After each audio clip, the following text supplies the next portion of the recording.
Yum, yum. Hello, everyone. Hello. I am Ariel Arashi, your local Sakura-eared bunny. And today, prepare for the Yap Session. There will be much yapping. Hello, Yuzuhan. How are you doing? I hope you're having a good day, Yuzuhan. It's good to see you. I know you're always here, but you know what I really need to get done? I need to get it so that I don't know if this is something that people would want, but I need to have like a counter. You know how like sometimes it's like there are channels who have like the daily check-in. I need to do that. Not a daily check-in, but just the daily first so that you guys can lord how many times you've gotten the first redeem over each other as like a prize. Doing good. Just started to feel the summer heat. Blech. Bleh. Me no like the summer heat. Would you like my swamp? I'll give you my swamp if you would like a little more summer heat. Still, no swamp! No swamp! One thing I'd like to watch streaks. I'd like is watch streaks, but Twitch rolls that feature out slowly. Dude, is Twitch really? How does a watch streak work? Okay, sorry, Yuzuhan. You're gonna have to explain to Dumbun how Twitch works. Hello, Severus. How are you doing? Oh, yo, yo, yo, yo, yo, yo. Oh, wait. Sorry, the head pats are on. I really need to set that up. I just don't know how to do it. I've watched like separate tutorials and I haven't figured out how to like change where in my overlay it is depending on what scene I'm on. Hey Ariel, how is you? Ariel is good. Ariel is feeling much better than they have been the past few days. So I'm like coming over the hump of whatever issue I'm dealing with currently, which makes me very happy.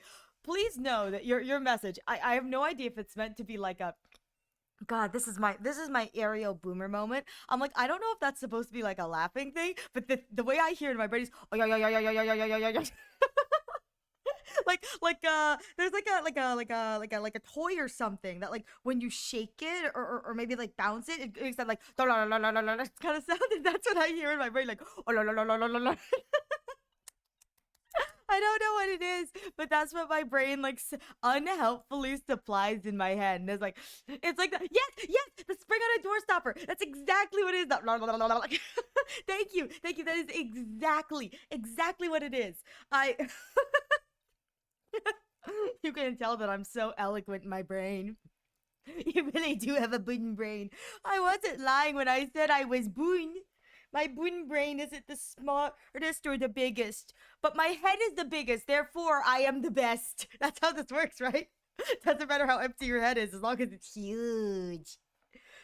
I have the size of head that it's like if a sniper misses me, they should be ashamed. If I ever get the shoots, if you miss my big head, you should be ashamed of yourself. It's like a free target with how giant it is.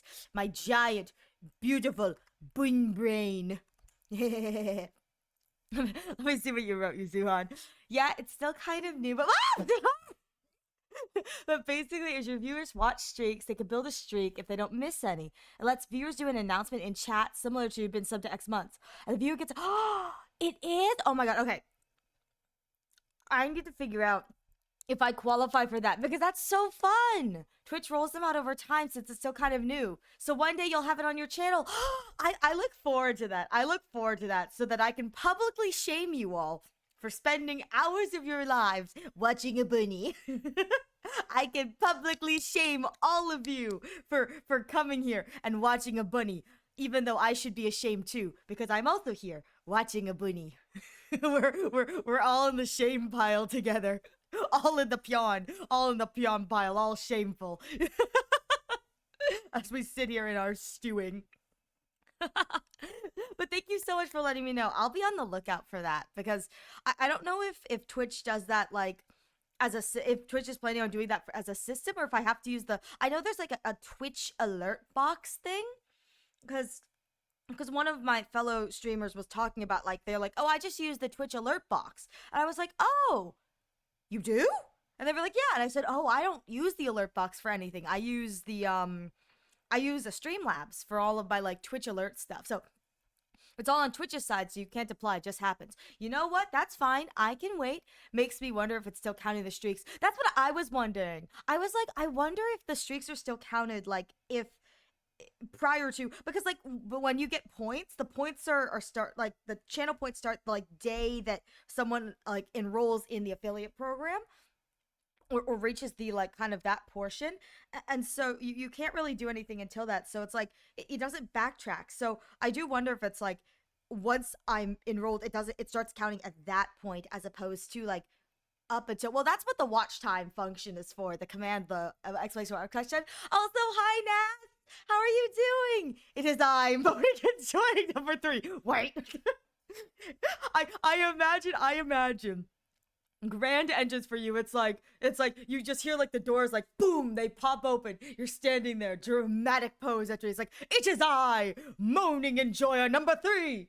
Wait a minute, but and there's that like record scratch, like, wait a moment, hang on. It's like what did I just say? Be around for next April, that's all I can say. I've been sworn to secrecy.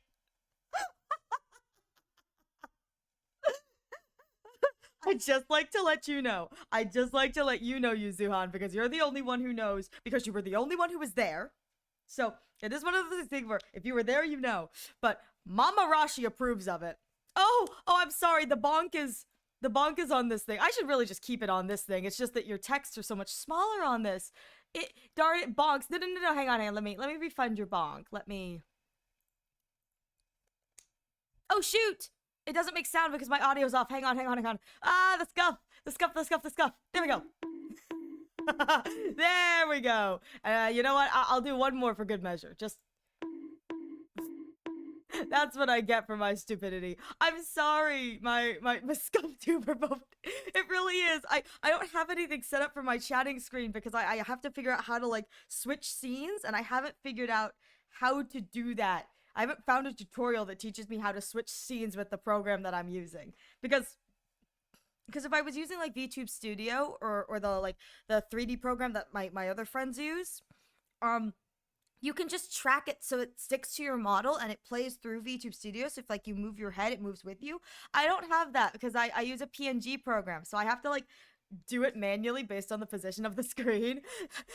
Let me see. So yeah, so Yuzuhan, Mama Rashi does approve of the idea. She thinks it's stupid, but she does approve.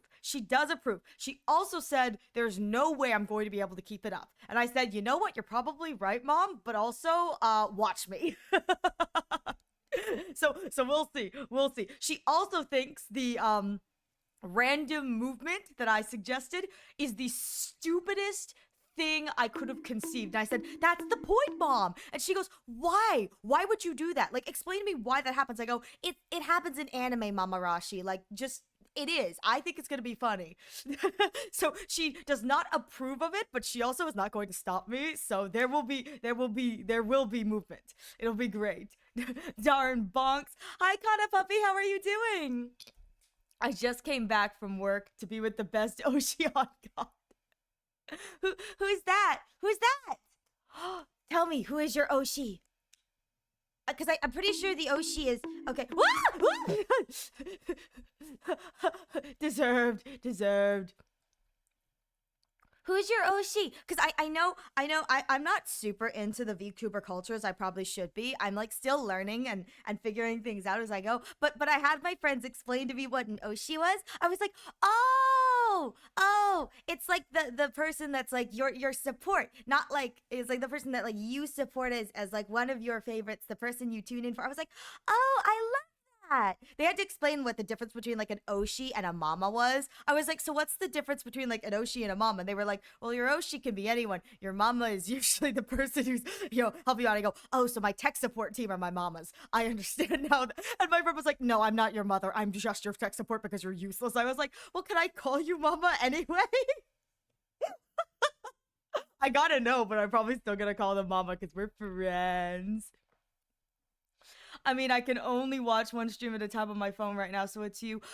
Oh, thank you, Ness. You are more than welcome to leave at any time if I get boring. I will not be offended because this is what it is. This is what the stream is. It just becomes this. But thank you for coming by.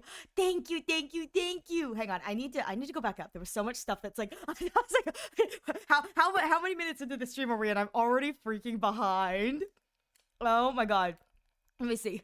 Soon, Trademark Wednesday. Yes, yes, it is. It is soon trademark. I'm so excited. I'm also kind of nervous because where I live, there's the possibility for porch pirates. So I basically told my parental units, I'm like, you guys need to stock the door. I need someone on the door at all times. They're like, why? I go, because I'm not missing this. Not my soon registered trademark. Not my soon registered trademark. Very important to me. So soon indeed. Soon indeed.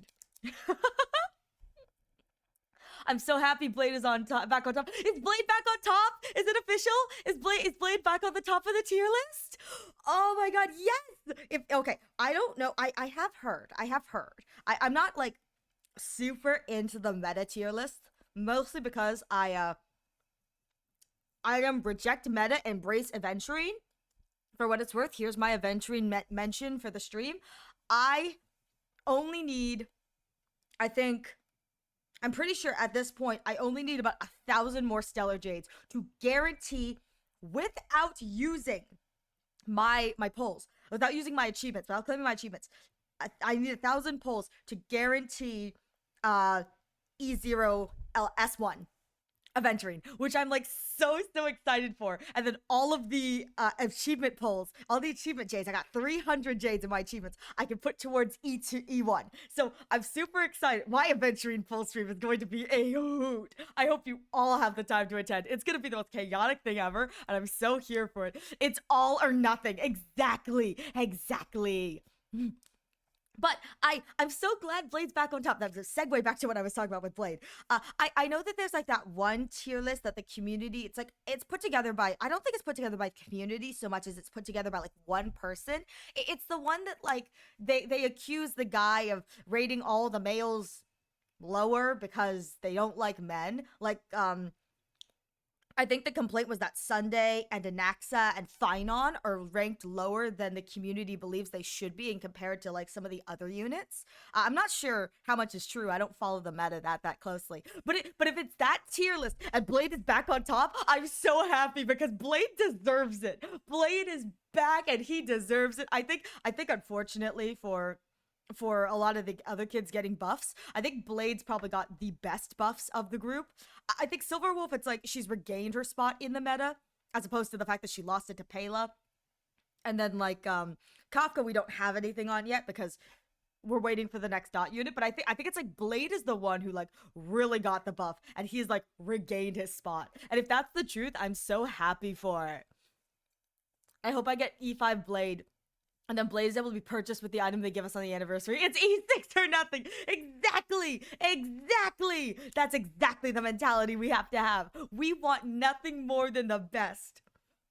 My mentality is reject meta. Embrace the fact that your character in E6 will always be better than anything the meta could provide. Because not only is it E6, but you're having a great time while doing it. I'm here for it. I'm waiting patiently for my hopeful Dr. Ratio buffs. It's never gonna happen, but I'm allowed to wait patient. Oh my god, wait. My brain just provided this thought. You know how they're slowly going back and like buffing meta characters? What about the Ron May buff?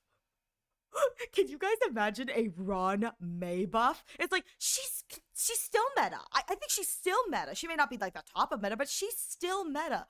What are they gonna do for her? Like, just she's gonna be the next Sunday. I don't know what she does. I think she works for Break Team, so it's like she just becomes the Sunday of the Break Team, even though I'm pretty sure that's what she is already. Anyway, but my thought process is if they're going back and buffing old characters, the Ron May buff is going to be wondrous. Yeah, Ron May is still meta. Well, I could still hope for a Ron May buff for the meta. I feel like that'd be funny. It's like this unit's still meta. What if we buff him anyway? Actually, I think in reality, the Bellabog units are probably what need the buff, but they're probably not going to get a buff. That sounds really bad, but like, there's a part of me that doesn't think the Bellabog kits are gonna get buffed because nobody uses them. You know, like they're not. Are they popular enough? I feel like like the characters they buffed this go round are both popular and they were good in the meta, and now they've returned to the meta. Are the Bellabog kits popular enough for that? I don't know. I hope they are. I really hope they are like popular enough to be buffed. But at the same time, there's a part of me that goes, are they going to buff standard banner units? I know that Blade is technically like on the standard banner now, but he's not like an original standard banner kid. Like, are they gonna buff like the standard banner kids? I mean, it'd be great if they did, but I can't see them doing that. I can see them buffing like Sela and Futsuen, but I can't see them buffing like base standard. Oh my god, the day Dr. Ratio makes it onto standard banner, I am going to be praying to constantly be losing my 50-50s. Instead of going, please lose my 50-50. Like over and over again. It's like, that's not what you're supposed to say. It's not what you're supposed to say. Alright, let me see. My boy Blade, yes. Mama, girl, you're younger than me. No. The mama comment was in relation to like your VTubing mother, like the person who's like your spiritual mother who helps you out to get you in it. That's the mama. I wish. I'm not. I don't think I'm that. Well, actually, I've realized that compared to a lot of my VTubing friends, I'm kind of old. I'm kind of old, which makes me kind of laugh. That I was hanging out with some fellow VTubers and they were talking about like ages, and I came to the realization that I may have been the oldest. I was like, wait, am I older than all of you? I'm kind of old. Not only am I kind of old, hag bun, hey, I'm not the hag. How dare you? I realized I was like, I may be kind of older than most of my compatriot VTubers, especially considering I just started. It's nothing wrong with that, you know, but I will say, it was a moment where I go, oh my god, am I like older than most VTubers I see are early to mid 20s?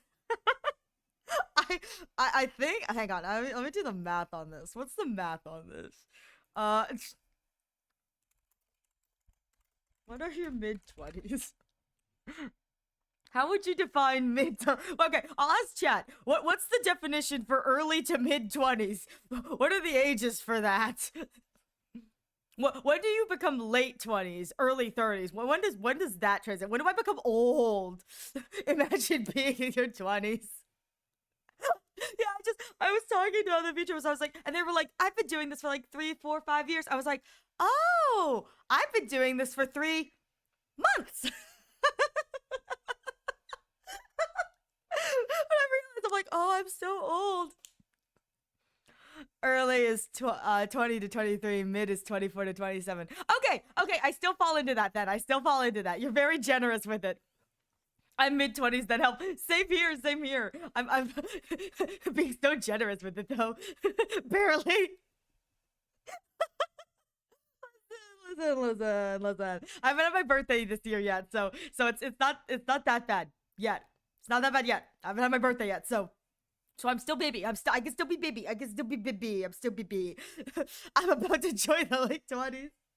It's okay. You know what you say is you're not joining the late 20s, you're joining the maturity club.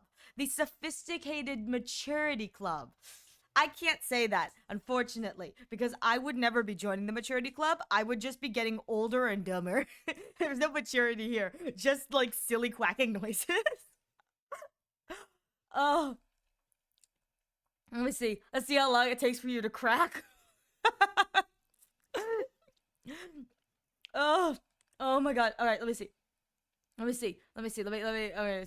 I will bend reality by own will before you say that again. All right, this is all my adventuring talk. Oh, Sela still needs to be buffed. Yeah, Sela still does need to be buffed. And Baibi do Lune as well. So here's the thing. Can you please move? What is this? What did I do? Maturing is for fruits. What did I do? What's going on?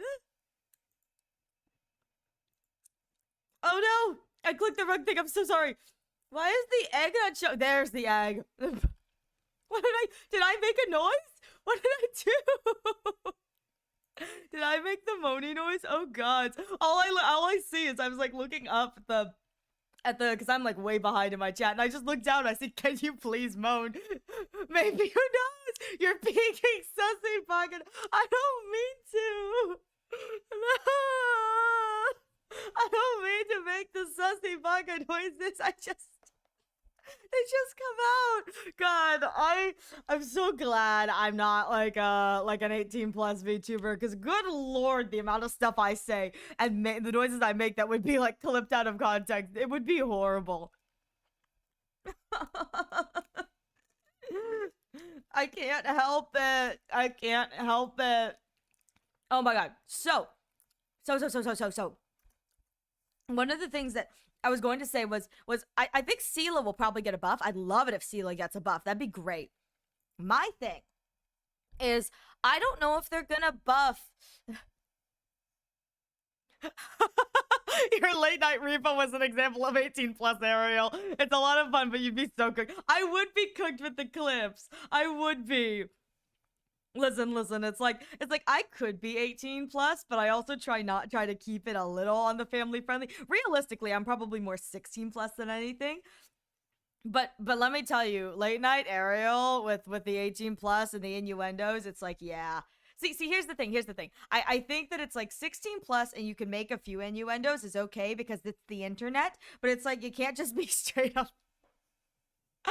I should have my licenses revoked. Like I shouldn't be allowed to be streaming. I make so many weird comments.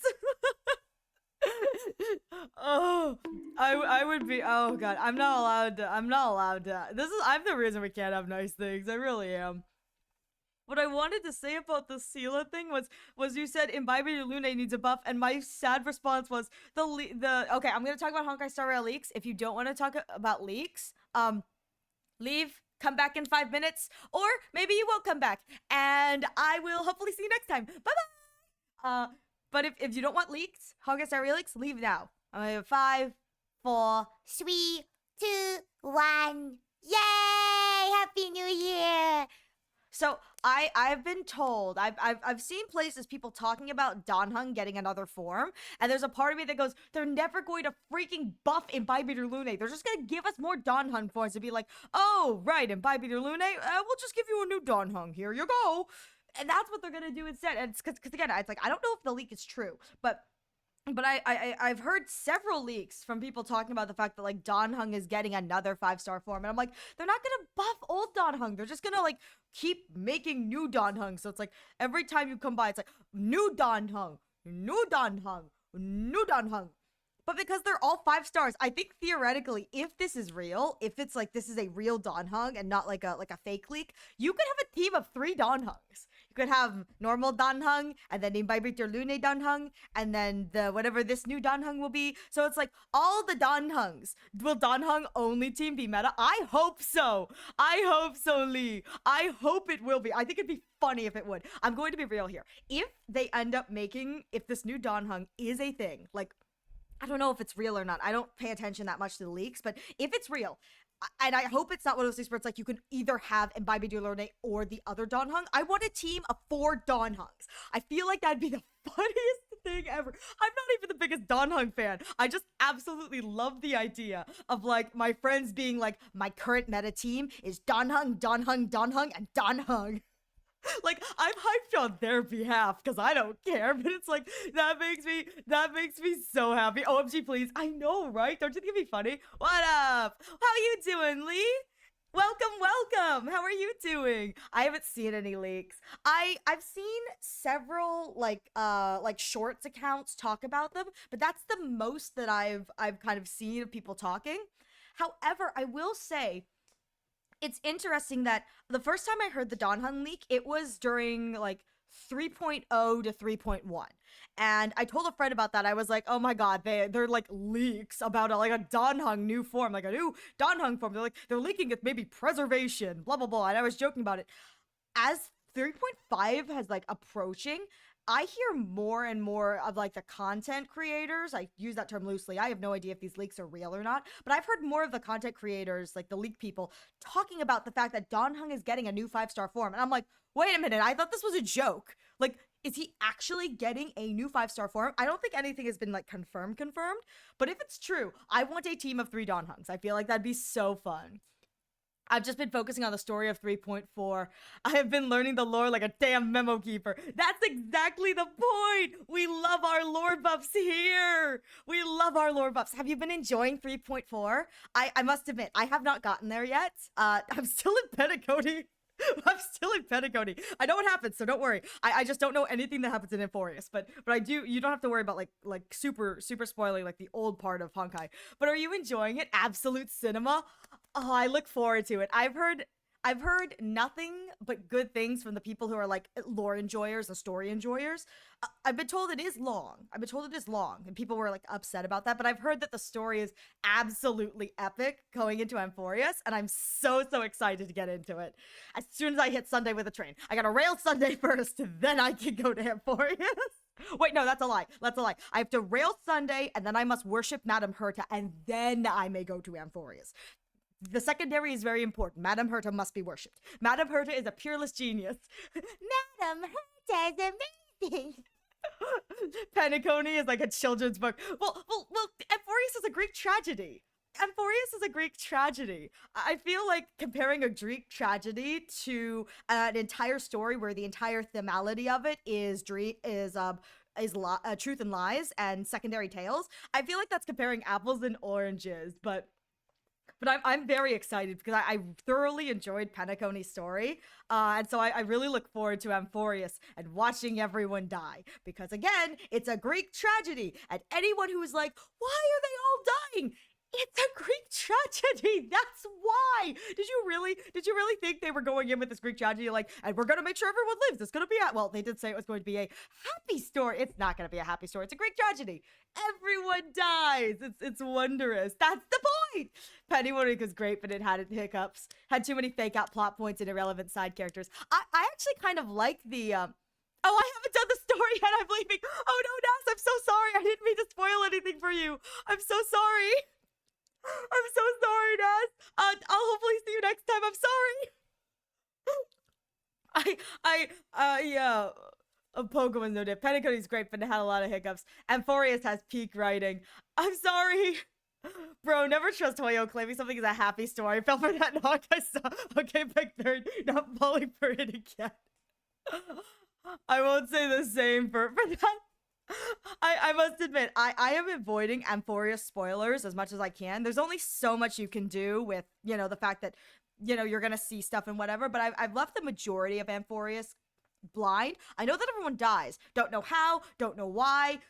Kind of don't understand what's going on with the plot other than I know it's, XYZ. It doesn't matter to me because at the end of the day, the short that they released where they're like, this is what theoretically could happen, my brain went, if this is what could happen, can I have Dr. Ratio ascend to Eonhood? Dr. Ratio ascends to the godhood and he hates every moment of it. That's what I want. God, Hoyoverse, please, I'm begging you. Please, I want Ratio to ascend to godhood. I feel like that'd be the stupidest thing you could do. I would love it. Please, I'm begging you.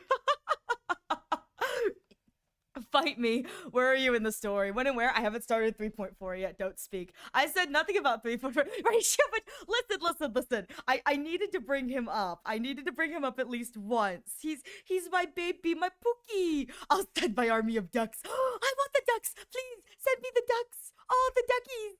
Like they say, it's legal to just take the ducks home from the park. Nothing's stopping you from taking the ducks home from the park. I must admit, I'm very excited to get into Amphorius, but I think what I'm going to do before I get to Amphorius is I want to make sure that I do, I think 2.7 at the very least, because that's the lead up chapter into it. And what I really want to do with that chapter in particular is I've talked to my Discord about this. So they'll have to listen to this rant from me again. I do apologize. But I talked about how leading into Penacony, the parting message that Dr. Ratio gives you in 1.6, which was the patch right before Penacony, Dr. Ratio leaves you with a little message that basically says, you need to think for yourself. That is the lesson I'm giving to you. And then moving into 2.0 and the entire Penacony story, the entirety of the story is everybody feeding you false lies to forward their own narrative. And Dr. Ratio's advice to think for yourself and come to your own conclusions is so kind of helpful and hinting. He gave it to you basically telling the player, you got to think for yourself. You're going to need to do that. Critical thinking skills are going to be your best friend. And the entire next part of the story was then an entire story about trying to figure out who to trust when everybody is using you for a secondary agenda, which is the application of those critical thinking skills. And I know Herta leaves you with some words going into the Amphorius story, and I'm really curious as to see how they write her advice and her words going into the Amphorius story into a moment that post Amphorius I can go, I get it, I see it, that's what Madame Herta meant, that's what Herta meant. I'm really, really looking forward to that. I really am. Particularly because again, I was so hyped when I went Dr. Ratio to the Penacony story, and I realized that like the last thing he told us was like, think for yourself, use your brain, you're going to need that lesson. And the entire next story from 2.0 to like 2.2.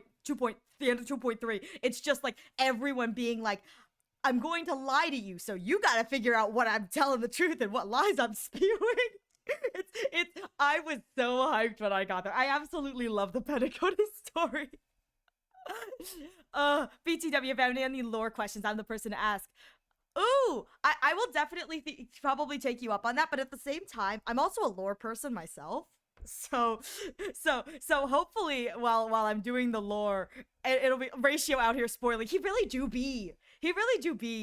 And the best part was, I think in the way that the patches work, it's that in the terms of the actual like lore of the story, that Ratio conversation happened in a spin-off version of how the universe's events could have played out. So instead of the anti-matter legion kind of destruction thing going onto the space station and then moving to Eurela 6, it would hello Bunny-chan, thank you so much for the follow, I appreciate it. Oh my god, I love your name! I love your name so much! You're a cute fellow bunny! Yes! The bunnies rise up! The bunnies rise! Welcome to the Dumb Bun Club! Yes, welcome to the Dumb Bun Club! You may be the one smart bun, but I am the president of the dumb! Welcome! Oh my god, fellow bunnies! It's so good to see you! Hello and welcome! Oh my god. Well, I don't remember what I was saying. I got so distracted by the flashing lights. I'm like a child. Ooh. All right, pardon me, chat. Give me one moment. Yes, Eve. Yes. Eve, can you send me a few more, please? As a tweet? Thank you, Zuhan. Eve, could I have a few more, please, as a treat? As a tweet? I've been good. May I have a few more? Is that what I think it is? Yes. Thank you, Eve. Is that Siobhan cake? It's the cake of the cake. It is the most glorious of the cakes. I love this emote, Eve. I love this emote. But I was going to say before I got really distracted by everything, it's good to meet a fellow bunny. Hang on, let me save your @ so I can go check you out after I stream. Oh my god, yes, fellow buns in the house. We support fellow buns. The bun is eating good today. The bun is eating. You were saying Ratio and Herta. Yes. That's what I was saying. I was saying that technically the Ratio conversation happens as a spin-off of the timeline. It's the idea, I believe I don't remember what they're called, but it's a spin-off of what could have happened if we aren't following like the actual dramatic timeline of Honkai. But still, in the terms of the patch timeline, that is the advice he gives you before you go into the entire Penacony story. And so I'm positive Herta says, she probably says something that I just don't know what it is because I haven't seen the 2.7 Herta patch. But I'm positive she's got to leave us with something. There's no way she's not going to give us some little nugget that, like, later on, if you replay that patch, you get to go, wait a minute, she just told us what to do. She just spoiled the whole thing. So I look forward to listening to Herta's dialogue when I get to 2.7, to the 2.7 patch, and being like, okay, Herta, I'm paying very close attention. What are you going to tell me that is going to shape how I'm supposed to look at Amphorius? So I'm super excited for that. Oh my god! Oh my god! I didn't know you had another one, Eve! Eve, I didn't know you had another one! That's amazing! Oh my god! What is that? And so literally Arlecchino. Did Herta say anything? I don't know. I think Black Swan urges us to go to Amphorius. Yeah, maybe Black Swan says something, but Herta is, I think, the last person we talked to prior to the patch shift. last important character kind of archetypal thing. So my thought process is less whoever tells you to go to the place and whoever leaves you with like the last bit of information prior to patch. Because I don't know who tells you to go to Penacony. It's not Ratio, but Ratio is the last thing you do in the Trailblaze like continuance quest for 1.6 because Crown of the Mundane and Divine is Ranmei's story first, and then it's Ratio story, which is Monday Night Troubles. And Monday Night Troubles is the last thing that the Trailblaze quest leaves you on. And so the last thing you get left with on the Trailblaze quest before you do the Critter Pick event is Dr. Ratio saying, "It is also a gift I left for," and then insert the protagonist's gender. And essentially it's him saying, "I'm leaving them with the ability to think critically. I'm reminding them to think for themselves, think critically, make a deduction like that." And then going into Penacony's entire story, if you look at the entire story, it is a bunch of intersecting plot lines where everybody is using you as the player for their own goals. And you have to decide as a player, if you're actually immersing yourself in the story, the way to play is to immerse yourself in the tone of, who do I trust? And you have to make critical thinking decisions based off of the information you have to dictate whether or not you believe somebody is good or evil. I mean, that's kind of the whole point and the whole fun of like Aventurine story is you get to see, they basically tell you, yeah, he's kind of an asshole if you play as the Trailblazer, but, and then they give you his side of the story. Same with Acheron. It's like, yeah, she's kind of sus if you give her this side of the story, but, and then you get to see and you get to make your own deductions based off of that. And I think that that's the thing that's like really fun. Anyway, oh my God, there's so many texts, there's so much chat. Hang on. I have to look at what the chat's saying. Ariel talking about lore while the chat's thirsting over father's thickness. Listen, I will let you guys thirst. Let's embrace it. I can't believe that this is the greatest. This is a great emote. It really is. I got gifted a sub and screamed. Fathers swear. Dear gods, do I need it. The last 2.7 is Rappa and Sunday. Well, maybe Rappa leaves us with something then. I don't know. I haven't gotten there yet, so, and I haven't watched past 2.6. I watched a little bit of 2.7, but I didn't watch the whole thing because I was like, you know what? At this point, I'm gonna be playing the game, so why not go in kind of blind? So I must admit that I'm very unup to date with all of the new stuff, but like I'm doing that on purpose. I'm making it so that first playthrough I can formulate my thoughts and derail my entire stream and talk about Ratio instead. Because that's what I do. Every topic goes back to Dr. Ratio. It doesn't matter what the topic is. It will always go back to Dr. Ratio. Can I just... Oh my god, the lick. Only after me. The end is mine. In your dreams. I love it. The first person we meet in every big patch is an Emanator. That's your theory? I was saying, I had a thought process and I stopped. I was like, who did we meet first in Bellabog? But it's Sampo. And I am of the opinion that 5-star Elation Sampo is coming. He's coming, chat. I cry as they drag me back to my padded cell. I would love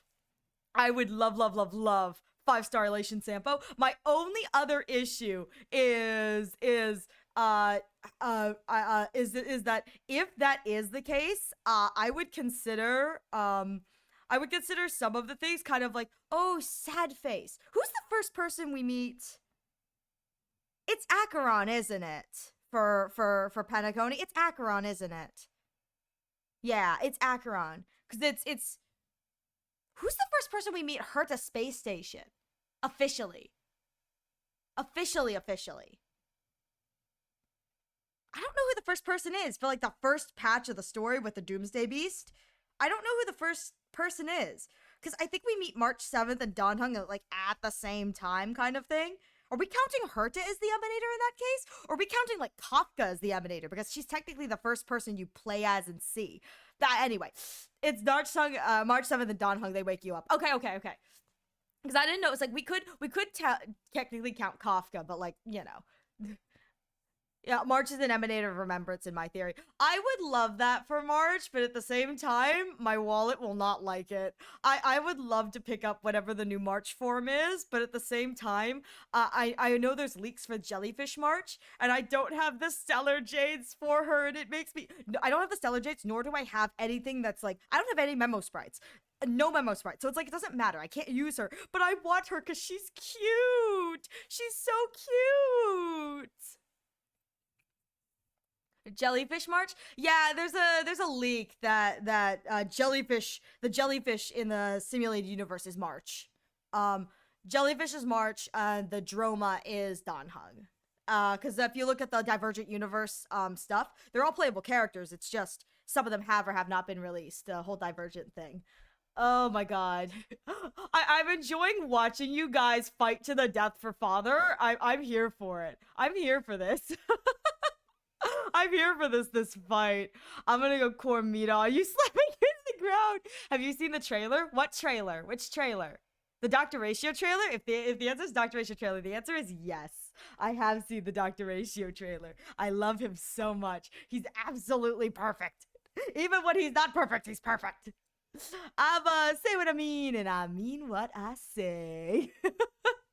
I love Sampo. I need him to come back for Amphorius. I don't care that he doesn't fit into Amphorius' storyline. My Mr. Worldwide, I need him to come back. He keeps coming. Everywhere I turn, I see him. I need him. I need him to be a part of the Amphorius patch. Even if it's just like, huh, this blue-haired drawing reminds you of a certain someone. And it's just like a picture of Sampo, like a poorly drawn picture. I need there desperately to be a Sampo mention during the story. Like, it's so perfect. So perfect. I need it so bad. Yeah, it's Acheron in the dream. Yeah, you think I'd remember that? You'd think I would remember that. I played the beginning of Penacony like 3 weeks ago. Did I remember that? No. Why? I was more obsessed with the fact that I got to watch Ratio and Aventurine have a moment together, and I was here for it. I was here for it. It's like, all thoughts abandoned in Penacony. Embrace the gay.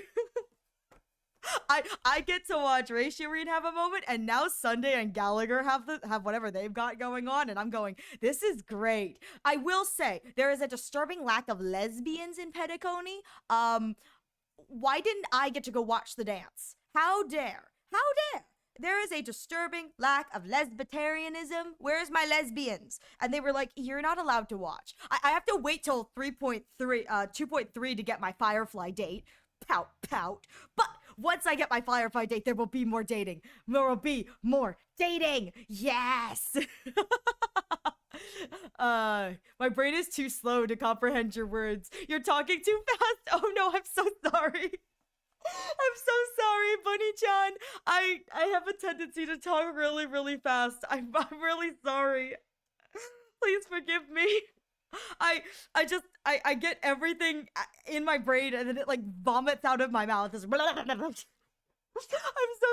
I'm so sorry. I will try to not talk as fast, but I cannot promise anything. I know I speak very, very quickly. Oh shoot, Yuzuha, you redeemed the dumb bun thing. Hang on, let me go back to this. Let me, there it is. There's my sticker. Let me, I know you've got the points for it, but the thing still stands. I'm sorry. I'm so far back. I'm so far back. BTW, trailer with the Emanators of Destruction. Oh, yes, I have seen the trailer with the Emanators of Destruction. And I watched it because the only thing that I cared about afterwards was the quote-unquote theoretical fall of an Eon, and my brain went, oh, if Noose dies, does that mean Dr. Ratio can ascend to Eonhood? Can Dr. Ratio ascend to Eonhood? The Ratio subthreads that I'm a part of, we are loving the joke idea that if Noose dies, Ratio should ascend to Eonhood just to spite the droid head. We think that'd be the funniest thing ever. We understand that lore-wise, it doesn't make sense. There's like no basis to our theory, but it'd be funny. It'd be funny. A la Emanator, a la Aha. It's like, it'd be funny, Chad. It'd be so funny. Oh my god. Oh my god, the Lord Ravagers. He keeps what? He keeps coming back. I need our Genji back. I do too. Argenti hasn't been back in a while. I've heard rumors. God, I've heard so many rumors. I've heard rumors he's going to be on the next patch, and the patch after that, and the patch after that. I've heard rumors he's going to be like a free giveaway unit. He's going to be in the dice shop. I don't know where he is. Argenti has like vanished. Well, actually, Argenti came back for the bird event. If you haven't played the new origami bird event, Argenti does make an appearance. He's not voiced, but he does make an appearance, and he comes with Boot Hill. So I'm sitting here going, Roses and Revolvers, boys. Roses and Revolvers is back. And that's the official name for it in English. They titled the Argenti Boot Hill song Roses and Revolvers. So Guns and Roses is officially Roses and Revolvers. But I miss him. I miss him. It's been forever. He's got to run again soon, right? Like they've got to bring him back. They've got, it's been, I don't know how long it's been since Argenti's been on the banner. Yeah, I don't know. Ratio mentioned Acheron and Black Swan. Yeah, the Acher Swan dance. They mentioned it in the actual Penacony game, and I was so sad that I wasn't allowed to go watch it. It made me so sad. I had to go back to the mortal realm. I had to go back to reality and talk with the Trailblaze team. I didn't care. I wanted to see the lesbians dance. They were so pretty. Why is it that I'm not allowed to see them dance? It's not fair. I understand why. It's like they don't want to reveal the Acheron twist that early because the entire idea is up until that point, you're still supposed to be questioning whether or not Acheron is a good person because you're getting our, Avengerian side of the story at the same time. But still, I wanted to watch the dance. I'm so glad they gave it to us as an animated short because, oh my God, I think we as a community moved on a little too fast from that. It was so good. It was so... Here's the thing. I think we as a community moved on a little too fast from it because Aventurine stormed in with his drag queen form and was like, "Hey girls, are you ready? Yes!" And we all kind of sat there and went, "Yeah, the lesbians are great. What the heck is going on with Rini right now?" As Rini's like peacocking his way through the game, it's like, "Aventurine, sweetie, it's okay. We know you're gay. It's okay. You don't have to shout it from the rooftops. I promise. We know you're gay. We're supportive. We're so supportive, baby boy. It's fine." Ariel has one brain cell and moves at the speed of light. Ping pongs inside her head. It really is. You hyperactive. I wish I could control it, but unfortunately, Zuhan is right. There's one brain cell. It goes back and forth. It's just... And the worst part is, most of the time, as it ping-pongs, the only brain cell it hits across... Thank you for the head pats. The only, brain cell it hits across is the Yaoi brain cell. The Yaoi brain cell that was just like... Burp, and it just stays there in the Yaoi den. And I'm just like, yeah, they should kiss. It keeps coming. Hey, yo. No, it can 100% happen. Like, lore-wise, if Noose dies, Ratio can ascend to Eonhood, except you don't think he's fit to be an Eon. No, I know. Yeah, I 100% agree that it's like, yeah, like, if someone dies, yes, a playable character could ascend to Eonhood. But yeah, Ratio, 1000%, he's not a one-sided concept. He's human, and he exhibits those human traits very well. But I can still believe that it'd be funny if he ascends to Eonhood. I think realistically, Ron May would probably be a really good candidate for a theoretical fall of Noose. Ron May would be a great candidate for Eonhood with her single-minded devotion towards the creation of and propagation of life. Probably not a good person to ascend to Eonhood. Good lord, there'd be a lot more destruction to the universe. But still, I think that Ron May would be like the greatest ascendant to Eonhood candidate that we have so far in the terms of like a new path kind of thing. I feel like she would be a great candidate, but I can still believe that Dr. Ratio ascending to Eonhood and hating every moment of it would be so funny. It's just like, man, local man accidentally becomes God, hates his new life. He'd hate it, and I'd still be like, yeah, Ratio! That's the silliness that comes from me. Oh my god. Straight up Corn was less intimate than the Acher Swan dance. It really is. The Acher Swan dance gave us so much, and we as a fandom moved on from it a little too fast. It was so good and so dramatic. Like, It's so dramatic because it's so charged. Like the tension is there, and then if you actually look at the lore that's going on in the dance, it's like, oh yeah, the tension is there, but like what's actually happening in this short? A character is quite literally having their entire worldview destroyed, systematically destroyed, and they are falling into the depths of despair because of it. The other character's just dancing. But it's like the actual lore of the short, like horrible, crippling, like world changing destruction of the mind. Very much so like I have been like, having my life crisis in this moment. Acheron, pretty dance, pretty girl, happy day. Acheron's just like it truly is just like Black Swan having an existential crisis. Acheron, she's pretty. She's pretty. Do you think if I ask her to hold my hand, she'll hold it again? Love them. I love them so much. The only thing getting is Black Swan's brain. Exactly. It's like, and that's why we don't read minds. That's why we don't read minds, children. You never know what you got. God, there's this like one Jade comic I think it's so funny. So if you guys don't know, Jade's Cornerstone gives her the power to read people's minds. That is what she is able to do via the power of her Cornerstone, which is why Aventurine's power is so freaking funny. It's like Jade's power allows her to read minds. Topaz's power has never been canonically shown, but she says, and I quote, it's not as flashy as Aventurine's. Aventurine's power turns him into a drag queen. Like, Aven, baby. Like, really? This is what we're doing? He's just like, yes. It's like, okay, all right. You know what? Fitting, understandable. But there's this comic that someone made. I don't remember who it is off the top of my head, but I thought it was so funny. It was just like Jade was using her power. She's like, what do the youth think about this day? And it's just her reading Aventurine's mind. It's just Aventurine, and it's just the text over top is, I want to bend him over a table. And she looks at like Dr. Aisha's mind, and his mind text is also, I want to bend him over a table. She's like, the youth these days. And then Topaz walks up. She's like, oh, my little Yelena, surely she must not be thinking something wrong. Reads Topaz's mind. Please step on me. Please step on me. Please step on me. Please step on me. And Jake's just like, what is wrong with the children these days? That's what I thought of. I'm like, and that's why, children, you don't read other people's minds, because everything inside their brain, it always leads back to one thing. Traumatizing. And then that's just what I thought of when you said that. See, I didn't like Aventurine's design at first, but his lore, gosh darn it. Dude, I love Aventurine so much. I absolutely adore him. He is probably my second favorite character in all of Honkai Star Rail. I love his design, but what sold me on him? So I loved his design to begin with. I was like, okay, yeah, pretty rich boy, blonde, kind of charismatic. I was like, that's fine. Yeah, that's great. What sold me? His voice. Camden does such a wonderful job capturing a mixture of like confident energy mixed with the underlying kind of like quiet, evil, dark, like smirky rasp. It's perfect because it makes Aventurine just shady enough that you don't trust anything he says, but not so shady that you're like, okay, yeah, you're a villain. Like, I'm not gonna trust you. Like, it's just shady enough that you go, what are you cooking, boy?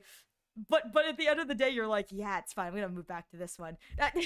So I can see all your lovely comments. It's all or nothing here, boys. I love him so much. Thank you for the stretch. I'm not sure who redeemed that. Hang on, let me see if I can pull that up. Thank you, Choche, for the stretch. Hi, Choche. Okay, Choche, I'm so sorry. I don't know how long you've been here. Please forgive me. I'm really behind in the chat. So it's good to see you, Choche. How are you doing? Let me stretch. I I can't see anything.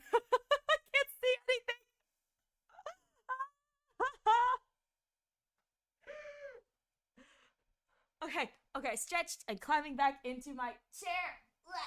Okay. Let me keep going. Oh my god. I really didn't catch up, but I spent so much time. Thank you for the hydrates. Thank you for the hydrates. Anyway, I'll catch y'all later. It's late here. Please enjoy the rest of your evening. Thank you so much for stopping by, Lee. Let me see. All right. Let me see. Let me keep going. Girl, I'm a girl just saying. If you didn't say baby boy, ignore my ass.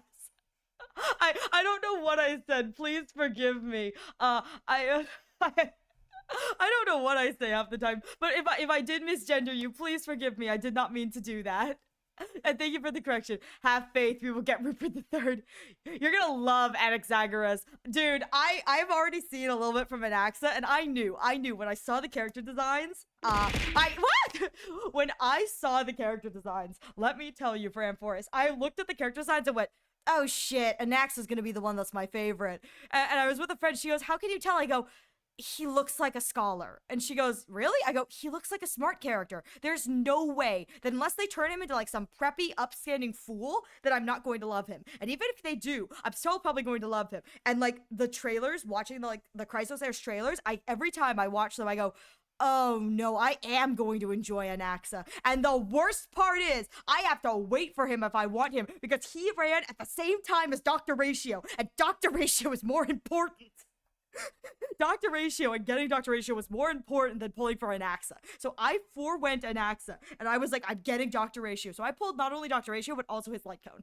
So I was like, I'm sorry, Professor Anaxa. I have to skip you for my other favorite doctor, my favorite doctor. Oh, you mean Cornerstone Power? Yes, I meant the Cornerstone Power. Yeah, Aventurine's power is being really lucky. He's blessed by Gaiathra after all. But no, I meant the actual power of the Cornerstones, because every Cornerstone gives each individual member a special, which is like why they're called like of whatever. So like the Topaz of debt retrieval, the Aventurine of stratagems, the Jade of contracts. So it's like that's the whole thing, is their powers, I believe, are supposed to help them with whatever their title is, because it's a power gifted by the stone. But yeah, eventually just turns him into a drag queen. I think that's funny. I mean, he's got a waist that's similar to Kafka's, and I feel like that should say something. The modders have discovered Aventurine's boss form waist is the same size as Kafka's. Small. I can explain. What do you mean you can explain? Oh my god, let me see. Sending you a GIF before I forget about it for the umpteenth time while talking about Acheron and Black Swan. GIF. GIF. I can't put that on stream, Yuzuhan. I love it. I can't put that on stream.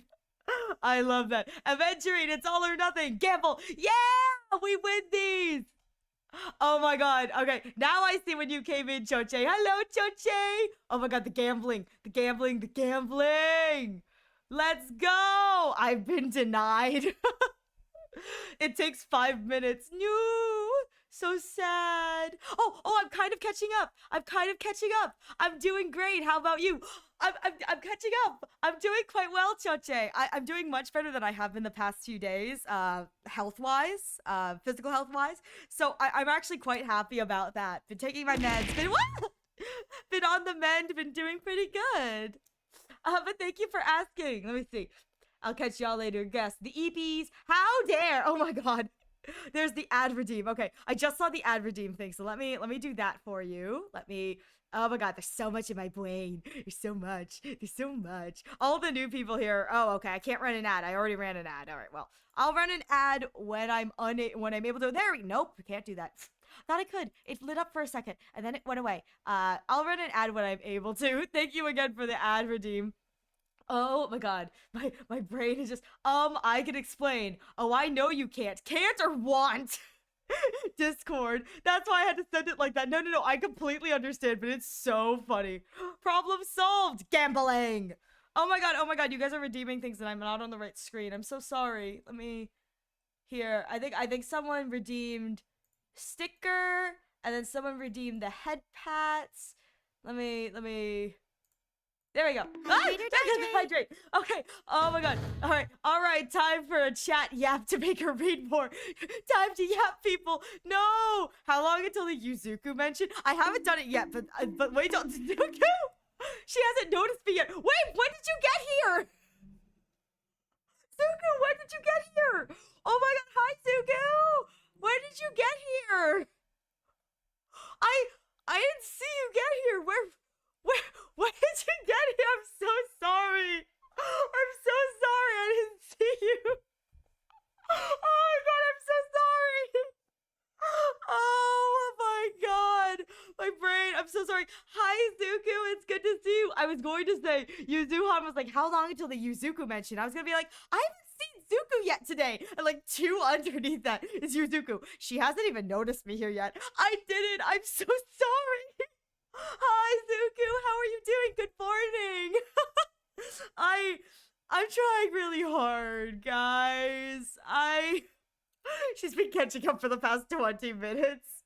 Yeah, pretty much. It's been years. Like 10 to 15 minutes ago. Hello, Tisk Tisk. I know. You even read the backlog. I'm trying so much. I'm trying, you guys. She wanted to Yap stream, so Yap it shall be. I'm not surprised. No, please don't go exposing me like that. I don't know, guys. I don't know. Hang on, let me take a drink. Let me take a drink.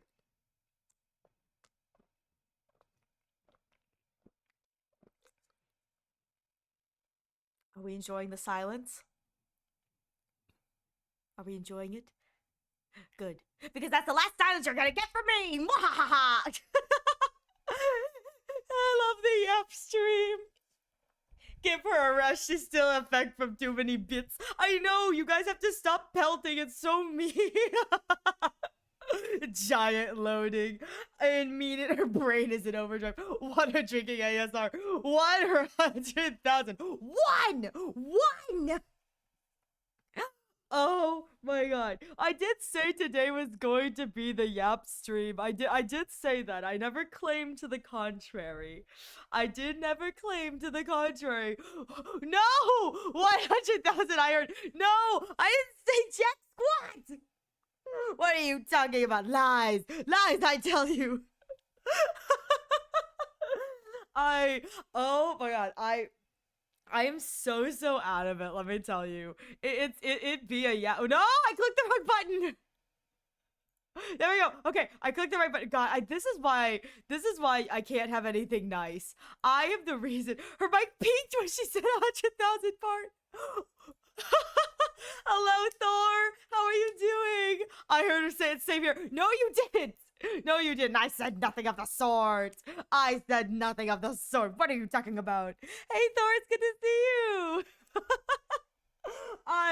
I swear. You know what the best part is that these Yap streams, it's just like a PNG of me moving up and down and then the chat scrolling. I wish I had something more fancy. I probably could make something more fancy, but I've got a lot of other stuff I have to finish. But it's like, oh, you know what I do have? Maybe I should show you guys this. I feel like that'd be kind of fun to show. Hang on. Let me see if I can show you guys this.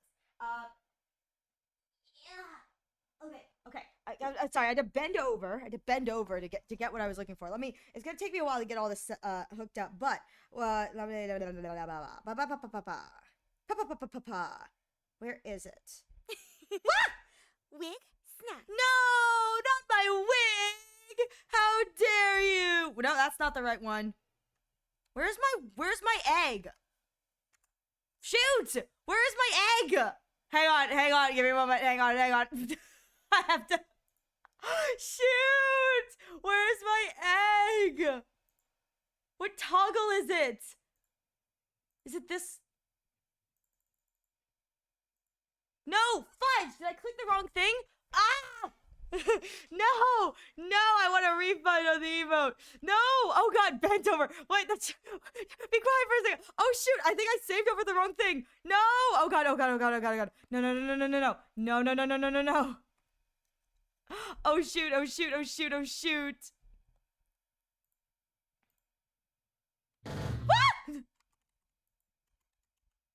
What did I do? No, oh shoot, I saved over the wrong file. Fudge. Okay, hang on. I could do, I have it. Load. No, where are my eyes? What's going on? Oh my god, where'd my eyes go? What's happening? Why can't you see my eyeballs? What?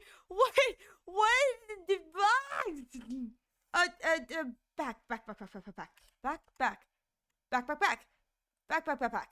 No, yes, no. Oh, shoot. Okay. I'm good. Okay. You guys can't see the absolute panic. I saved over one of my files incorrectly, so I lost my. Oh god, that's the wrong thing. Yes, so I lost my egg, and oh, I have to make this bigger too. Oh shoot. Okay, hang on. Is this the right one? There it is. There's the right one. There we go. Okay. Why? Why? I saved over. I accidentally, while trying to open up a file, saved over my egg file, the file with the egg on it. So now after stream, I have to redo my egg toggle because I messed it up. I think I'm hallucinating. Y'all think I see her. I know. I can't. Oh no! Oh god! What is it say? You have to what? I have to bend over to. I have to look up and see what's been happening. I just.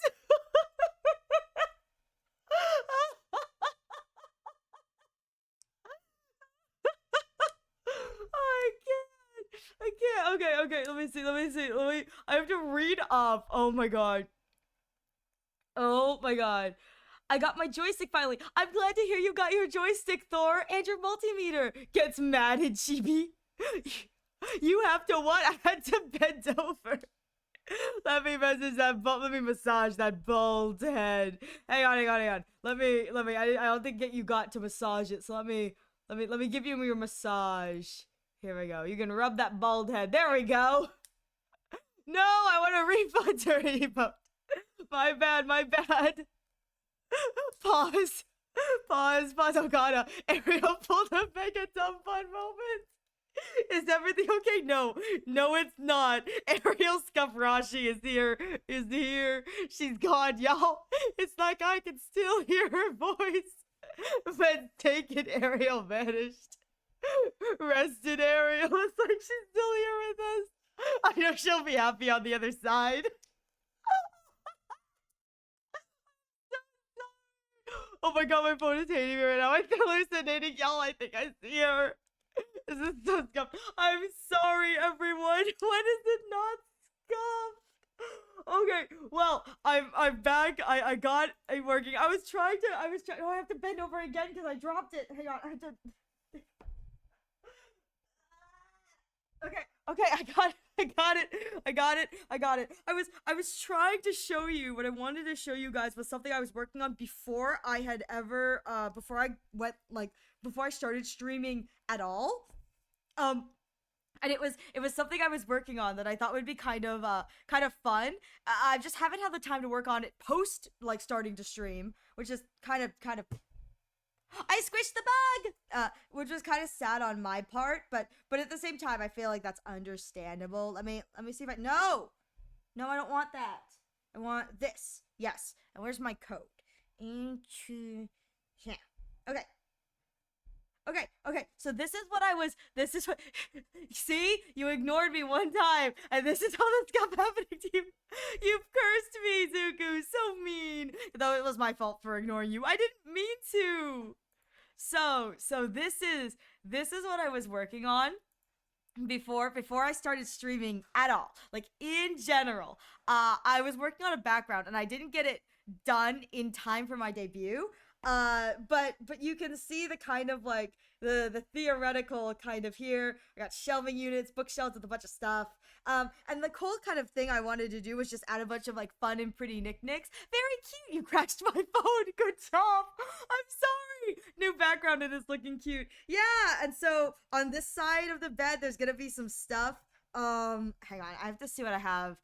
There's some stuff here that like I don't know if I know I have pictures of stuff that I can't share in the layers here, but here we go. Here it is. Okay, so let me show you kind of the idea. The idea was that's wrong. It's this. This was kind of the idea I had in the terms of the setup and the stool I would have to stand on because I can't reach the table. But I thought that this would be kind of cute, where it's like you can't see it, but this would be like a cute kind of thing. And my thought process was if I could get it to work, having the starting soon screen be this but my face is like freaking out. You should have kept this a secret so it's a surprise. I should have, but at the same time, I've been working on this for so long and I keep forgetting to work on it. So it's like, let's be real here. I can't keep a surprise to save my life because half the stuff I have to do myself. So there, I will say, for as much as this is a surprise, there's a lot of stuff in this that is not pictured because what I did right there was a lot of the stuff that I had for that was placeholder assets. So a lot of the stuff there is placeholder stuff. So there's a lot of stuff that isn't drawn in. That's like just the baseline, but there's a lot of stuff that I need to finish drawing in that isn't there yet. So while you guys kind of get a peek into the room, but you don't have the whole thing. I see this. I see the Sailor Moon poster. There's some placeholders for more. Yes, indeed. There's a lot of placeholder stuff and a lot of stuff that just. I wanted to make sure that like I could achieve the cluttered look that I wanted because I wanted it to be like super cluttered. Like the idea that it's like Bun quite literally like scrambled out of bed and it's like has nothing left on them. It's just everything's everywhere. So I was like trying to achieve that cluttered look, but there is a few stuff that's kind of like placeholder just to make sure things look good. And there's going to be a bunch of other stuff that like you can't see. That just you can't see right now, but it's like I have that in a secondary sketch because I just needed to. I've spent probably like a few hours mapping out how to get everything to line up in perspective. So I will say that entire drawing is drawn in perspective, in correct perspective, but man did it take forever. Man did it take. She's gonna put a ratio of it. Hey. I told you guys, don't go snooping through my stuff. You can't. Shh. Gotta keep that under wraps. Shh. No one needs to know. No one needs to know. I'm just gonna put all of my ratio in fanfiction on the walls in that room. It's like if someone asks, so who's the couple? Are those your OCs? I go, yes, my OCs. Yes, my OCs. as I push them to go, going, I need you to kiss, please kiss for me. Thank you, Betty. By the way, I didn't say hi to you. Hello, Betty. It's good to see you. Oh my god. Yeah. Well, you have a closet background. I don't know. I don't know if I'll have a closet background, mostly because here's the real thing. Hello, Betty. Now, Keith. Listen, the reason I'm kind of I don't know if I'll have a closet background is I'm lazy. I don't want to draw all of my outfits in profile. Because essentially I'd have to redraw everything, and I've drawn it once and I'm calling it a day. So I may have references to the closet, but I don't think I'll ever have a closet background unless I can find a way to make all the outfits like hang upright. But that's less like kind of convincing and more just kind of lazy. So, you just know it's gonna be a whole nother room where it's just full on ratio of engines. So, listen. My friend just got back from con. I told her she did not need to buy me anything, but she bought me stuff. Let me tell you, I'm so blessed. Because again, I told her she did not need to get me anything, but she basically held me at gunpoint and said, either you tell me what I'm buying you, or I am going to choose the most expensive item just to spite you. I was like, no, don't do that. Don't do that. So I'm very, very excited and happy to say that I have 2 really pretty photo cards coming to me in the mail. I'm so excited. They're really pretty ratio of entry and photo cards, and I'm not a photo card collector at all. I'm going to treat them like little prints, but let me tell you, I'm so excited. They're so pretty. I'm so excited for that. I'm like, yeah, there's gonna be so much stuff. It took me 5 minutes. I popped a circuit breaker with my multimeter. Oh god, are you okay, Thor? Please focus on getting the circuit back up. My goodness. It looks like most of the work left is placeholder filling and some shading. Confidence himself is done, just some minor touches and wrap up. Pretty excited to see the first final background. I have to admit, I've been working on it for a while, just kind of off and on, and I kind of stopped working on it when I started doing emotes. But I have to admit, there's a lot of stuff that needs to be kind of a little bit tuned out, because there's still a lot of placeholder stuff that I still need to draw in. But once it's all drawn in and it's all good, it's gonna be really nice. There's a lot of stuff like that's supposed to be on my bed that is not on my bed yet. I have to like actually draw those in because I want my bed to look like a like a pillow factory exploded. I want my, oh god, I can't think of another analogy, so I'm gonna say this, and sorry everybody, I want my bed to look like hashtag omega nesting behavior.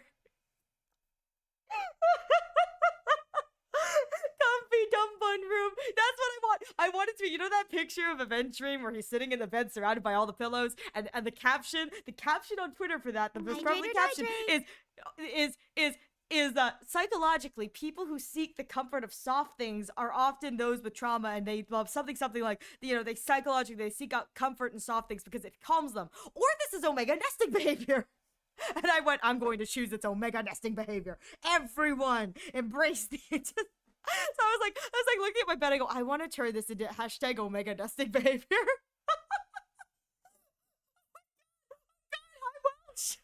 Hi, Welsh. Oh god, hi. Circuit breaker's just in the bedroom. It's fine because it was right before it was clicked on. Had to because my Wi-Fi router was on the same circuit. Oh god, and you blew it. Well, hopefully getting everything back up and running isn't that difficult. Comfy dumb bun. Listen, I'm so excited for comfy dumb bun. It's gonna be so nice. But comfy dumb bun is going to have like the most omega nest behavior. There are several plushies I have in real life that I'd like to draw into the scene just because they need to be represented. And I'm one of those. I'm a plushie person. I'm a plushie girly. If that wasn't very obvious by the fact that I am a big squishy bun. But I'm a plushie girly. And I have so many plushies, and they make me very happy. I think in my room currently I have 1, 2, 3, 4 if you don't count all the Nezo berries. I got a lot of Nezo berries. So if you know what Nezo berries are, it's like a lot of like the animes. They've got these like the lying down plushies. I have a lot of Nezo berries, but I only have the big ones. I'm a hashtag like Nezoberry person, but at the same time, the only Nezoberries I have are the big ones. So the ones that are like big enough you think you can squeeze them. You can like hold them and squeeze them. I have a lot of plushies. I really like plushies. I have a lot of plushies, I say, while looking at the 2 plushies that sit on my desk that keep me company.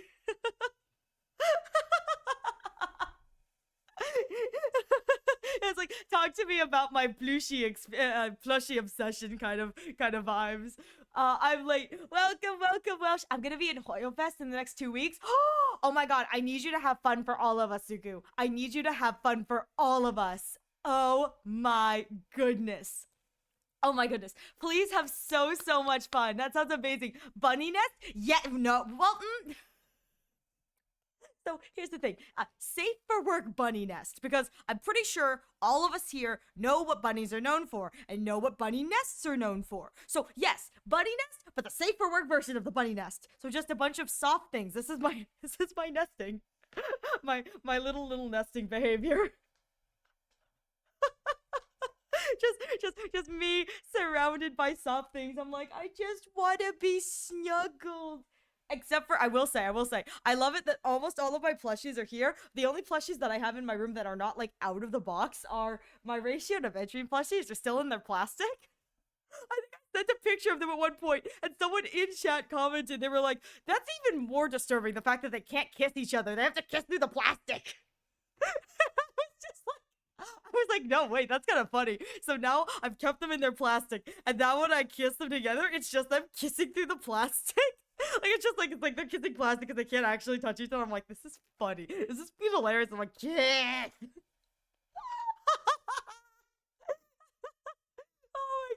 Oh my god. Okay. Yeah, well, we win these gambas. I'm not sick, but turn it to smoke. It was smoke related. Well, first of all, it's good to see you, Chi. Second of all, I'm glad you're not sick.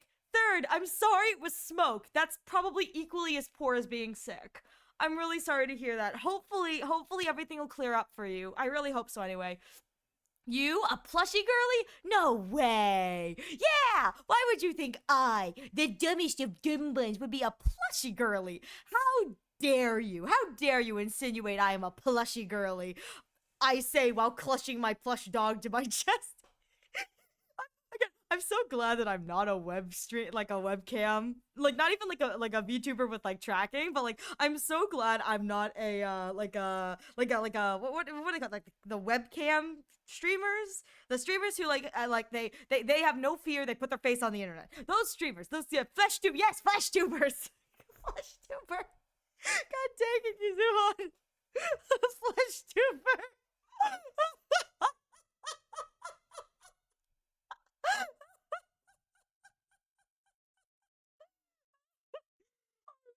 I can't. Flesh tuber. So okay, so I was gonna say I'm not brave enough to be a flesh tuber. It's probably a good thing I'm not, because if I was, I would be the most jittery jerky. It's probably a good thing I'm not like a VTuber either. Good lord, if I ever get a tracked model, all you guys are gonna see is like my head moving like 24/7, because I move a lot. Because I'm a PNG, you guys don't have to look at how much I move. I move so much, so freaking much. But right now, I was going to say what I do have right now is I have a little dog plushie, and it's laying down, so it's like it can sit on your lap and you can like pet it like Mr. Evil Knievel's like cat. But like right now I am like hurling this thing around as I gesture wildly, and I'm like squeezing it and touching it. Good lord, can you imagine what that would look like on camera, where it's like instead of seeing my face like calmly talking to you or having like a good jovial chat, it's just the dog like wildly flying in and out of frame, just like meow meow meow meow. And that is the reason why it's probably best that I'm not a flesh tuber, and probably at this point in life, good thing that I'm not a VTuber either. I'm just PNG. It's nice and simple. You guys don't have to watch me jerk around wildly. Good lord, if I ever get a tracked model, I'm gonna have to figure out how to sit still, or you guys just have to deal with the fact that it's like every other second my head's going to be like wildly spinning both ways. It's like all of it's like my eyes are being like glitching out. It's like, is your model glitching? No, that's just what my eyes do. No games, only Yap. The Yap. Oh my god. Okay. Has a game been chosen yet? Nope. Nope. we haven't gotten that far yet. Nope. I know someone else who collects Nezos. You do? I wish them the best with their Nezo collection, because there are so many, depending on like what character you like. I wish them only the best and for the best deals, because Nezos are expensive. They don't tell you how expensive collecting Nezo berries is. They really don't. Because then you have to get into like the big ones, and then they're like 30 to 30 bucks. You're like, okay, that's fine. And then you'll see something for the same price, and it's just a different like outfit for the Nezo. They're like, yeah, this was 120. You're like, what do you mean? This is the exact same thing. What do you mean 120 for this one and 30 for that one? Yeah, I have a problem. I try not to collect all the Nezos, only the ones that are like big enough for me to like hold, because there's so many small ones. Oh my god, the small ones that are like backpack keychain sized, they can go from anywhere from $15 to $45 for one that's like the size of my fist. I'm like, $45 for a plushie the size of my hand? When I could get one twice its size for like the same price for 50? What is this? Why is it $45? I mean, I know why. It's supply and demand. But like, still. No games, only Yap. Indeed, there is nothing but Yap here. Not familiar with bunny nests are and will not ask. Lol, yes, I meant cute fluffy bunny nest. Well, so Thor. Bunnies as animals, they nest. They create nests. And a lot of the time these nests are kind of like dens where they take care of their young. And so when I'm talking about like when Betty and I are talking about like fluffy nests, we're talking like the actual nest itself, which is usually a kind of it's usually like a safe area that the bunnies have concocted, and then they bring in outside items to kind of form a nest around them, so that when they have their young, their nest is a safe place for them, so their young won't run off, and they can easily find and keep their young together as their young grow. But that also is the implication of what they do to have babies, because rabbits are known for having a very quick gestation. So here's your lesson for today. If you didn't know, most people do, but there's the term called like effing like rabbits, That's like a colloquial term. They're like, wow, they're going at it like rabbits, or they're effing like rabbits. And the reason people say that, like that, is because rabbits have a very quick gestational period. So rabbits are, as an animal, they have babies really fast. So when, it's not uncommon for, in like a period of like, what is it, like 4 to 6 months, for rabbits to have anywhere from like 5 to 12 babies, because rabbits are birthed in like litters, and so every litter has like what is it, like 2 to 5 to 6 rabbits, upwards of like 12. And the gestation period, so if a human has a gestation period of about 9 months, rabbits, it's like 4 months, like 3 to 4 months. So they pop them out real quick. And that's the reason why when people say, oh, they're going at it like rabbits, that's what they mean, is it's like, oh, they're having that kind of like really fast and whatever. So that's the fun fact for today, that rabbits, that's the reason why rabbits are like so kind of prevalent, is, and there are so many rabbits. Oftentimes when you have rabbits, there's so many of them, it's because rabbits have a lot of children when they have their litters, and they have a really quick gestational period. So within a year, rabbits could theoretically have 4, 5, 6 litters. That's a lot of rabbit babies. That's a lot of bunny babies. Many boing. But that's just one of the fun facts about rabbits, is that rabbits have a lot of babies. Which is just kind of an interesting thing, yeah. But Betty was referring to the cute fluffy bunny nests. The flesh tubers. I made it to the flesh tuber section, guys. I made it to the flesh tuber section. It just reminds me of that one scene in My Love Story where Takeo wants to practice kissing, so he grabbed a plastic wrap and put it on Makoto's face and practiced kissing through the plastic. That's amazing. I love that. Betty, that's amazing. We need live 2D Ariel now. No, we don't. Live 2D Ariel would just be like zipping across the screen constantly. Like, oh god, what's there's a VTuber. Actually, I think they use a 3D model. I don't remember their name, but they're like the white, like fox cat girl person. They're kind of popular. I don't remember what their name is, but like them, and they're known for doing backflips and like crumpling, and they're kind of like constantly moving, because I'm pretty sure they use like Oculus to do them. Fubuki? I don't know what their name is, but they're kind of known. I know for a fact that they use the Oculus. Fillion, yes, Fillion. And so my brain was like, that would be me, but it's 2D. So it's like, how like Fillion like moves like really jerkily, because again, they're suited up Oculus wise. The flips gave it away. Yeah. Well, I don't know much about them. I just know that they're known for doing flips and like crumpling. But whenever I see them moving, they move like how I imagine my VTuber, my 2D model would move, where it's just constantly like jerking here and there. Because they're hooked up to like a whole suit, so it's like they can do that. But for me, I'd be like like all over the screen, just jerking back and forth, because I move a lot when I talk, so I'd have to practice like sitting in one place, so that I'm not like constantly just like spazzing out the program and like dying on the screen. I must admit, I love the idea of putting like future donate, like, again, I joke about all donation funds going into my Aventurine pull fund. Let me tell you, I've been a good boy. I've done my simulated universe. I've worked hard, and I should have enough that I don't need to spend money for Aventurine. So I must admit, all of the donations you guys have so kindly given to me, I kind of like to put them towards possibly trying to find an artist and a rigger for a live 2D model. I think, or at the very least, maybe hiring a rigger to teach me how to rig, so maybe I can do rigging for my costumes too. I think that'd be really, really nice. And so like that's all the stuff I'm like putting aside towards that, because I know that half of whatever I get, I love it, because it's like, it's a double whammy. Not only is it that my community is so kind to give me stuff, half of it is taken by the platform, and the other half that I do receive, so the half that's taken by the platform that you guys give me, it's like, I don't see that. I get half of it. And then half of that is taken by the US government. Because the tax man needs his cut. And I sit there, I go, why? My viewers were so kind, and now you're taking half of this through taxes? This is bulldinkle. And they're like, and the really sad part is, at the end of the day, they're like, yes, and you're not gonna get a tax write-off back. I'm like, so stupid. I think the past few years I've owed taxes, which is just like kind of sad. I'm like, that sucks. Well, granted, past few years I've been a student, so So that's the reason I vote taxes. This year I should hopefully get a tax return.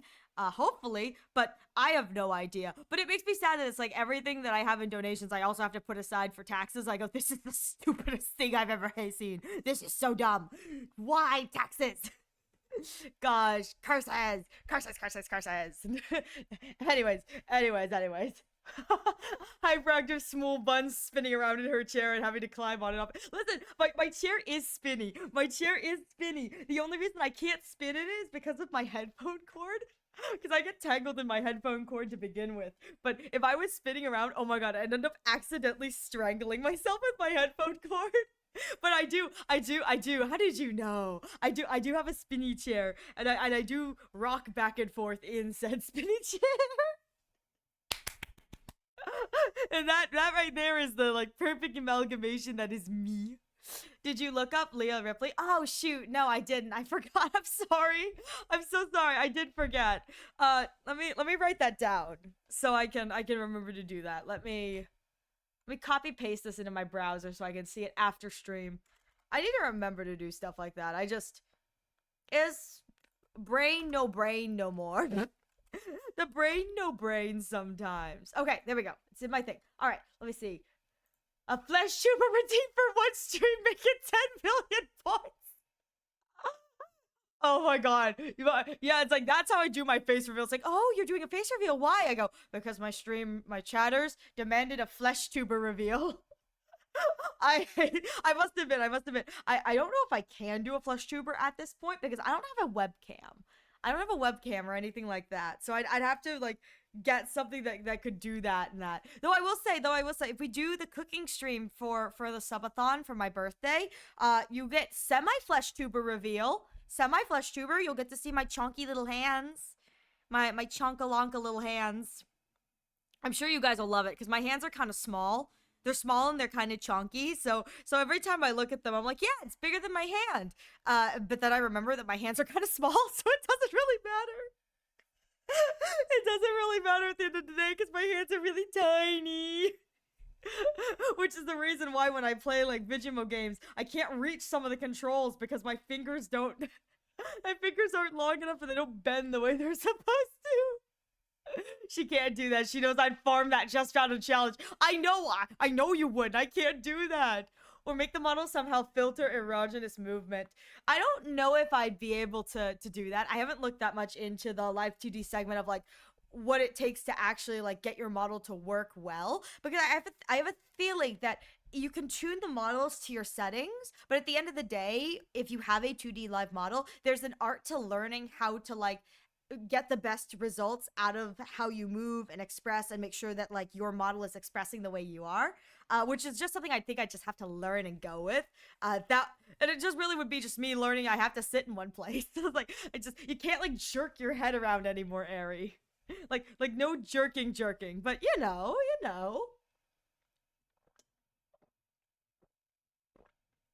Oh my god, I needed to. Oh god, I'm go.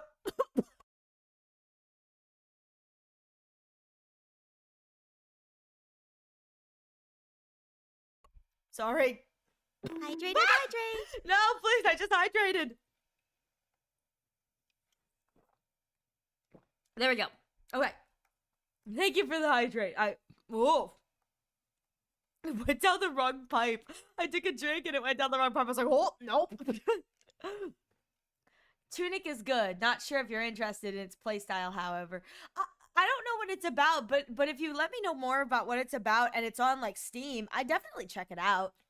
I know that a lot of stuff is on sale right now on Steam, which is like really good for me because I was able to pick up some stuff that I was like, oh, I've always wanted to play this. So even if I don't play it on stream, I get the opportunity to be like, yay, I've always wanted to play this. So I'm very excited about that. I'm like, ooh, this is super fun.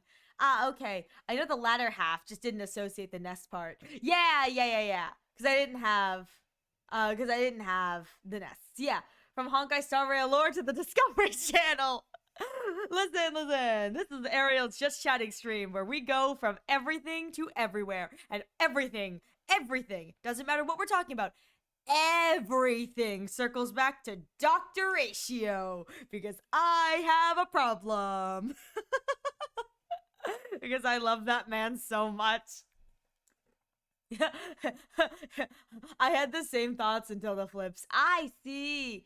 Yeah, I heard White Fox. I mentally thought Sane One. Ariel? Boy? The scene I was talking about is in the meme channel for anyone curious. Imagine Brain, hand streams. Ariel, who's letting you in the kitchen? To cook? Hey, how dare you? Today I microwaved a wonderful meal for myself before I went on stream. I don't know what you're talking about. I microwaved myself some Costco mac and cheese, and I put chicken in it, so it was really nice. And that's what I had today. That's what I made by myself for dinner. So yeah, they let me in the kitchen. Puff puff, puffs out chest. Oh, gung gung, gung gung, gung gung. You made mac and cheese but didn't share it with the chat. The pinnacle of cooking. You can have some. I still have some. I was so proud. I cooked it the previous night and then I microwaved it today to warm it up. I did very good. You can have some. It's expensive. It's expensive, but it's very yummy. It's one of those things where it's expensive if you're buying it just on your own, but I got chicken to put with it, so I was able to add a little bit of protein. So it was like chicken, and then so the chicken is my protein, and then the cheese, and I had some frozen veggies, and it was all good. It was all good. I had a good noms. And then after stream, I'll decide what I want for my snack. Snacky snack. I think I'm gonna have, we've got right now, there are these like really mini ice cream sandwiches. So they're like half the size of a normal ice cream sandwich. And I have been loving them. I've absolutely been loving these like mini ice cream sandwiches because they're very tasty. They're a little too sweet for me, but at the same time, they're so small. So they're like the perfect size. So it's like, it's just enough that I feel like satisfied after eating it. I'm like, yeah, I just had an ice cream sandwich. But it's not like as big as an actual ice cream sandwich. So it's like, theoretically, if I wanted, I could have two. I don't usually want to, but I'm like, theoretically, I could have to. But that's what I had for dinner. I'm not really told the plot, so you're not really told the plot, but you were given a couple cutscenes where you're meant to piece things together. The game has a manual. However, you have to find the manual by finding the individual pages of it and piecing it together.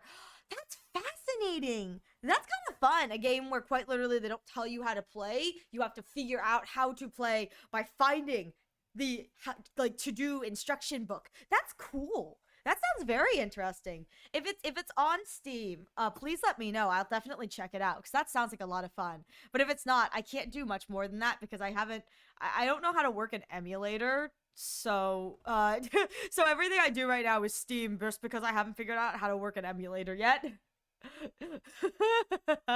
Ah, yes, microwave meals. Yes, I love my microwave meals. Do you use Egghead for a snack? No, not my egghead. It's shiny and pretty. It needs to be protected. How could you? How could you? Don't eat my egghead. Home baked bread is my go-to for mac and cheese. Ooh, comes frozen. Pop into the oven for 30 minutes. Best pre-made mac and cheese I ever had. That sounds delicious. That sounds freaking delicious. Oh my god. I have to admit, I don't usually get mac and cheese, the boxed or the pre-made kind. It was just kind of like you know what? The mac and cheese is here. Why don't we get it? You know, I'll make that as a dinner. Last time I went shopping. So I don't usually get it, but I was pleasantly surprised by how good the mac and cheese was. And the Costco mac and cheese I got, the top of it ended up baking really well, so it's got that kind of like hard cheese crust that's really tasty. Uh, and so my dad, who also had some, he was like, I like the hard cheese at the top because it's all crunchy and yummy. I was like, good, Dad. I'm glad that you like this too. Cause yeah.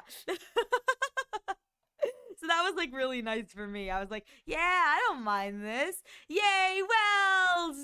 Heck yeah, that's what we're talking about.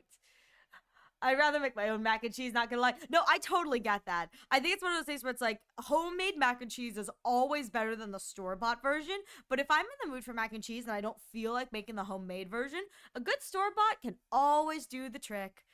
I don't eat mac and cheese as much as I probably would like to, considering I really like cheese. I usually just get like a block of cheese or a wheel of cheese at the store, put it in the fridge. It'll last me a while as I like slowly cheese plate my way through it. I'll cheese board my way through the cheese. It's like, yes, all the cheese. I'm the one person who like at the end of the night when they bring out like a dessert menu, they're like, "Do you want dessert?" And I go, "Ooh, cheese board." I'm a huge like advocate for cheese board is not the appetizer, cheese board is the dessert. I want my dessert to be stinky cheese. I really enjoy a good cheese board. It doesn't even have to be a good cheese board. I just like cheese and a few crackers and I'm very content. I am very content. Time for chat to make homemade chicken nuggets and mac and cheese. Listen. Homemade chicken nuggets and mac and cheese would be so fun considering my birthday is Thanksgiving this year. So instead of having like the turkey, the yam, the sweet potato, it's like all of the stuffing gravy, the cranberry sauce. It's like, what are you having for how you said Halloween? It's like, what are you having for Thanksgiving, Ariel? Ariel, chicken nugget and mac and cheese. Chicken nugget. I would love chicken nugget. I'm just it'd be so good. Uh Tudyk's gameplay style is a mixture between Legend of Zelda with the item system and fighting akin to Dark Souls. Ooh, Dark Souls. That scares me a little bit. I've seen people play Dark Souls. I go, oh no. So there's a reason. Chat. There's a reason I only play turn-based games, and that reason is I suck at anything that requires reaction time. I go really quiet, and the only thing you hear from me is insert gratuitous screaming here. You guys have seen me play Zenless Zone Zero. It's just, well, actually, when I play Zenless, it's just sus noises, apparently. Apparently, when I play Zenless Zone Zero, the only noises I make are sus. Just gods. I mean, you did great for ZZZ. Perhaps, but I also make a lot of weird noises. God, can you imagine me playing Dark Souls and I'd have to like, God, I would moan my way through that game. And not just because everything in that game is a hear me out, but because I have to be like, ah. Dark Souls stream went, you know what? Honestly, Dark Souls stream could be a great like sub goal redeem or something, because that is something that like I'd love to like if I could. I think, is it Dark Souls or Elden Ring? One of those has like a multiplayer mode. I'd love to get like a friend who does play the game to play it with me, because for them it'll be infuriating because I don't know what I'm doing, and for me it would be infuriating because I don't know what I'm doing. She wouldn't even be able to do the tutorial boss. You're dang right. I'm the person who got stuck in like I've never played Cuphead, but good lord, I would be the person that gets stuck in the Cuphead tutorial. That would be me. That is the state of my gaming prowess. It's very clear that I'm not a gamer. I'm not a gamer. I've got friends who play like Fortnite. I love watching them. I go, this is so amazing. You guys are so cool. They're like, would you ever play this? I go, never. No, this would not end well for me. It's like, you guys have seen me play Repo. It's it's like I'm here to cause chaos and bring good vibes and energy, but actually getting good gameplay out of me? No. Who do you think I am? Who do you think I am? That's not me. Is it just me, or is Ariel talking faster? Who gave her caffeine? Faster! You know what's funny is I don't think I've had any caffeine today. I don't drink caffeine at all, to be frank. Which is one of the things I think is funny. People ask me all the time, like, what energy drink do you drink? I go, I don't drink caffeine. Mostly because it gives me headaches. Too much caffeine gives me really bad migraines. I just naturally talk like there's one bullet in my brain and it's like zipping from side to side. It's like ping pong ball, and it's just oh the head pats. Hang on, sorry. There we go. Let me re-redeem that for you. I should just keep it on this stream, but like then I can't read the text. It's really short. Okay, all right. I say keep going down. How did we both roll an 89? You both rolled an 89? Fascinating. Still ahead of you. I mean, you did great in ZZZ. It wouldn't even defeat the boss. I made it. I caught up. I want you to play like a puzzle game. Have you heard of Invento? No. What's that? What's that? I burped again. I'm sorry. What's Invento? In bento. Oh, it's 80% off. Oh, I've seen people play this. Oh, I could definitely. How much is this? It's 80% off. It's 99 cents. I'm gonna pick this up. I'm gonna pick this up. I'm gonna pick this up, Zuku. I'm gonna pick this up. This thing looks like so much fun. If you guys would want to watch me play this, I would 1000% play this. This looks like so much fun. Puzzle game. Oh my god, this is so. Oh my god, I love this style. You know we'd watch. I love that. You know what? I'm going to let me bookmark this. Let me bookmark this while I have it here. That way I don't forget. There we go. Okay. I'm gonna pick that up after stream. That game looks so freaking cute. Oh my gosh.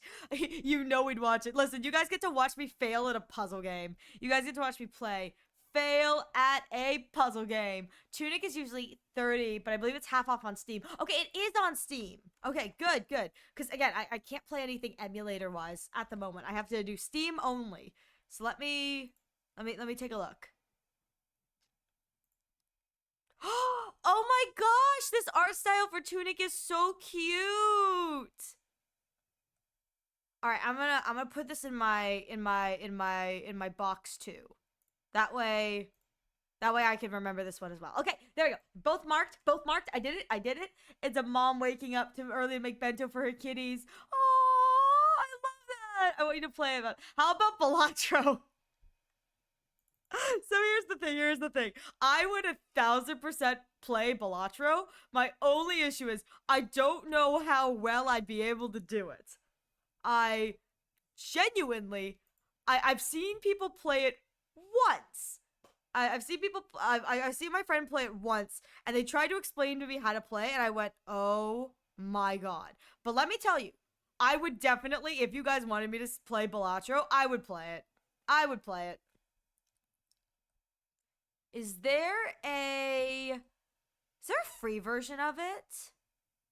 Or is it only on Steam? Okay, let me mark this one too. Okay, there we go.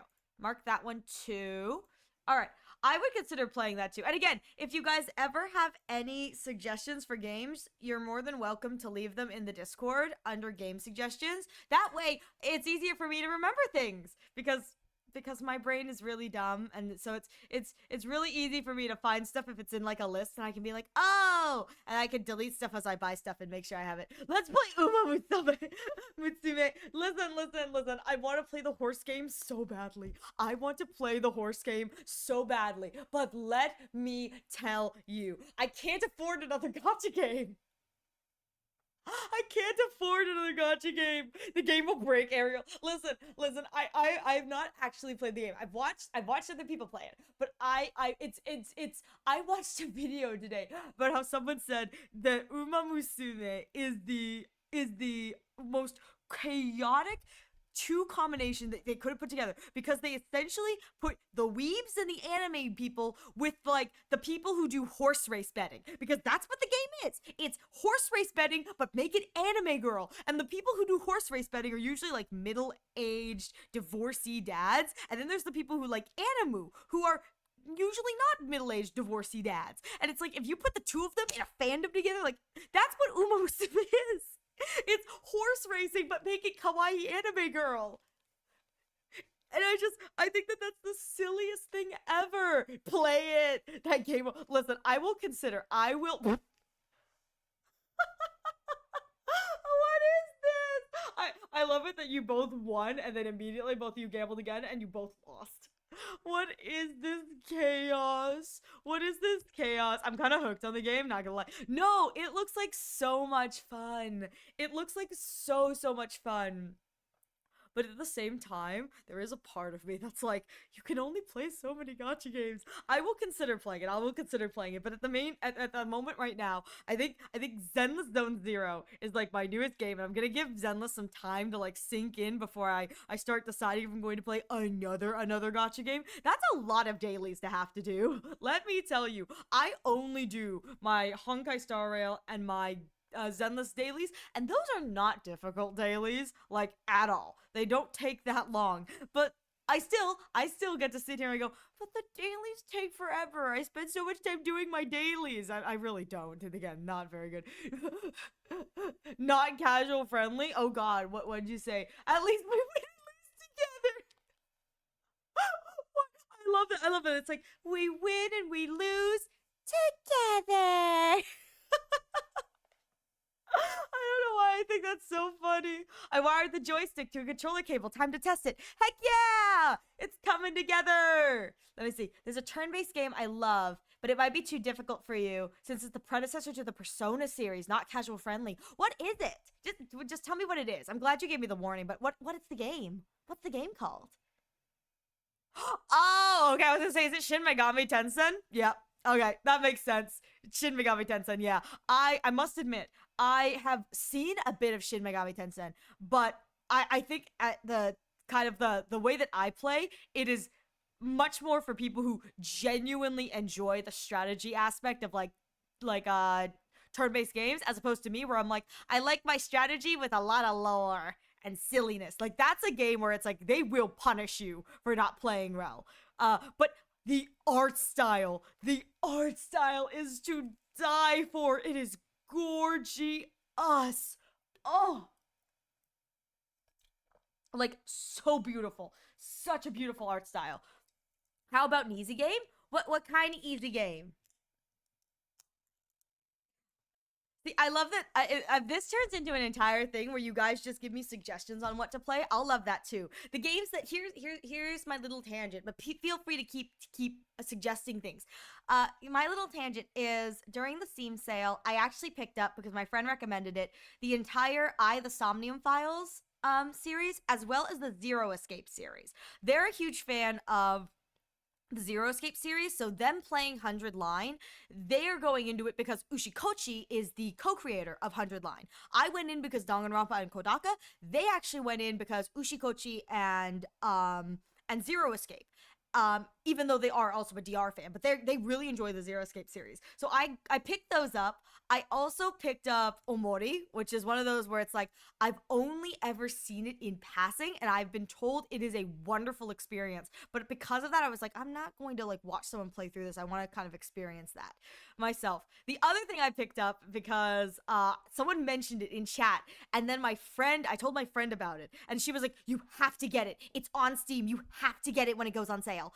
And it went on sale, was the Sonic X Shadow Generations. I don't remember which one of you, but one of you was like, you should play that, Shadow Generations. I went, is that out on Steam? And you guys told me yes. And so when I chatted with my friend who has played it, she was like, you are going to love it. We're both longtime Sonic fans. And she's like, you're going to love it. I loved it. You're going to love it. So I picked up that stuff. And then I also picked up I also picked up a bunch of co-op games, including Pico Park. So I'm hoping maybe I can get my friends together to play Pico Park with me. I feel like that'd be really fun. I got a lot of collab games that I can play with other people, as well as the entire Ace Attorney trilogy, the entire Ace Attorney series I picked up. So I'm very happy about that. So we have a lot of options for things to play. But let me see what you guys have also suggested. Because listen, I'm gonna be real here. I prefer turn-based and visual novels because that's just what I personally enjoy playing. But if you guys genuinely would want to see something like Dark Souls or something that was like an action game or like a shooter like Fortnite, I would not be opposed to trying other things. I really wouldn't. I just know that at the end of the day, I usually go back to turn-based games and puzzle games and visual novels because, again, personally, that's what I usually enjoy playing. But I mean, I enjoyed Repo thoroughly, and I think under normal circumstances, Repo is a game I would never touch. I would never touch it. Like, I'm like, okay, yeah, it's spooky, it's scary, and I have to pick stuff up. Like, I don't like this. It's a blast, you know? So it's like, please, just suggest stuff because there's a lot of stuff out there that like I just don't see because it's not what I normally look at, and I'd love to hear suggestions. All right, let me see. Let me see what we've said. Easy game. For something more goofy, there's Disgia? What? What's this? Disgia? What? Hang on. I have to look this one up. Oh my god, I love this. Oh my god, I love this art style. Oh my god, this is so cute. What is this? Oh my god, this art style is amazing. I don't know what this game is. This Disgaea? Disgaea? I don't know what that. Disgaea. Disgaea. Okay. This guy. Disgaea. This looks like so much fun. Oh my god, it's an SRPG. Oh my god. Oh my god. I'm looking at it on the Steam page and all I see is like a stack on stack. This looks like so much fun. The joystick works! Heck yeah! I'm so happy to hear that, Thor. Congratulations. Oh my gosh. This looks like so much fun. Hang on, put that one on my list for later to look at. I like that. I like that. Let's see. Osu. Here, you know what? Honestly, Zuku, I love the idea. I love the idea of playing Osu. Okay. So here's the thing. I've watched so many people playing Osu, but because I watched the people who like actually play Osu, I don't know if this is a thing. Am I able to play Osu without having like a tablet pad or any like fancy whatever? Can I just play it if I'm using my mouse and like randomly clicking? I know that that's not like the best way to play Osu, but am I still able to play it like that? Is that like a thing I can do, or is it one of those things where it's like I do need to get like a tablet and whatever? Because I don't have a tablet because I use an iPad to draw. Yeah, you can. Okay, good. That's good. That's good. I must admit, I don't know how well I will do at Osu because when I play rhythm games, it's usually on my phone. Not only that, I'm one of those disgusting creatures who, when I play rhythm games on my phone, I only use my thumbs. So my thumbs are very agile, and the rest of my fingers are not. Let me see. Disgaea. I have to avoid mentioning Disgaea 6. It's not good. 7 was okay. Disgaea 4 though was peak. What do you recommend for someone who just wants to get into it? Do you recommend 1 or do you recommend doing 4 and like doing the one you think is the best? Please let me know. You move your mouse and use Z and X on your keyboard to click the circles. Z and X. Oh, and that way I can oh shoot. Hang on, give me one moment. I gotta. Okay, good. I can click. I just had to make sure that I could click fast enough in my mind. I can click fast. That's good. I can rapid. I can rapid note, but I can't. That's one of the things I can do from playing so many rhythm games on my phone is my thumbs can rapid tap, but I usually can't move my fingers very well. Wrist explodes into orbit. It really does. My wrist is gonna be broken by the time. The way you said gorgeous, I thought, okay, Argentine. I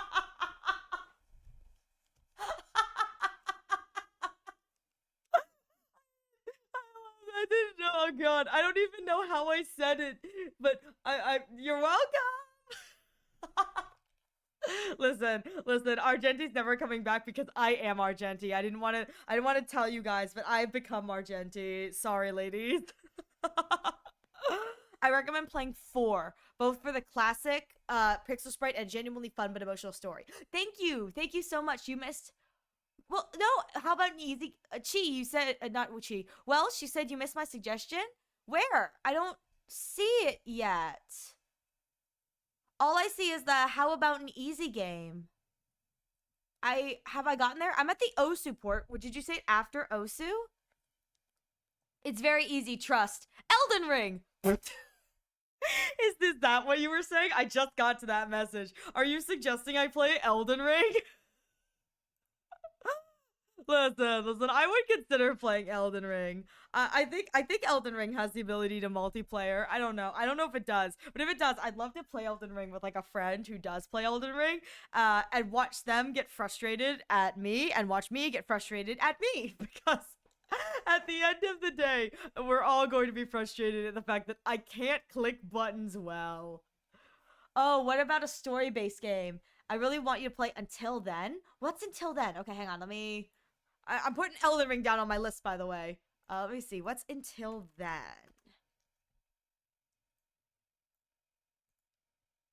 Ooh! Oh! I love this style! Oh my gosh, this looks like so much fun. Okay, hang on. See, I like doing this right now because everything's on sale for Steam. So it's like if I'm gonna pick stuff up anyway that you guys would want to see me play or that look interesting, it's best to pick it up when there's a little bit of a discount. It's like I'll pick it up when there's a discount. We like discount. Wow, I'm trying to put Elden Ring on my list, and they're just like, you need to put in your birthday, and I'm like, dang, I have to admit how old I am. I'm like a shriveled up potato. Shriveled up potato. Where's my, there it is. Okay. There we go. Clicking. Yeah, because Elden Ring's on sale too. I'm here for the up to 90% off. This is nice. This is nice. All right, there we go. Yes, all these on my list. Okay. Now keep reading, keep reading. Let's see. Pico Park. Oh my goodness. I'd have to make popcorn for that. Listen. And the funny hard thing is that I'm one of those people where it's like collaboratively, I'm not good at collaborative games. Not because I'm like a little chaos creature, because I am a little chaos creature, but it's more that I have no technical skills in video games. So I'm the person who unintentionally walks off cliffs and walks into pits and falls into holes and knocks the entire tower down. My friends playing Pico Park with me would have to be very, very gentle with me. I have to be passenger princess through the entire game so I don't accidentally cause chaos because I'm very, very bad at video games. I mean, that's what makes it kind of fun, you know. But everyone else would be arguing over like, you know, it's like jump. We need to go this way. We need to go that way. We need like 3 people, and I'd be going, guys, where's the button for jumping? How do I run forward? Can someone carry me? They're like, get on my head. Get on my head, Ariel. I'm like, where? What head? The red one. What's red? But you know what?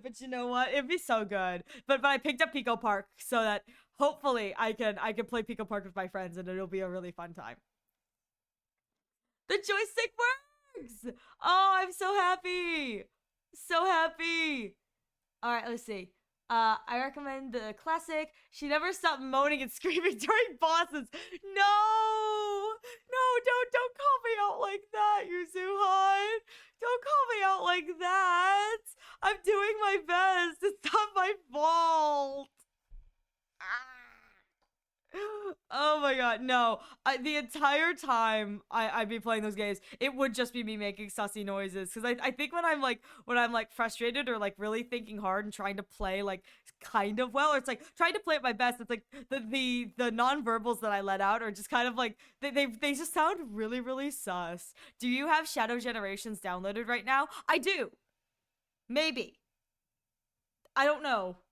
I bought it, if that's what you're asking. If it's on my computer, the answer is I have no idea. I may still have to download it from Steam, but I do own it. I do own it on Steam. I may still have to download it. I don't know. There's a lot of stuff on my desktop. I can't keep it all straight. It does. It does. Because I can't click buttons well. That's the entire reason why I'm making this new controller. I mean, that makes sense. I can actually rapid click really well with my right hand. But it's just that my right hand is what has the mouse, and I'm not ambidextrous enough that I can use the mouse on my left hand, so I have to deal with the fact that my left hand, I have to like click buttons and I have to move with my left hand, and it's hard. One of the issues is just that my joints, they don't bend and flex the way they should. There's a lot of resistance in them from just kind of years of like wear and tear and damage and stuff. And so I find that a lot of time if I have to move my pinky in particular, if I have to reach over to hit keys, it has a tendency to lock shut. And so it locks like flexed and I can't bend it after that. And so it's like sometimes when I'm clicking stuff and I don't end up moving, it's because my pinky is locked and I can't reach the keys. And that's one of the things that I have trouble with in repo is like there's instances where it's like I'll be trying to hit the right button but I can't because my pinky is locked and I can't move my finger. Which is just kind of one of those like really sad things. That's just how my hands are. Both of my hands end up actually like locking and they've got a lot of pain and joint problems, but that's fine. That's fine. Elden Ring, the Chinese bootleg version. And you know what the worst thing is? The worst thing is the Chinese Elden Ring, the Elden Ring, it would be like even harder. They'd find a way to make it even harder than the original Elden Ring because it's Chinese and they'd be like it's like only prodigies may play this. Oh my god, let me take a drink.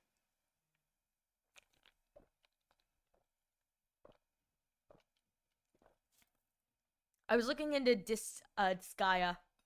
Wow. Disgaea 4 again. Been a few years. The main character is voiced by Troy Baker? No way! That's crazy. Oh, I know a game that Ariel can really LMAO can play LMAO. Candy Crush. So here's the thing. Here's the thing. I can play it, but let me tell you, I'm really bad at match 3 games. I I sucked up my pride. I sucked up my pride. I sucked up my pride and I played the rest of the Origami Bird event because I needed the stellar jades that can come from the multiplayer mode of the Origami Bird event.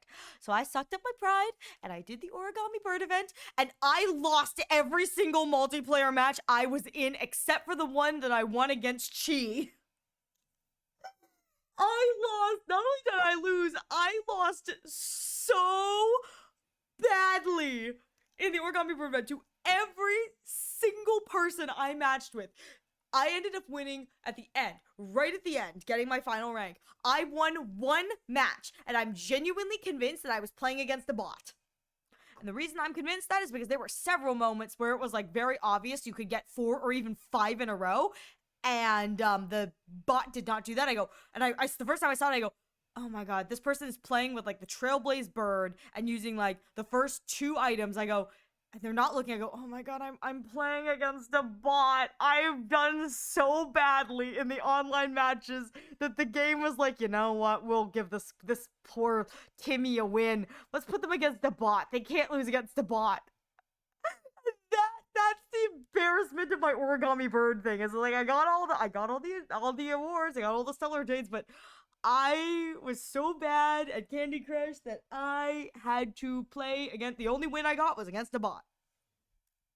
I wish I could say I was proud of that, but it's like I lost so badly, so badly to the actual players. It's just like I was like, wow, I really suck at this game. It's like it's freaking Candy Crush. I'm losing at Candy freaking Crush, and not even like losing a little bit. I'm losing by 300 points. I really sat there. I was like, afterwards, after I played what I was positive was a bot, I kind of sat back. I went, wow, I suck so badly that they really took pity on me. They were like, you know what? It's fine. We'll just give them a bot. Give them a bot.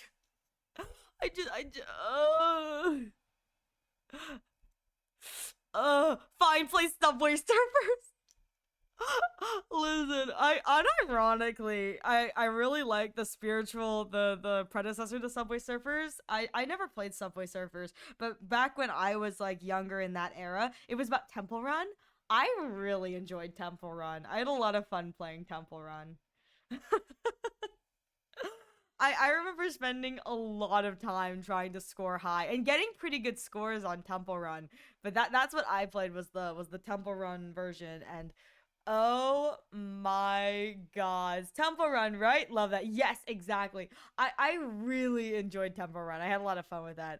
And then the not the Sonic branded Temple Run, which is like I think it's like Sonic Dash is what it's called. I played a lot of that too. And also this is me admitting a lot of stuff I did as a child. This is my self-report. There was a Minions run, I think, where it's just Subway Surfers, but you're playing like as a minion and you have to collect bananas. I played so much Minion Run. I played so much Minion Run. Minion Run had like a battle pass that was like, it wasn't a paid battle pass. It was just like, well, it was paid, but it was like you could either pay it or you could play enough that like you get the rewards. I, for several of the Minion Run seasons, played so much that I was able to unlock everything in the battle pass. I played the minion version of Temple Run, and I don't know why. That's just what I played. I played a lot of Sonic Dash too. A lot of Sonic Dash. I think by the end of when I stopped playing Sonic Dash, I'd played enough that I had unlocked every single playable character at that time. So it's like all of them. So I collected enough of like the in-game currency to get that. And that's one of the things I used to play when I was like really young. Was that? Anyone else remember Flappy Bird? I remember Flappy Bird. I actually found an old phone that still had Flappy Bird on it because it's no longer available. I do remember Flappy Bird, and let me tell you, I am no better at Flappy Bird now than I was when Flappy Bird came out. I am atrocious at Flappy Bird. There was a lot of stuff I used to play like when I was younger. I must admit I was a dirty mobile gamer. I think if I was younger, like younger than I was when Genshin Impact came out in 2020. I think it was 2020 that Genshin Impact came out. But if I was a little bit younger, I probably would have really been into Genshin Impact and gotten into the Hoyo stuff sooner because of the mobile game kind of thing. But by that time, I wasn't playing as many mobile games. I wasn't playing a lot of games in general. I had a Switch and I played just Fire Emblem Fire Emblem Three Houses. I have clocked 500 hours in Fire Emblem Three Houses after my memory card got wiped. So before the wipe, it was about 300 hours. So I have clocked a total of probably around 800 hours in Fire Emblem Three Houses. If that gives you any semblance to what my mental state is, yes. Hi. Or, if you looked at my podfix and you couldn't figure out that I played a lot of Fire Emblem, I have over, I think, 60 Furry Bird stories on my podfic channel. Ding! Furry Bird kids are eating good. Let me see. Or we can do the HSR rig. Oh yeah, we can do the HSR rig. We could do that by the end of today if we don't play anything today. I don't know if we're going to play something today. We could do that today. Let's see. I think my high school was something like 53. Dang! Heck yeah! I just try to remember getting 99 points in Flappy Bird just to get the most Secret Mario ending. I remember hearing about that. Was the Secret Mario ending ever confirmed? Was it ever confirmed?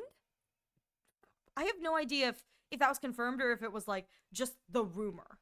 I don't remember looking at that. But I think genuinely, if I had been more into the mobile gaming like I was several years earlier, I would have really gotten into Genshin Impact on my phone. But I never did. And it was fake. No! That's sad. That's sad. The game was somehow less than a megabyte in size, was not hiding any secrets. It should have. That would have been cool. I must admit, I'm kind of glad I didn't get into Genshin Impact when it first came out. I think I would have been absolutely screwed. And I really try, and this is one of my things, I try not to have too many gacha games on my phone because my phone is automatically linked to my credit card. It is so much easier. It's so much easier for me to just go onto my phone and be like, I'm going to buy in-game currency than it is for me to do that on my PC where I have to like stop and think. So it's like one of the reasons I was very hesitant was I was like, I don't want that many gacha games on my phone. And up until my last gacha game, EOS, I only had one gacha game on my phone, which was I spent most of my time on my phone playing Love Live. Love Live School Idol Festival All-Stars and Love Live School Idol Festival, the first one. Then they both EOS'd, and I got really sad. I still miss them. Which is why my follower gacha has, my follower gacha on my thing has Love Live cards, because I really love Love Live. Love Live was a huge part of my middle school to high school phase, which was, I played a lot of School Idol Festival, the rhythm game, like in between classes. I absolutely loved it. I used to tier well in the worldwide event for Love Live School Idol Festival. I tiered really well for All-Stars too, but All-Stars didn't have as many people playing globally, so it was easier to tier. But in the global version of Love Live School Idol Festival, I used to tier high without spending any money. I was very proud. I was like, yeah, I play this game too much. EOS, what does that mean? EOS means end of service. So for most gacha games and most live mobile service games, if they decide, we're no longer going to have this game, the servers are going to shut down, that is an EOS, which is end of service. They will no longer be servicing the game and the servers are going down. So if you hear in EOS, that is not what you want to hear. I'm sorry, your username is... Hi, Kumomo, how are you doing? Bald. EOS, the bang boo? Indeed, the bang boo. It's good to see you, Kumomo. How are you doing? I'm sorry, I'm living for... In my chat box, it like takes up half the line. I love your name so much. It's like the size of your name is the size of most of the other chat messages. I'm so sorry. This is just. I love your name so much. It's just so long. It brings me such joy. Please forgive me. Please forgive me. I love your beautiful head. Thank you. It's very shiny today. Much shine, much egg. It's good to see you, Kumo. I hope you're having a good day. It's been like 40 minutes. And you better appreciate it. I know you guys like the bald. I'm being nice. I also forgot to set a timer. When do I ever remember to set a timer? Let's be real here. The only time I switch back is when you guys remind me. When you guys remind me to switch back. Do you want to switch back, or is someone going to immediately redeem the bald after I switch back? Oh my god, oh my god. But it's good to see you, Kumo. Thank you so much for stopping by. I'm still living. I'm still living for just how long your name is. It's absolutely amazing. Let me see. That's why games like Honkai Star Rail work for me, though, since the combat's at least turn-based. Same here. I love me a good turn-based game where I can sit down and, like, just take a moment if I'm, like, overwhelmed. I'm like, what am I doing? What am I doing? Or, you know, I can take a moment to simp. The amount of time I have spent with my friends Robin just sitting there listening to her sing, I'm like, yep, this is how gacha games are supposed to be played. I'm just sitting there waving my hands as Robin sings. I'm like, this is wonderful. The silly vibes be silly. Switch back. Okay, hang on. Let me I have to Do you guys want duck for the rest of the stream, or do you guys want me to go back to my normal outfit? If not, the duck is what's going to stay. It's just because I messed up my original model, apparently. I saved over the wrong thing. I'll have to fix that later. Oh my god, go bald! Just kidding. Oh no! Oh no! Oh no! I'm sorry. Okay, hang on. Going back to the nope, wrong. There we go. Bald we go.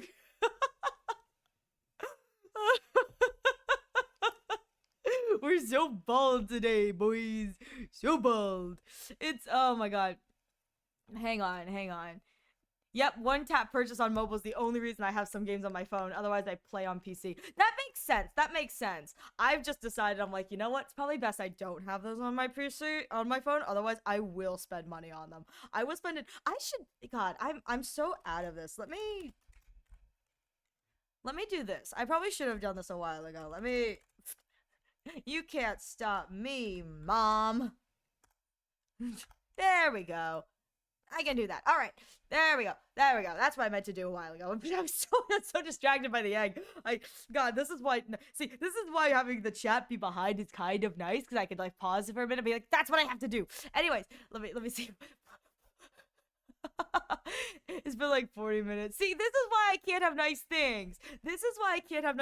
Because the moment you guys remind me, yeah, it's been like 40 minutes. You guys immediately are like, all right, you went back to normal. Put the head back on. And well, you said Shadow Generations is what you'd like to see. Yeah, we can definitely do Shadow Generations if I get around to playing anything today. I have no clue if I'm going to get around to playing anything, but we can definitely do Shadow Generations if that's what you'd like to see. Oh my god, there's no escaping the ball. There really isn't. I can't stop it. It's all here. My head, so big. Oh my god. I have to start like this sounds horrible. I'm looking at like my free gigabytes and I'm like, I think I have to start uninstalling stuff. I go, why is it that I've used up half of my storage space? What have I downloaded that's used up half my storage space? I recently bought a pen that can write underwater. It can write other words too. I just like the word underwater.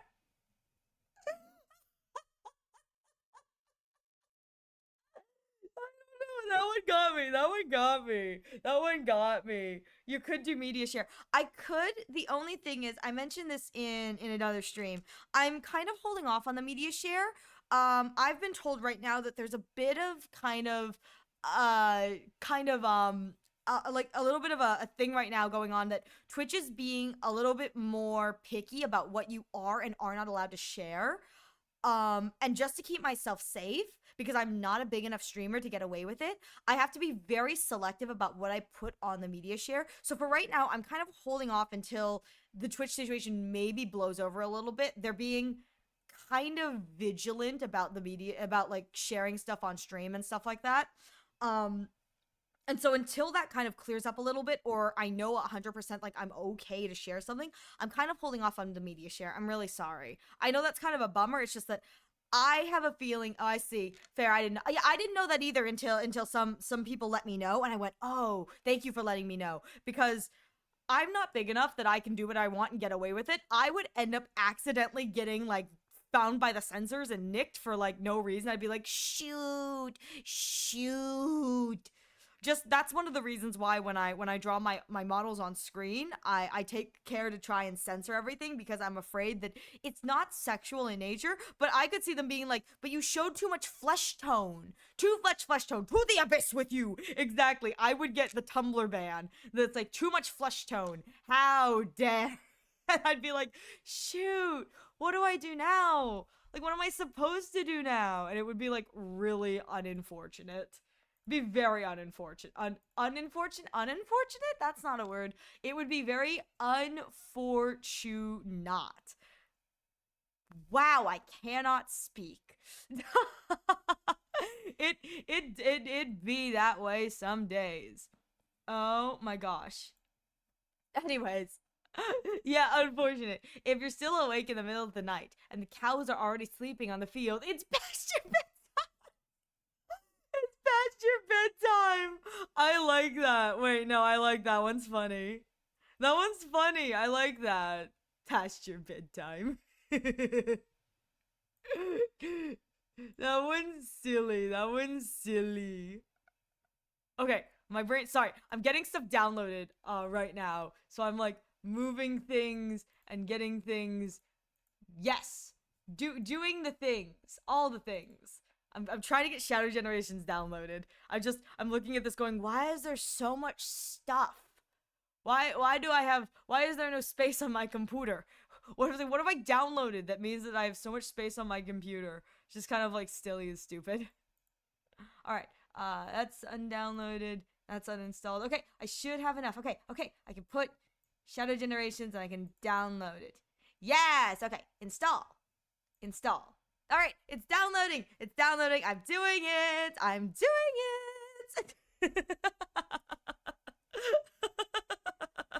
There's no professionalism here. We'll see how long it takes me to do this. I must admit, I haven't played a Sonic game in years. It's been years, I think, since I played a Sonic game. What's the last Sonic game I played? I think the last Sonic game I played was Sonic Generations. Because I didn't play any Sonic games like post Sonic Generations, I think. Because I didn't have the consoles for them. And so I think this is the first Sonic game I am playing since Sonic Generation came out. But I will say, I would just like to say, I am a proud survivor of, if you're a Sonic fan, you'll understand this. I'm a proud survivor and completion. I completed Sonic 06. I did it on the original console. I completed Sonic 06. I did it. I'm very proud to say that I did that. Mostly my siblings. My siblings mostly played the game and beat it for me, but I spiritually helped with a few levels, therefore I played and completed Sonic 06. I have this joke where I uncontrollably tell airport jokes. There's no cure, it's terminal. That's pretty good. BTW, I sent the poem to my girlfriend yesterday. She loved it. And she said, sure, I will offer that one day. Oh, Welsh, you've done yourself in, my good man. You have done yourself in, my good man. Sonic Adventure 2 Battle has a special place in my heart. That was one of the games I got Sonic Adventure 2 Battle, and I was able to. We had a GameCube. We I don't remember why or when we got a GameCube, but we got one, and I remember playing. I spent so much time, years. We're talking years after Sonic Adventure 2 Battle came out, years after I played Sonic Adventure 2. And I spent so much time playing that game. I was saying the Chow Garden. I spent so much time in the Chow Garden too. It was so fun. I love the Chow raises. Sonic Adventure 2 Battle has a very special place in my heart. It's probably one of my favorite Sonic games. I can tell you what my first Sonic game was. It's probably not what you guys think it is, but I can tell you what my first is because I know this fully. But Sonic Adventure 2 Battle was one of my favorite Sonic games. Uh, oh my god. Yeah. Let me see. It says Sonic lost the Sonic save data on our PS3 three times to random corruption. Oof. The Sonic 06 thing to random corruption. Yeah, that's pretty par for the course. Sonic 06 was a mess, but I mean, it's so classic in how much of a mess it was that it's like you can't hate it at this point. It was just so bad. Yeah, Welch! How did you find a blind man in a nudist colony? Well, it's not hard at all.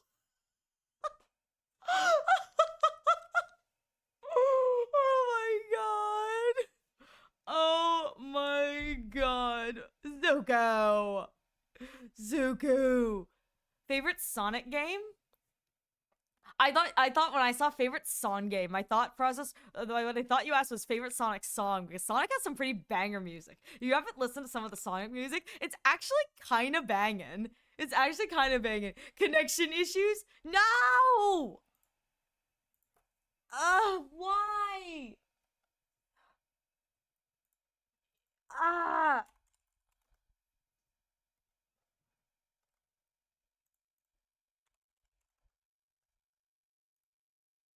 Ah! Why are you doing this to me?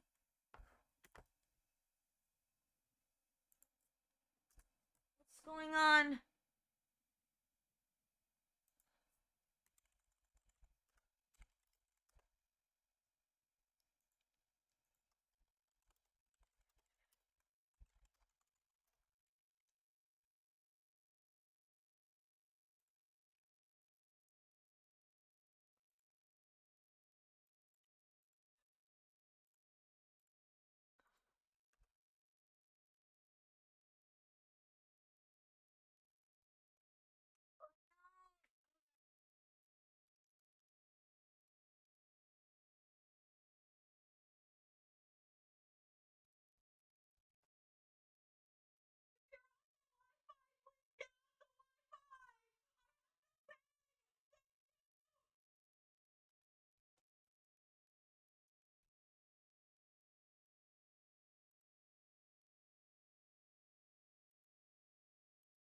Are we back? Are we good?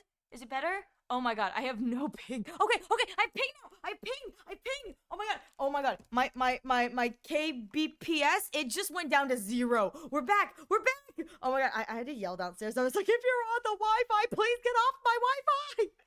I'm begging you. I really need to. I really need to get the router up here so that hopefully that doesn't happen. Honestly, I think what happened is it started dying when I tried downloading the game. So I think maybe I can't stream and download the game at the same time. Thank you all so much for bearing with me, for being patient. The big boon head taking all the bandwidth. It really is my beautiful big boon head. It takes up all the bandwidth. Later, we're back. I have no ping. Oh my god, I can't even spell ping right. Oh my god, thought the stream was dying on my end. We're back. I'm back. Oh my god, my bad. Sorry, everyone. I wish I could say this is a one-off occurrence, but we all know it's not. And it won't be. Okay. Let's sit here for a minute and just take a moment. Oh my goodness. Oh my god, just swamp things. It really, actually, hang on. I'm looking at the weather app. I'm looking at the weather app right now. See if it's gonna rain. I'm good. No, it's gonna rain tomorrow. No. Okay. I'm home. Welcome back, Kaede. I'm so glad you're home.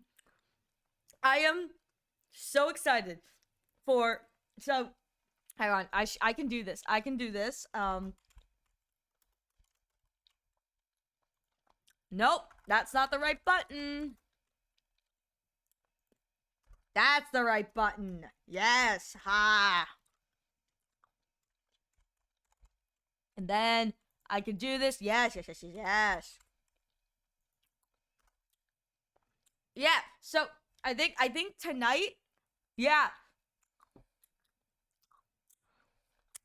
I was saying Kaede is going live later tonight and doing con talk. This is it. I'm pretty sure the con talks are exclusive.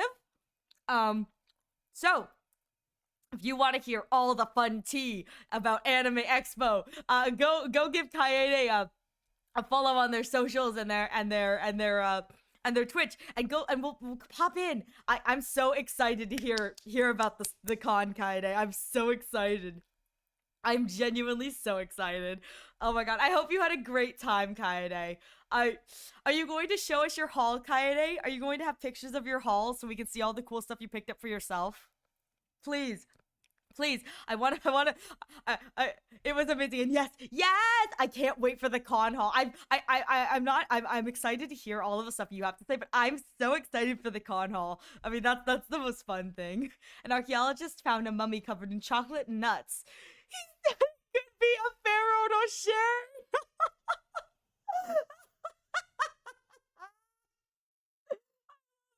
I literally spent the last 2 hours going through and tagging all the people from the arch. You know what, Kaede? You're a good soul. You are a good soul. Because realistically, you did not have to do that or remember that. You are a good, kind soul. Because I'm gonna be real here, I would not remember every single person I went to, especially at a con that big. It's like, I wouldn't remember that. You're such a good soul going and tagging everyone. You also came back just in time for me to miss my technical issues. Wait, guys, you want to know why Kaede's here? This is the summons. Ariel has technical issues. Kaede appears to laugh and go, really? Come on, Ari. Why? Why? I have remade the wiring for the controller. This time the wires around the original cable actually match my wiring. Yay! I assume that that's an aesthetic choice rather than like an I need choice, but like a technical need. But still, that's wonderful. No, not the big bun. Not the big bun. Not the big bun. Also, you need to stop giganticizing those emotes. I know you're doing that because I can't yell at you for the bits, but you gotta stop. You gotta stop, my man. You out here trying to be sneaky. Yeah, I see you. I see you. Thank you for continuing to giganticize your bits. Oh my god. Let me see. It says, I made a spreadsheet ahead of time. That's smart. That's smart. Kaede, that's smart. That's really... See, look at... This is the nice thing. It's like, this is great when you have friends who are smart like that, because then I could be like, can I just steal your work, please? I'm really dumb.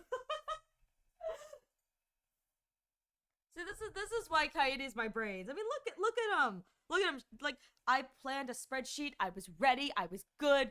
I don't, yeah. Well, then again, I mean, I know you had like a lot of stuff pre-chosen because Anime Expo had so many people. I look forward to seeing all the stuff that was not in the photo of the hall that you sent me. I'm like, I want to see all of the other stuff. Oh my god. Oh my god. All right, let's see. Wiring is generally color-coded so you know what the hell goes to what. Oh, kind of like Minecraft Redstone. Like Redstone. Okay. My doctor told me that I could be suffering from paranoia. Well, he didn't actually say it, but I could tell that's what he's thinking. That's fun. That was not as good as some of your other ones, Zuko, but that was still pretty good. I redid my wiring to match the original color code. I see. 900? Kaede! 900? 900. At the artist alley. Oh my god. Oh my god. You told me it was like 400. What do you mean over 900? Holy shrimp. How did you even get around that many? Oh my god. That's crazy. That's crazy. I'm assuming you're saying too that there were 900 in the artist alley, not you buying from 900 different artists. Because oh my god, if you did, Holy crow, Kaede. That is crazy and genuinely kind of impressive. Just kind of impressive all together. Kind of impressive. Uh, I've talked about this a little bit. Kaede was really nice. Kaede went and Kaede is such a sweetheart, and Kaede got a bunch of gifts for friends. But I don't know if I told Kaede this. AA went from A to V. A to M had like 60, and A to V had 30. Oh my god, that's still so many. So many peoples. I mean, I know it's a huge con in that, but like, oh my gosh, so many artists. That's so cool though. So many artists, so much cool stuff to look at. But now I totally understand why all the artists post like catalogs and stuff, because it's like, holy shoot, you can't just like leisurely browse your way through there. There's just too many people. So again, I was gonna say I don't know if I told Kaede this. I may or may not have, but Kaede was super sweet, and Kaede got a bunch of stuff for friends, and Kaede got stuff for me included, even though I insisted not. Kaede held me at gunpoint and told me that if I didn't choose, they were going to do unspeakable things. So I did choose. But Kaede got me a print. And I don't know if I told Kaede this, but I saw the print, and the first thing I did was I go, I know who this artist is. Kaede got me a print from an artist, and I took one look at the picture that she sent me. I go, and I like immediately, I don't think I told her, but I go, oh my god, I know who this artist is. Not only do I knew who the artist was, I know what the caption of the original post on Instagram was. So I think in that moment that I realized that I was sat there go, I think I'm on the internet too much. I go, I think I'm really deep in the trenches. If not only did I recognize the artist, but the caption of the Instagram post that they posted it with, I'm just like, oh, that's embarrassing. It's like, oh, Jesus. And that, ladies and gentlemen, is how my day went that day. I was like, wow, I've fully sunk into the trenches. Lol, I did buy you one more. No, Kaede! You didn't have to. You know what? You know what? I'm grateful at the very least that thank you for holding back and not buying the most expensive stuff. I am genuinely grateful because I know you were threatening me with that. I'm grateful for it, Kaede. Thank you so much. Listen, I told Stream that Kaede got me these two really pretty Ratio Reen photo cards. They're so pretty. I just wanted the Dr. Ratio one because as much as I talk about Aventury, and I think I've made it very clear that I really like Dr. Ratio, but oh my gosh. No, Kaede, put your wallet away. You too, Yuzuhan, put your wallets away. Put them both away. But oh my god, the cards are so cute. When they arrive, I'll take photos of them so you guys can see them. Or Kaede will show them off today, probably on stream, if she's gonna do like a full con haul. I don't know what she's planning on doing. But let me tell you, they are so pretty. I don't have any of like the like you know how like K-cup people have like photo card holders? I don't have anything like that. I'm just gonna put them in like card sleeves. I think they'll be small enough. I'm showing everything. I'm so excited, Kaede. You know what I'm really excited for? I'm really excited to see what you got for everyone else. Let me tell you, I don't know what you got for Eve. I don't know if Eve's here. If Eve's here, I totally get that. I don't know what you got for Eve, but let me tell you, I saw the Ryo print that you got, and my first instinct was, oh, Eve would love that. That is perfect. I have no idea who the print was for, but I saw that. My first instinct was, oh, Eve would love that. Muscles on display. This is perfect. I wanted to send you going, who'd you get the Ryo print for? That's hot. But at the same time, I couldn't text you anything because I know you'd take that as an, oh, so you want that. It's like, no, put that away. I look forward to seeing, genuinely, I look forward to see what you got for Eve because it's like, I know how much Eve loves some of the characters. And you know what the other thing I thought I was super proud of? You, Kaede, gave me, so Kaede and I are good friends. We are good offline friends. We met before we started. I met Kaede before she blew up as a popular VTuber, so there is that. I get to claim that one. I was so proud that when I was looking at the picture you sent me, I could identify the difference between the Twisted Wonderland boys and the Obey Me boys. I think it's Obey Me, the one with the devils. But I was so proud that I figured I was able to identify which ones were Twisted Wonderland and which ones were the demon boys that you were talking to me about. And I sat there and I was like, it is so proud moment. I'm like, I learned. my friend taught me, and I learned. I retained. I was so proud. That was like my proud crowning achievement, was I could tell the difference between the Twisted Wonderland boys and the Oh Baby boys. Because at the end of the day, they're all men in my mind, and all the men swirl around in a big circle, and everything returns to Dr. Ratio. And that's why we can't have nice things. I would have more because I had to go back to one artist for more prints. I love it. I need that clip again. The dirty old man clip. The dirty old man clip. Is that the clip you're talking about? Listen. You don't have to. We should do the ranking. We really should. I should do that. I'm gonna do that today. Today, we're probably, if we're gonna play anything, this is what we're gonna play. Zuku sent me a Honkai Star Rail like tier list thing. It's like a Tumblr thing where it's like you choose the character you like the most. Where did you send me that? I don't remember. Where is it? Shoot, I have to find it. No. Can you send? Oh, it's in Hoyle General. Yes, thank you. This is why I can't have nice things, because I sit here and I go, where is everything? Where did it all go? There it is. Yes. Sorter. Okay. I got it. Let me see if I can switch over to this, and then I have to open up this. I love how I open up my window capture, and the thing that my window capture is currently set on is emotionally constipated men.twitch.personal. Like the last thing I showed on Twitch was emotionally constipated men go burr. It's like I have to explain that, be like, oh yeah. There we go. Can we all see that? Can we see emotionally constipated men? Yes. Not the men, the thing. Yes. Okay. At studio. Okay. Oh, we're back. Yes. I want to see you do a ZZZ tier list just based on designs. We could totally do that. Today may be a tier list day. You guys gave me a lot of great suggestions for games we can play, and I think Welsh would really like to see Shadow Generations. So unless the rest of us are opposed to Shadow Generations, I think next week we shall start playing Shadow Generations, and we'll probably just do one blind playthrough, and then we'll decide what we want to do after that. Adjust the categories. Okay, what do I need to do for the categories? How do I adjust them?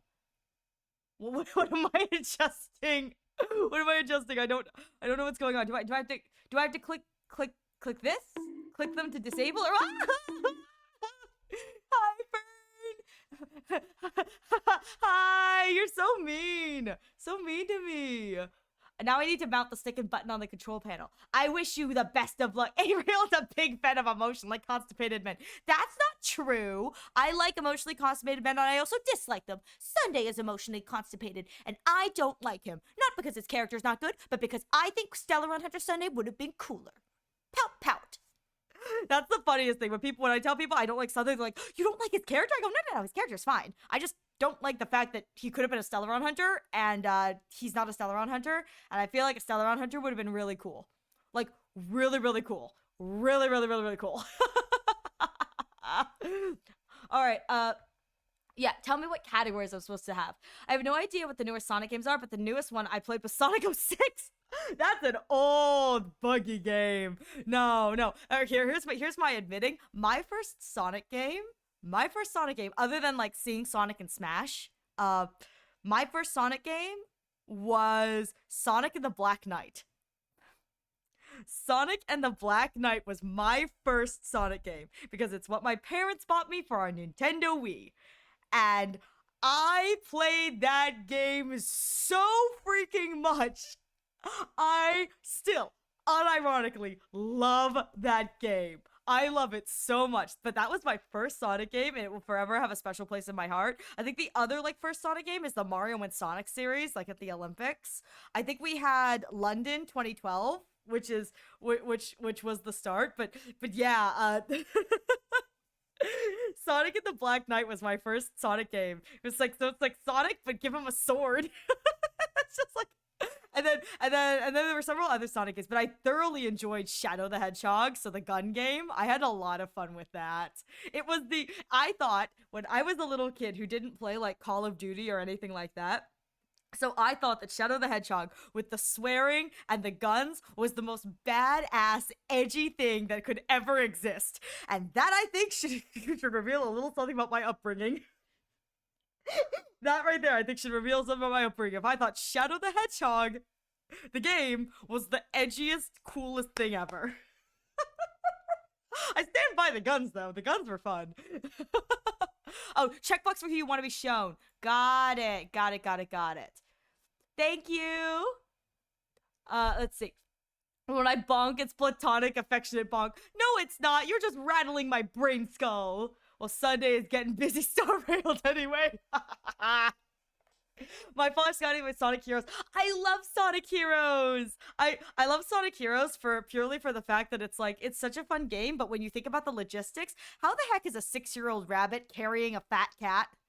Like, in what world does that make sense that the 6-year-old rabbit flapping with her ears is able to support the weight of the giant fat cat? Like, what? How am I supposed to, like, what in the world? Oh, but you know what? I love it anyway. Let's see. Sonic Advance 2, Sonic Adventure 2, Sonic 06. Those are not bad games. Sonic Advance 2 and Sonic Adventure 2 are good games. Sonic 06 is... It's a thing. It's a thing.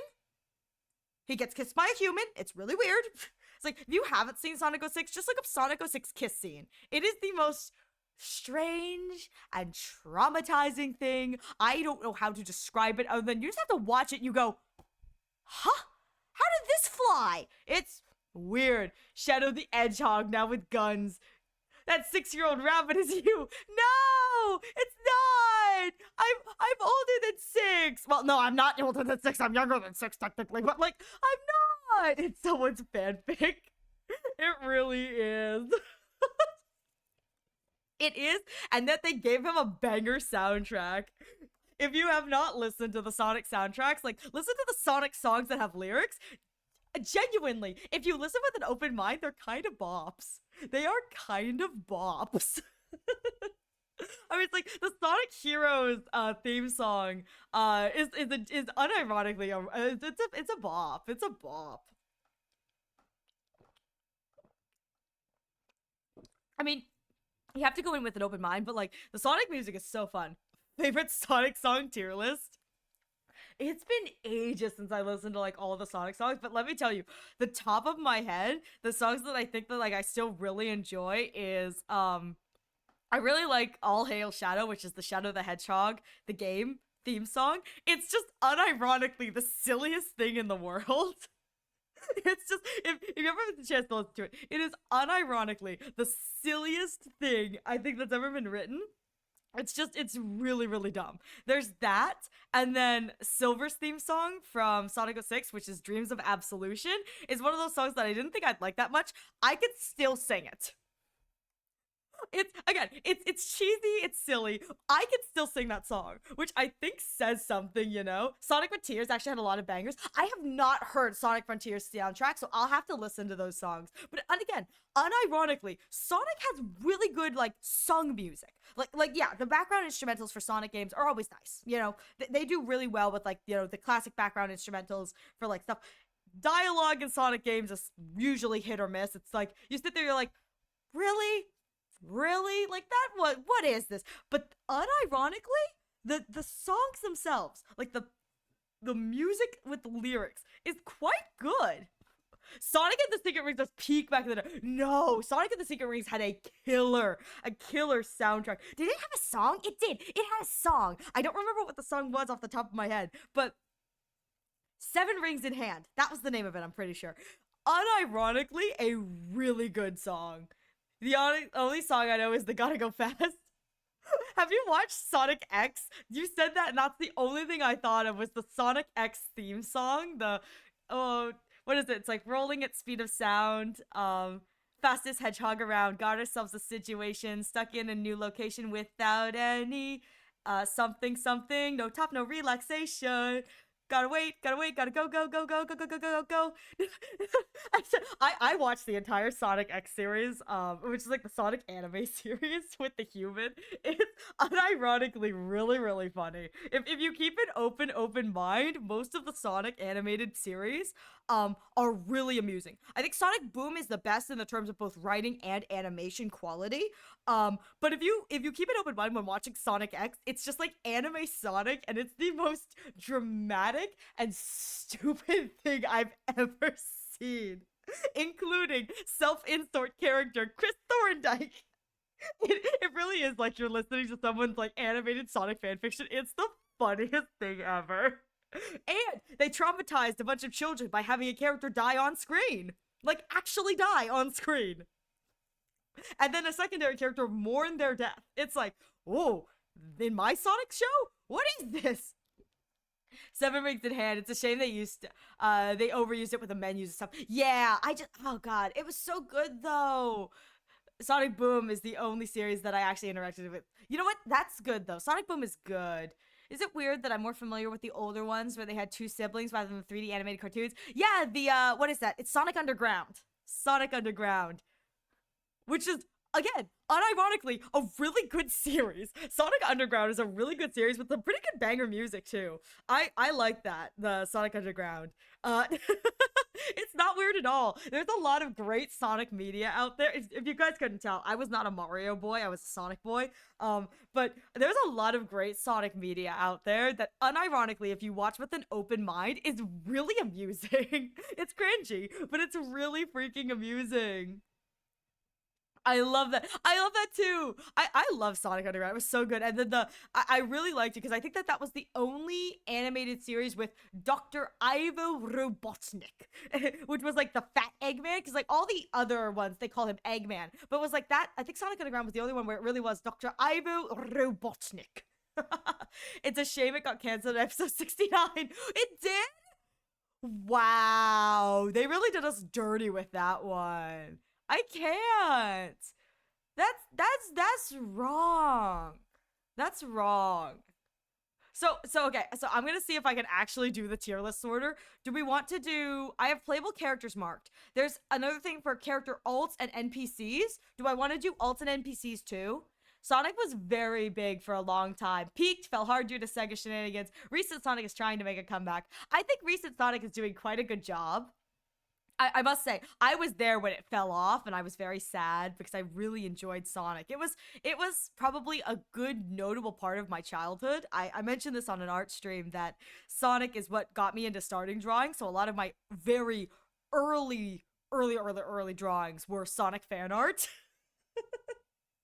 And if you look at the stuff I drew, like 8, 10, like 12 years ago, stuff like that, like when I don't remember how long ago it was, maybe even 14, I have no idea how long ago it was. But if you look at the stuff when I started drawing, it still kind of looks the same to me drawing now. It's just that now I can actually kind of draw hands. That's the difference. This is my Sonic OC. Do not steal. No, for real, that was me.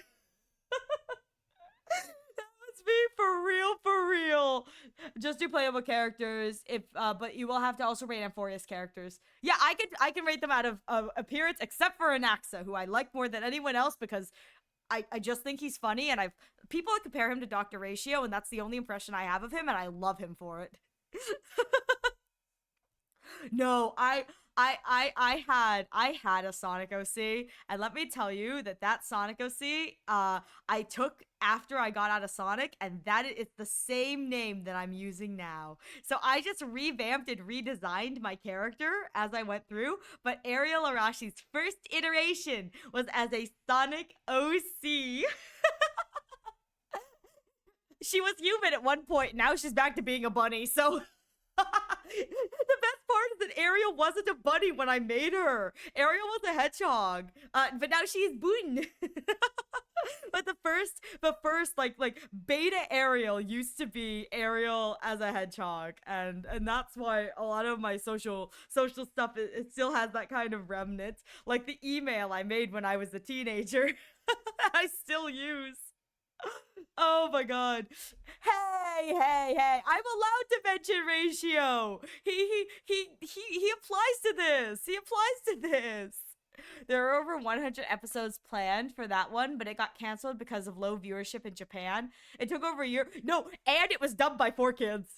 It was dubbed by 4Kids, so not only was it dubbed by 4Kids, and if you know 4Kids, you know what I'm talking about. They had scenes where in Japan they had guns and they censored the guns in English, but the way they did it was they just removed them. So there are moments where people are standing at like a stick up. There's nothing happening. There's nothing in their hands. It's just like freeze. Just these jelly donuts are amazing. Nothing beats a jelly-filled donuts. They did the same thing in Yu-Gi-Oh! The Shadow Realm. They unintentionally created the most amazing joke in Yu-Gi-Oh! I'm thinking of the what is it, the 4Kids One Piece dub, I'm pretty sure, where they actively removed the guns so that it was so awkward that like there would be these scenes where I think instead of giving them guns, they give them like bananas.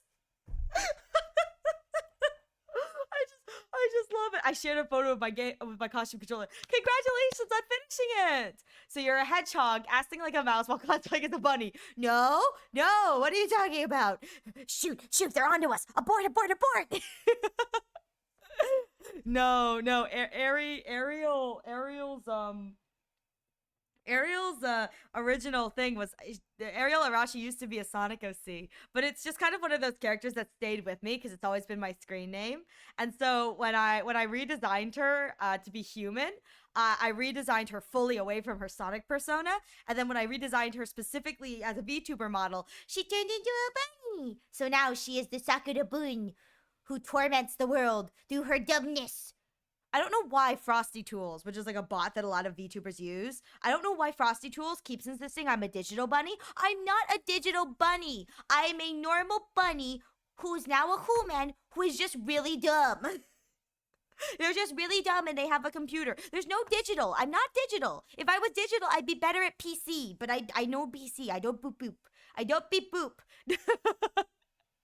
China's censorship is actually peak LMAO. No, China does such a good job with making things good with the censorship. It's really funny.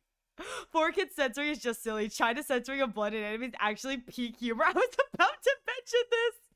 It makes it so much worse. Hey, listen. The Chinese know exactly what they're doing.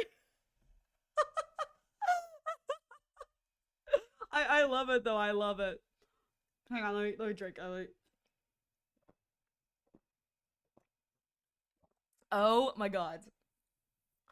What do you think is like the most egregious bit of Chinese censorship you've seen? Like what's the most like stupid thing you've seen that you go, this is hilarious? Kaede Sonep is a Naruto OC? Yes!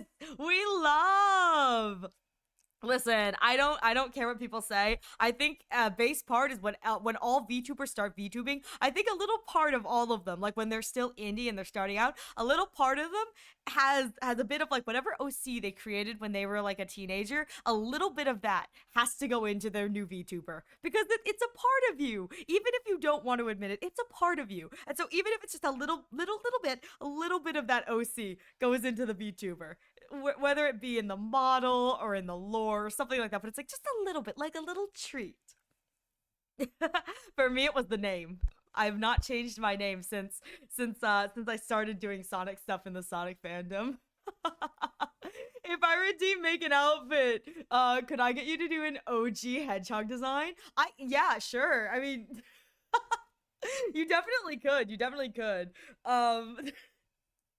I'd have to see if I could make it work. It's been years since I've drawn Sonic stuff, I must admit. But I'd consider it. I'd be open to it. I'd be open to redrawing or creating an OG hedgehog design. I must admit, if I ever did create my model and make it like how I used to be as a hedgehog, it would not look like I do now because I've changed a lot of stuff. But I have one person here. One person. I don't know if they're here today, but I have one person who she would instantly recognize it and be like, "What are you doing here?" Because she knew me during that phase and we are still longtime friends. She's the only internet friend I've ever had the pleasure of meeting in person, and it was by coincidence. And I was so happy to meet her in person. It was a magical experience. I got to spend some time with her. But the first thing she said, because I told her we were both in cosplay, we were at a convention. I was sitting in the lobby, and I'm really introverted in my day-to-day life. But when it comes to like conventions, I get really extroverted because everyone's here to have a good time. Everyone's like, a fellow anime nerd, so it's much easier for me to be extroverted and chatty and all that stuff. So I inserted myself into a group that was sitting in the lobby. We were playing Cards Against Humanity. I don't know how I ended up in that group. I was just like, can I join? And I was there, and we were playing Cards Against Humanity. But my friend was like, okay, I'm here. I entered the lobby. Where are you? I'm like, I'm on the upper floor. And she goes, oh, okay, I have to go up another set of escalators. She's coming. She comes up the escalator. She knows what I'm wearing. I know what she's wearing. I see her. She sees me. We run. We hug. And the first thing she says to me is not hello, not, oh my God, it's so good to see you. Oh my God, whatever. Her first words are, wow, you really are short. Why? Of all the things you could have said to me, of all the things you could have said, hi, how are you? It's so nice to see you. Oh my God, finally we meet. No, the first thing out of her mouth is, you really are short. What is this? And I just looked at her and go, it's not my fault. Now, mind you, I'm short. I know I'm short. Don't clip that chat. Don't clip that chat. No, don't clip that. But I know I'm on the shorter end. I'm not the tallest, but it's hard to be tall when your friend is 5'8". Like, what am I supposed to do? I told her, no, normal first reaction to Ariel. Listen, I'm not that short. I'm not that short. I may be shorter, but I'm not that short. 5'8" is pretty average height. No, it's not. Not for a woman. It's so tall. It's so tall. But she just like, and I told her, we've discussed how tall I am. She's like, yeah, I know you're short. But she just comes up to me, she hugs me, she's like, wow, you really are short. Like, no, shoot, Sherlock. The first thing, I just remember looking at her like, wow, this is the first thing we have? I'm reconsidering my friendship with you. I will never let her live it down that the first words out of her mouth to me when we met in person were, wow, you really are short. We spent the rest of the con together, and bless her heart, I love her so much. And I'm so glad she was there with me for that con, because I did at one point almost pass out because I wasn't eating. I am so grateful that she's like conmon mode, and that con had like a maid cafe where you could go in and get like a free meal, which was really nice. A free meal with like your attendee badge. That was really nice. But I was really grateful she was there because she actually actively dragged me. I was really sick and I just hadn't eaten, so she actually dragged me to the thing and made sure I ate, and I was very grateful. She was my mom friend the entire con, but I was just like, it's like the first instinct upon meeting me was just, wow, you really are short. I'm like, what did you think? I was lying about being this small? It's like, if I wanted to lie, I'd say I was 6'3". Duh. Just like, Okay. Let me see. Let me see this. Higurashi, there's a scene where both characters are beaten pretty much to death, and the room is covered with blood. In China, they're laying on the ground covered in. Yeah, they do the white censor.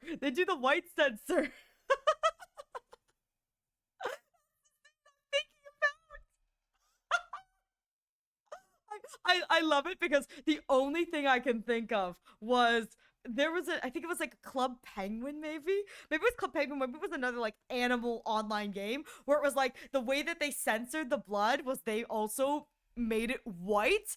And yeah, the people, that was not a smart choice. They genuinely were like, yeah, we'll censor the blood, we'll make it white. What's offensive about that? Not realizing, and then when they started realizing what was happening, it was like they were like frantic to unimplement it, and people were still finding ways around it. It was hilarious. Oh my, the photo I sent was in the Beeps channel. Okay. Let me see. So, it's so tall, or are you just that short? You know you're short when 5'8" is tall. Is 5'8" not tall for you guys? I don't know. I feel like 5'8" is tall. Like if 5'5" is average, and 5'7" is average for men. It's like, What do you mean? What do you mean?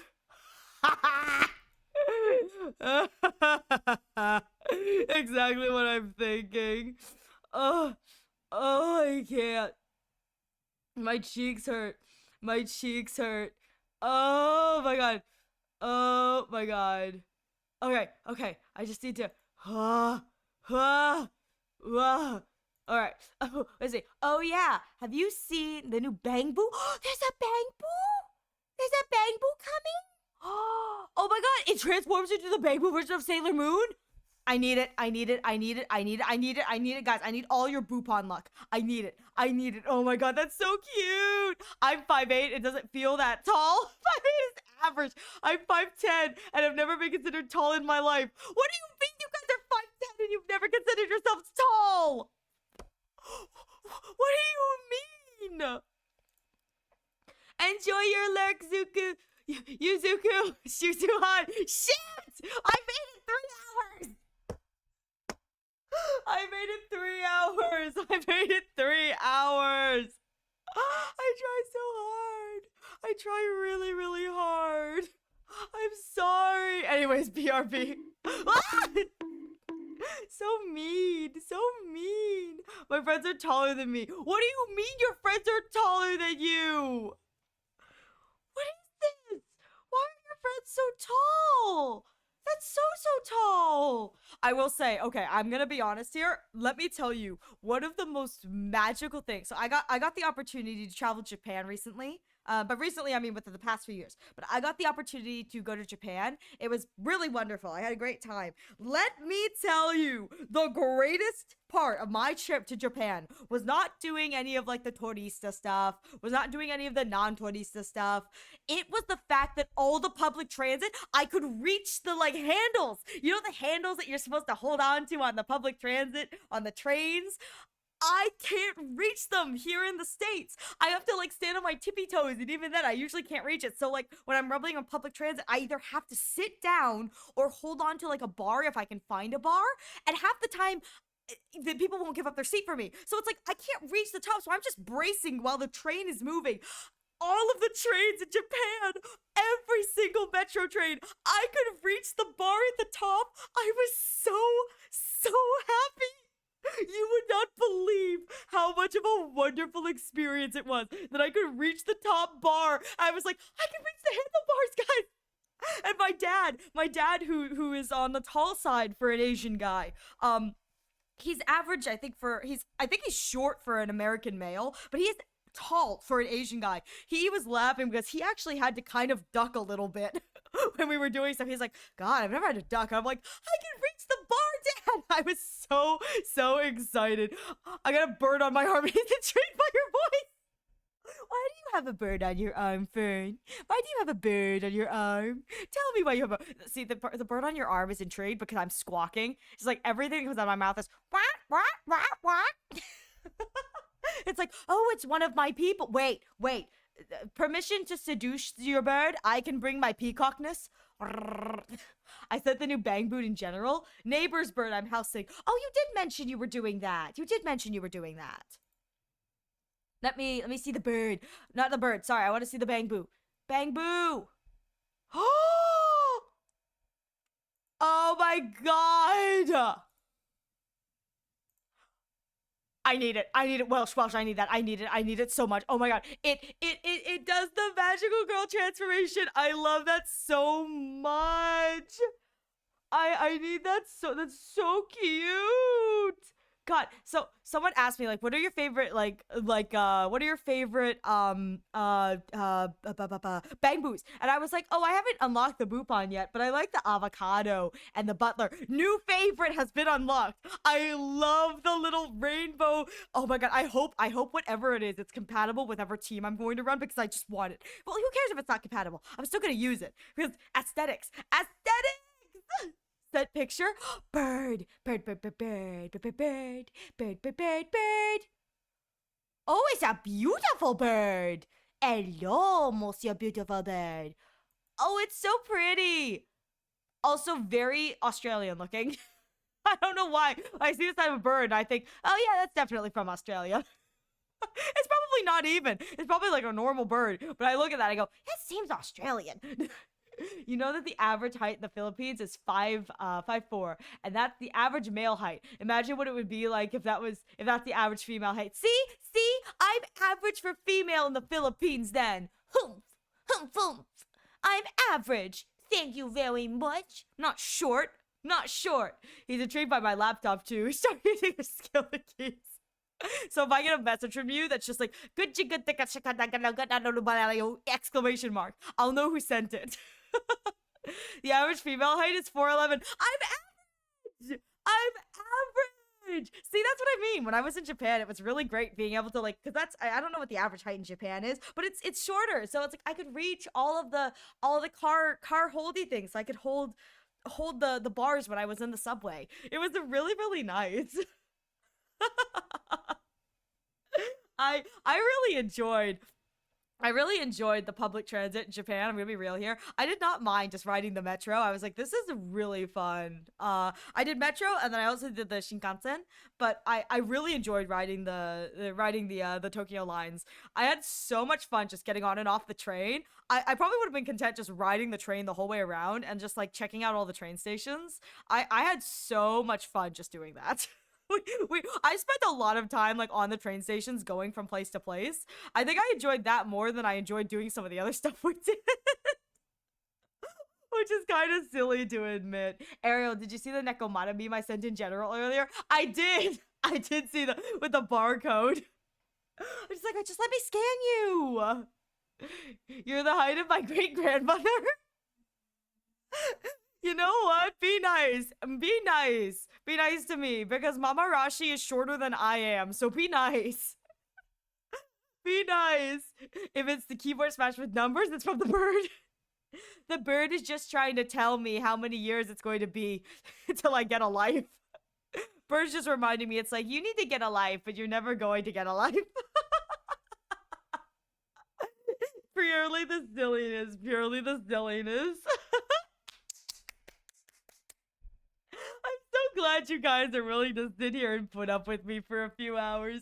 It's been 3 hours. I've got nothing accomplished or done. And nothing will ever be done. Mama Rashi is 4'5". Oh my god. So here's the thing.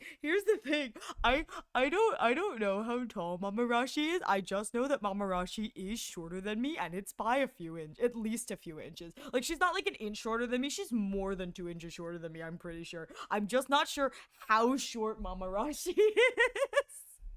I just know that Mama Rashi is shorter than me. I don't know if Mama Rashi is watching this right now. If you are, hi Mama Rashi. Hi, Mama Rashi. Oh no, she's not watching. She's on the road right now. I look at my text messages and I see a text from Mama Rashi. She says on the road. It's like, oh yeah, she's not watching. But if you are watching, hi Mama Rashi. You shouldn't be watching. Please keep your eyes on the road. I've never seen an adult that short.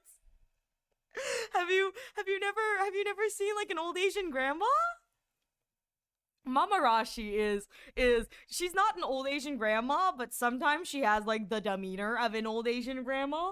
And so it's like she's like an old Asian grandma, Mama Rashi. And so Mama Rashi is, you've never seen one of them? Oh my god, you're missing out, my dude. They are some of the meanest and most sweet ladies you will ever meet. Like, think grandma. Like, think like normal, like, you know, sweet old lady grandma, but like even more. Peter Dinklage. No, she's not. She's taller than Peter Dinklage. She is taller than Peter Dinklage. No, I've never seen one before. That's so sad. That's so sad. If you've never seen like an old Asian grandma, they're usually on the shorter side, and they're so wonderful because the only way they know how to say I love you is to stuff food in your mouth while also criticizing you for gaining weight. It's the most like wholesome backwards kind of thing because they sit there like, have you eaten yet? And they keep feeding you. Because food is how they say I love you. And then the moment they look at your waistline, they're like, you're getting a little fat, don't you think? It's like, no, duh, grandma, you keep feeding me nothing but yummy food. Even better, it's like they keep feeding and they keep going, and then at the end when you're like, oh grandma, I ate too much, it was so good. They're like, well, you should have stopped eating. Don't eat so much. You get tummy ache. Which is just like absolutely precious, where it's like you can't fight that. You just smile, you're like, thanks grandma. It's like, because it's like, they care, which is why they're saying stuff like that. But the only way they know how to or one of the ways they really know how to show they love you is by cooking you food. It's so typical Asian grandparents. I feel that I love my grandparents. They both of my grandmothers have unfortunately passed away, but I have very, very fond memories of my grandparents shoveling food down my throat. And like anytime we'd go visit them, it was like always like, we're gonna take you out to eat. We take you out to eat. We go out to eat. And it was always an Asian buffet.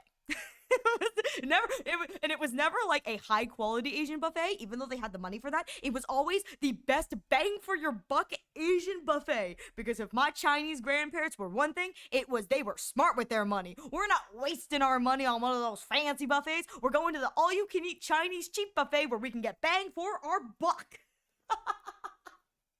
That's like one of those like wholesome memories I have of them. It's like always cheap Chinese buffet where we can fill up and have good food for a cheap price. And that's one of those things that's like I look back fondly on that. Very, very stereotypical, very, very, very classic, but also very full of love. Back, and I see she hasn't started the Honkai Star Rail thing yet. Yuzuhan, listen. What do you expect anything better from me, huh? Do you expect anything better? I love my grandparents. I miss them dearly. My other grandmother, she was a beast. It was like every other story I heard from her, I was like, wait a minute, you did what in your youth, grandma? She had so many. It's like, and then I was not of the age to really appreciate a lot of her stories, but as she got older and I got a little bit older, I was able to like appreciate her stories. I swear to God, every other day I'd hear a story about her, I'd be like, wait, grandma, you did what? You did what, grandma? How did you do that, grandma? And she's like, oh yeah. And she's like talking like it's just a normal Tuesday thing. I'm like, no, grandma, people don't normally do that. I think without saying too much, I think one of like her escapades that I remember being like, I'm sorry, grandma, you did what now? Is she got stuck in Soviet Russia at one point in time. Soviet USSR Russia as an envoy to the United States. And I went, I'm sorry, grandma, you got what? She goes, yeah, I went to Soviet Russia, got stuck there for a little while, then I came home. I was like, what, grandma? How did you go over there? What did you do? Because her job really did not have anything to do with like any part of like her having been over to Russia. I'm like, what? Why were you over in Russia? She's like, yeah, I went there with the church. I was like, what do you mean with the church, grandma? What do you mean? My God, there are so many stories of her like that I sit there and I go, what the heck, grandma? Like, what do you mean? And she just brushed them off like she's talking about any old Tuesday story. I'm like, what in the world, grandma? What is this? She's just this tiny spitfire of an Asian lady. I'm like, this is ridiculous. Is she a spy? I don't think so. Listen, if she was, she never told any of us. If she was a spy, that was a secret she kept in her closet until the day she died. She didn't tell us jack squat. To be frank, I don't think she was. I think she was part of like a humanitarian rescue kind of thing. A humanitarian effort. But good lord. The stories I have heard from this woman, I'm just like, good luck, Grandma Rashi sleeper agent. Listen, I got no idea what it is with Grandma Rashi that was going on, but apparently from what family members have said, apparently I take after that side of Grandma Rashi anyway. I take after that Grandma Rashi a lot, and apparently Nana's a sleeper cell. In a sleeper cell. No, not my grandma.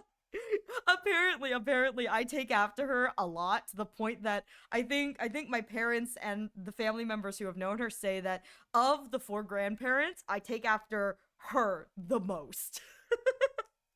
Because she was a little spitfire, and I go, oh, I love that for me. 1K left to go. Well, Welsh, you'd have more if you stopped trying to make me pee every 3 minutes. No more hydrates for you. But yeah, that's just like Hydrate or one of the hydrate? No.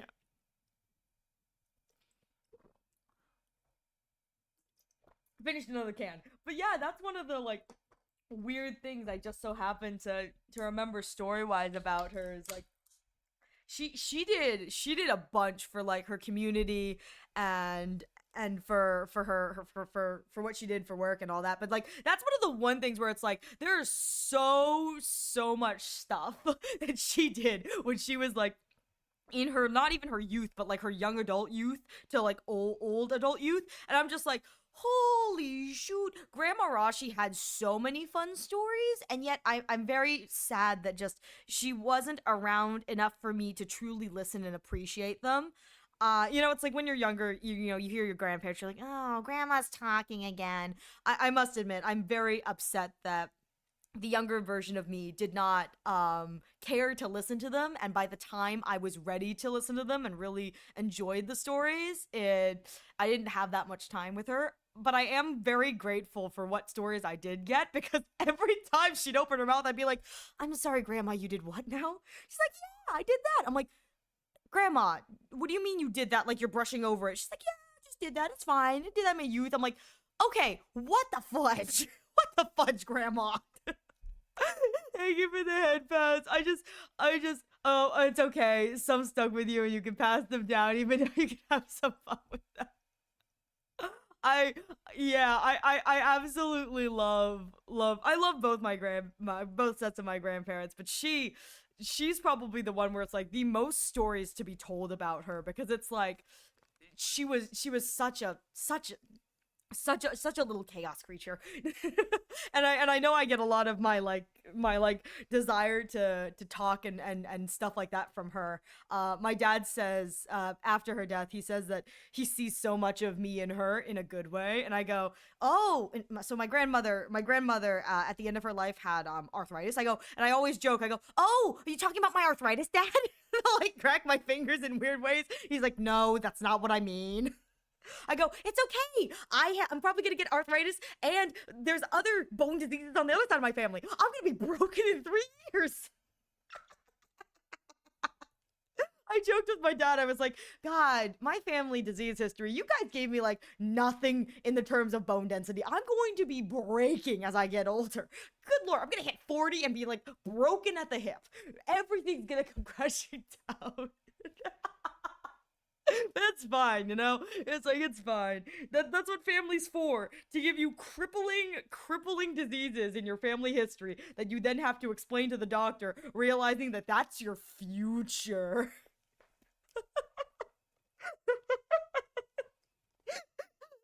I look at all of the diseases my family has. I go, I love this for me. Am I taking active steps to prevent this? Nope. I say as I continue to overuse my hands. But hey, you know what they say? I have to theoretically make my life as bad as possible so that I can also pass on my horrible diseases to my theoretical children. What else am I good for? Sorry. Okay, I'm sorry. This has gone in a very weird way. Oh, please forgive me here. Good for a good time, not a long time. Exactly. I'm here for a good time, I say as I eat another ice cream cone. Eat my ice cream. Okay. I need to scroll up. There's been a lot of stuff. I've done scroll back, so please give me a moment. Oh my god, I gotta chat catch up. It said, I'm the only person I've ever seen below 5 feet was my freshman year science teacher. Yeah, I didn't realize. I think it's one of those things where it's like, I think I've met so many people of varying sizes that it's like, it's fine, but I know I'm definitely on the shorter end. And they were 4'11" exactly.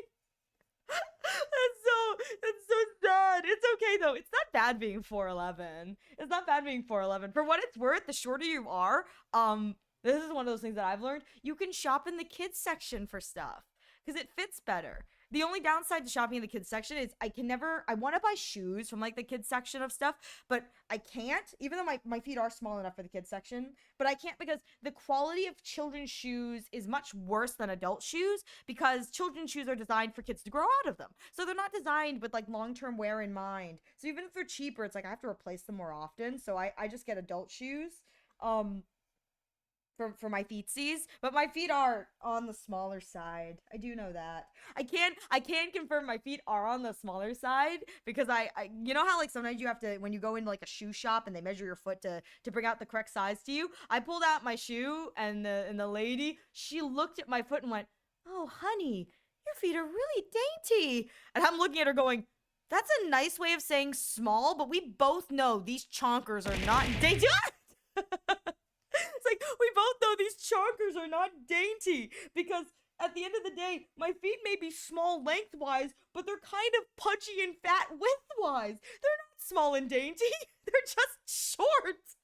I wish I could say that my little chunky feet were like small and dainty and pretty, but no, unfortunately, several years of dancing on point has thoroughly ruined all of my my nails. Actually, this is a TMI. This is really gross, but my feet are kind of ruined. They're not super ruined from dancing on point because I didn't do it for as many years or as intensely as most people do, but let me tell you, they did do lasting damage to my feet.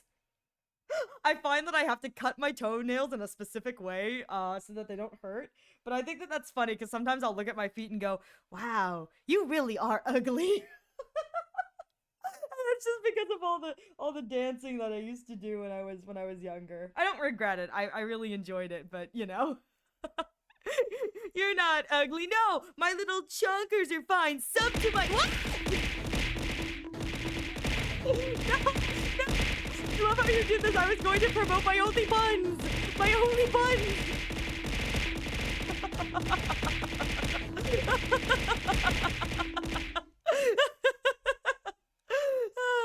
I was going to say sub to my only buns. You don't get any feet pics, but you do get to use my Dr. Ratio. That's one of my favorite jokes, unironically. Sub to my only buns, and my only buns is just you get to use my Dr. Ratio. It's the greatest gift I could bequeath upon all of you, my Dr. Ratio, and hopefully soon, my E1 Aventurine. I give to you, my boys. It's like, for you, my boys. Yes, this is your thank you, Yuzihan. Join Ariel's Only Buns for the daily reminder to use her Dr. Ratio to unlock your achievement worth 5 stellar jades. Need to do laundry, be right back. Have a good laundry. Yes, if you haven't gotten that achievement, free 5 stellar jades. That is 32nd, I think we decided the math was. I don't remember. I'm pretty sure it's 132nd. 1 of 32. Towards a one pull. One pull. That is one more jade that you get. You're welcome. Again, it makes sense that everyone would have put him in their thing back when he was like a playable character, but like a free character. But now it's like, how are you supposed to know that that achievement exists?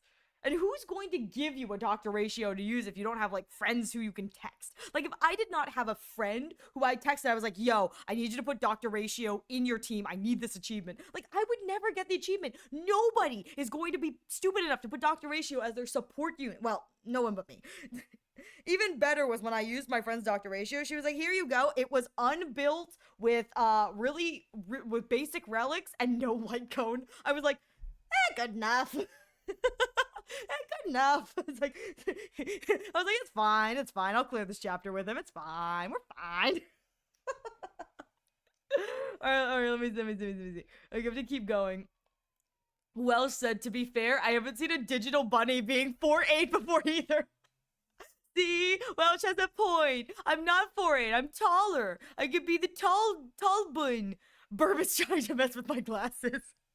Not the Burb. Well, you should give them to Burb. That way the Burb can be a fancy boy. My grandparents are alive, but not on talking terms. I'm sorry to hear that, Thor. I think you're BRB right now, but I'm sorry to hear that. But, you know, it's one of those things where I said this, and it may not be the best condolence or whatever, but I've always said that family is chosen, you know? you choose whether or not you want to invite that kind of negative energy into your life, and they can choose the same. And if you have decided, or if they have decided that they don't want that, you can mourn the loss of a relationship while still kind of acknowledging that perhaps it's for the best. But still, I'm very sorry that you were not on talking terms with your grandparents. Aren't you surprised? Don't worry, I'm building to nuke your bit rate. No, not my bit rate, please. Just casually, yeah, I was stuck in the USSR. Listen, my grandpa Rashi is a moment. A little spitfire is a cute term of phrase. You don't hear it too often. Yeah, yeah. I use a lot of old people speak, but like, that's how they described her, as like a little spitfire. I think people use that for me too, and I only can hope it's in the positive connotation of it. I think it's like they use that because it's not as impolite as saying, God, she's really obnoxious. It's like, I know I am, but like, oh well. Oh well. I keep getting compared to people who are long dead before I was even born. Oh, I'm sorry to hear that, Thor. I will say, I don't think we can ever, for those of us who may have to do that kind of thing, it's like we cannot control who or what people can do or do not compare us to. The most we can do is continue to live for ourselves and live to be the best version of our own selves. And I think that even if perhaps people are wanting to hang dead weight above your head, that doesn't mean that that dead weight has to define you. Uh, and in that respect, I think as long as you're living as yourself and being the best version of you, it doesn't matter what people, people think or who they compare you to, because at the end of the day, all anyone can ask is that you be you. It's okay. Some stuck with you and you can pass them down. Goblin genes are hereditary. They just skipped a generation. No! They really do talk about how like diseases and things skip generations, and I'm sitting here going, oh yeah, it probably did. Me and my goblin mode. So my children won't, but if my children have children, my theoretical children have children. I don't know if I want children, to be frank, but like if my theoretical children have children, there is a good chance that they'll be goblins too. I like infecting the world. What is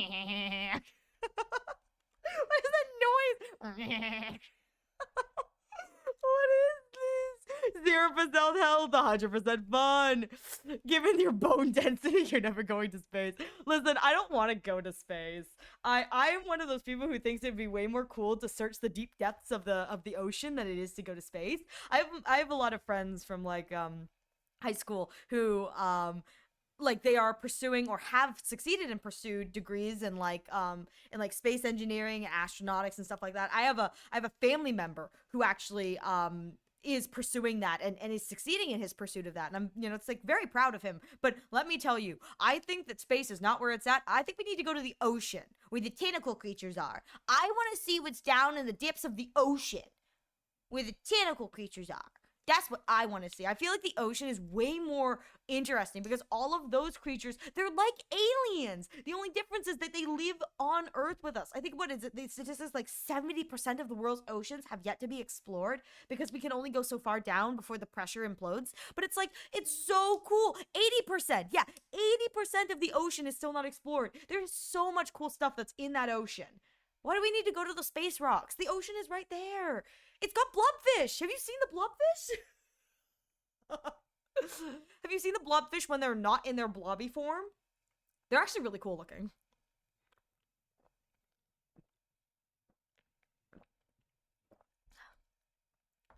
Grandma Rashi, I threw a nuke into space with my 2 hands. You did what? I would not put it against her. I really wouldn't. She was a character in the best way. She was a character in the best way, and she was a I don't know what the right word for it is, but she was like a social advocate. And so I think particularly she was a social advocate for children. And so she fought for a lot of children and the rights of children and stuff like that. And it's like and in that respect, it's like it's like the amount of work and good stuff that she did, it's like, oh yeah, I would not put it against her. I think it's really funny. I think a lot of people on that side of my family have gone into social advocacy. And I think it's really neat because a lot of the people have, or they're or in various ways, and they're outspoken about, that kind of thing, trying to incite change. And then there's me, and I get to look at my side and I go, yeah, I'm making change in the world too. One brain cell at a time, I shall infect the earth and make everyone just as dumb as I. I choked. I choked at the end there. But that's my goal. I'm going to infect the world with my dumbness. So it's like all of the good work that my side of the family does, I'm gonna undo it in one fell swoop. One fell swoop. Oh. Alright, let me see. Small bun stompies! Yes! Ariel, I can confirm you're about the size of two bangboos standing on top of each other. See, I'll take that. I will take that, Welsh. See, guys? I'm not the size of one bangboo. I'm the size of two bangboos. Thank you very much. Two bangboos, including the ears. Which I think still probably isn't that tall, but still! Speaking of shoes, I'll never buy a shoe from a stranger in a back alley because they were That's good, Zuku. That one's good. That one's good. Very good. Very topical. My feet are just genetically Hobbit. Hey, it's okay. Hobbit is good. Well, I was gonna say something and then I realized it could be clipped and I'm not gonna say that. I almost said something that would be horribly out of context and genuinely would be like the jelly bean clip. Would have been a jelly bean clip moment. No, I was going to say that we are. I actually, now that I think about it, I don't think there's a way I could say this without it being sus. So I'm just not going to say it, coward. Fine, fine. I'll say it. I'll say it. What I was going to say is when you said my feet are just genetically Hobbit, I was going to say it's okay. We don't mind. We love all types of feet here.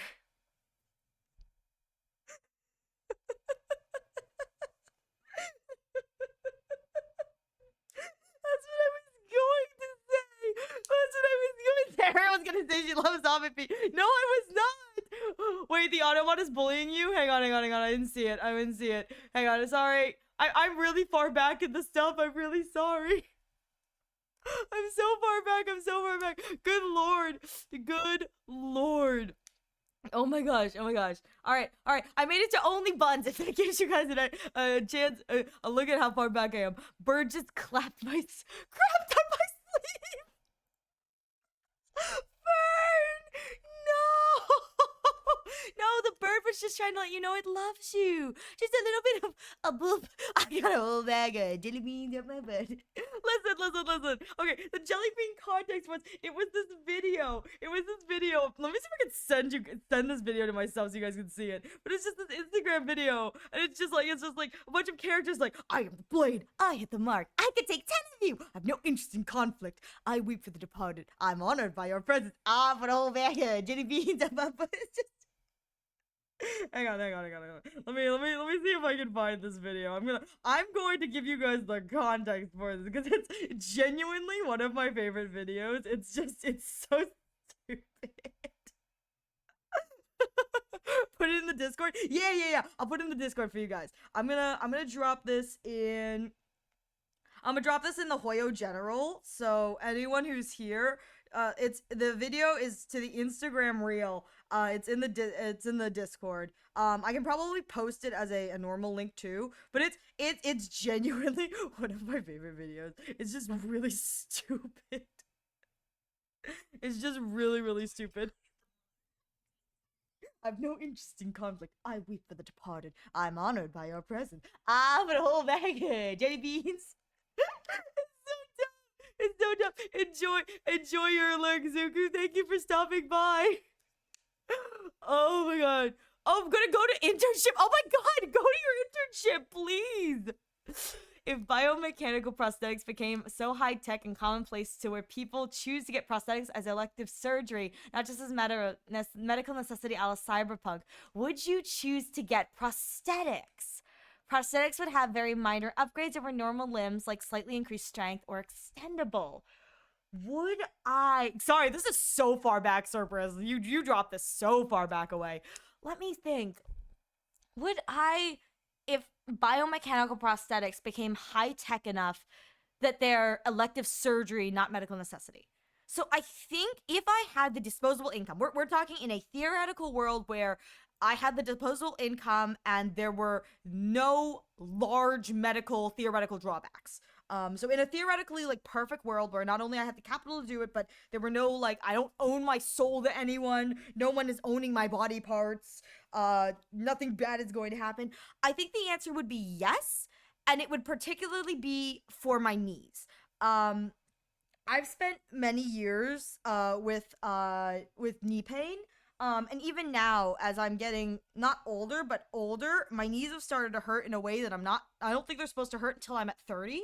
Um, which is coming up now that I think about it. But my knees have really started to kind of give out, and I'd really love some sort of biomedical enhancement that would work in the similar way that like a brace does. And like I brought this up because of your bone density. Yeah, well, I haven't been diagnosed with anything like yet. I just have a lot of like joint issues and stuff like that, and I don't have a lot of cartilage in my knees anymore, and I know this because it hurts earlier than it should. But I've also danced for many years. I think I've clocked six. Okay, I want to say 11, 12 years as a dancer I've clocked.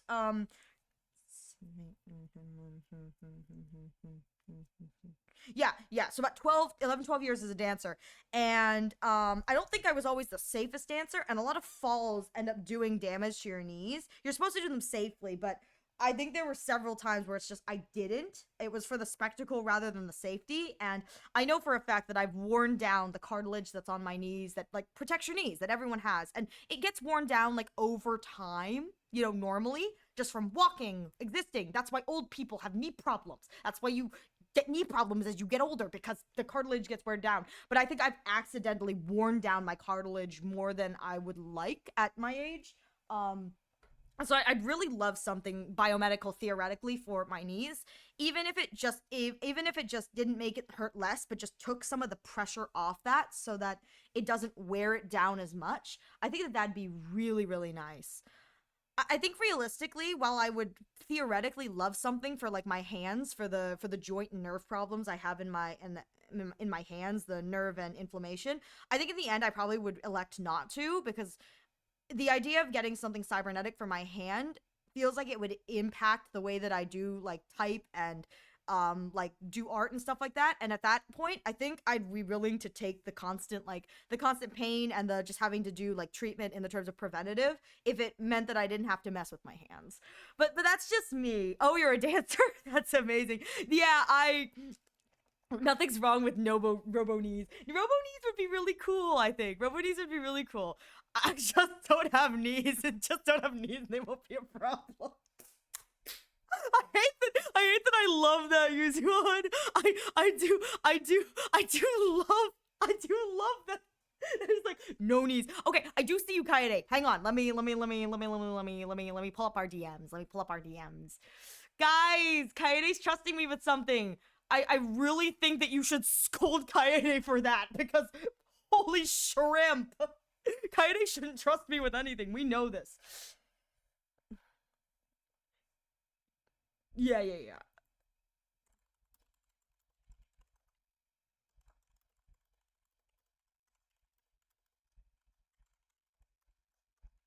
Hang on.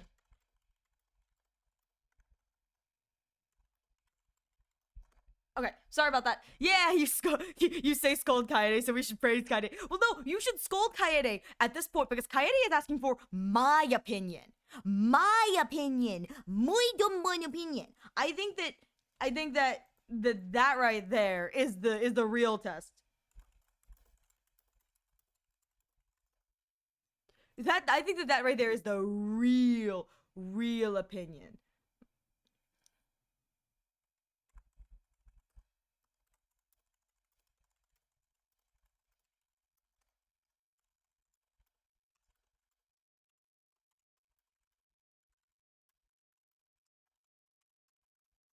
Okay, sorry about that. I can't speak. God, you know what I appreciate about teachers? Teachers who can write at the same time as they can speak. I can't do that. I can't type and write. I can't speak and write. I can't do anything. I can barely talk normally. Good lord. So anyway, I was going to say about the knees. They often bend fast AF, boy. So I can't do that either. No, me too. It's hard. It's hard. It really is.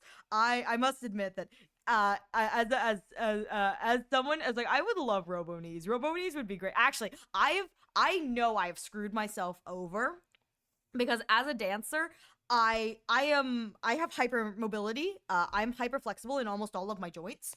And that is 100%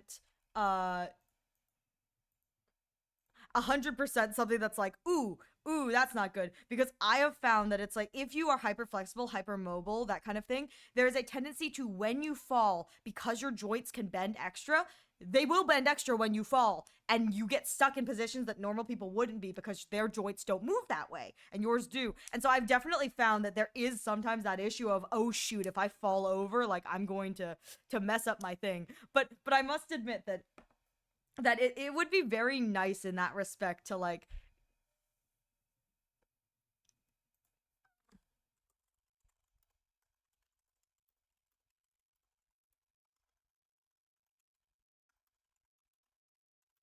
sorry.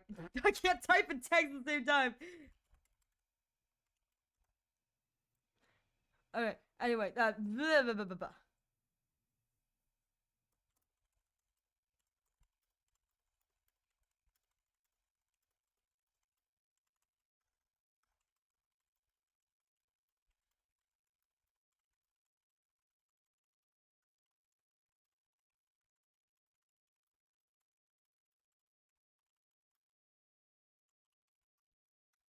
All right, sorry about that. Thank you for the head pats. Anyways, oh God, this is pretty good though. My brain is like reset, so like I'm okay. I'm okay. I think my brain, like typing is like kind of all over my brain, and like but it's like okay. I think I've like reset because now my brain is like, what was I talking about? Which is good. Which is good. I think I was talking about the prosthetics, and I think that'd be like really nice. My brain had a secondary thought, and it was, what kind of foot prosthetics would one have? Actually, you know what? Now that I think about this, prosthetic wise, I would love to get a foot prosthetic. And here's the thing.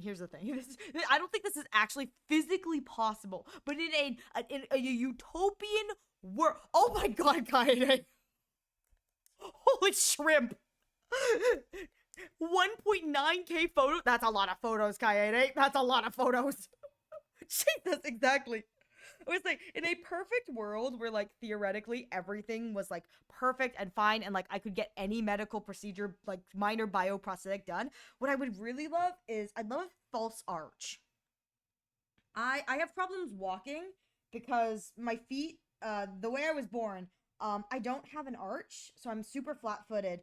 To the point that this is not what you want to hear when you go to the doctor. I went to oh God, I don't know what the doctors who are for feet specifically are called. I went to see one of them to get approved for a recommendation for inserts to help correct my issue. It's never good when the doctor goes, "Whoo, I don't think I've ever seen anything worse than this."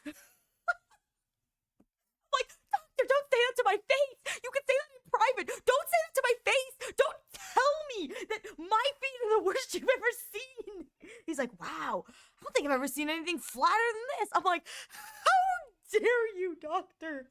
How dare? So in a theoretical world where like a minor adjustment like surgery could be done, I'd love to get like a false arch implanted. Unfortunately, I think in reality that's not really a minor surgery as you have to carve away bone, but I can hope. It would be great to walk without pain. You know what's really depressing for me too is that I must admit the reason I'm not a flesh tuber is because I'm not very pretty. So unfortunately, I'm very average looking, if on the like other end of average.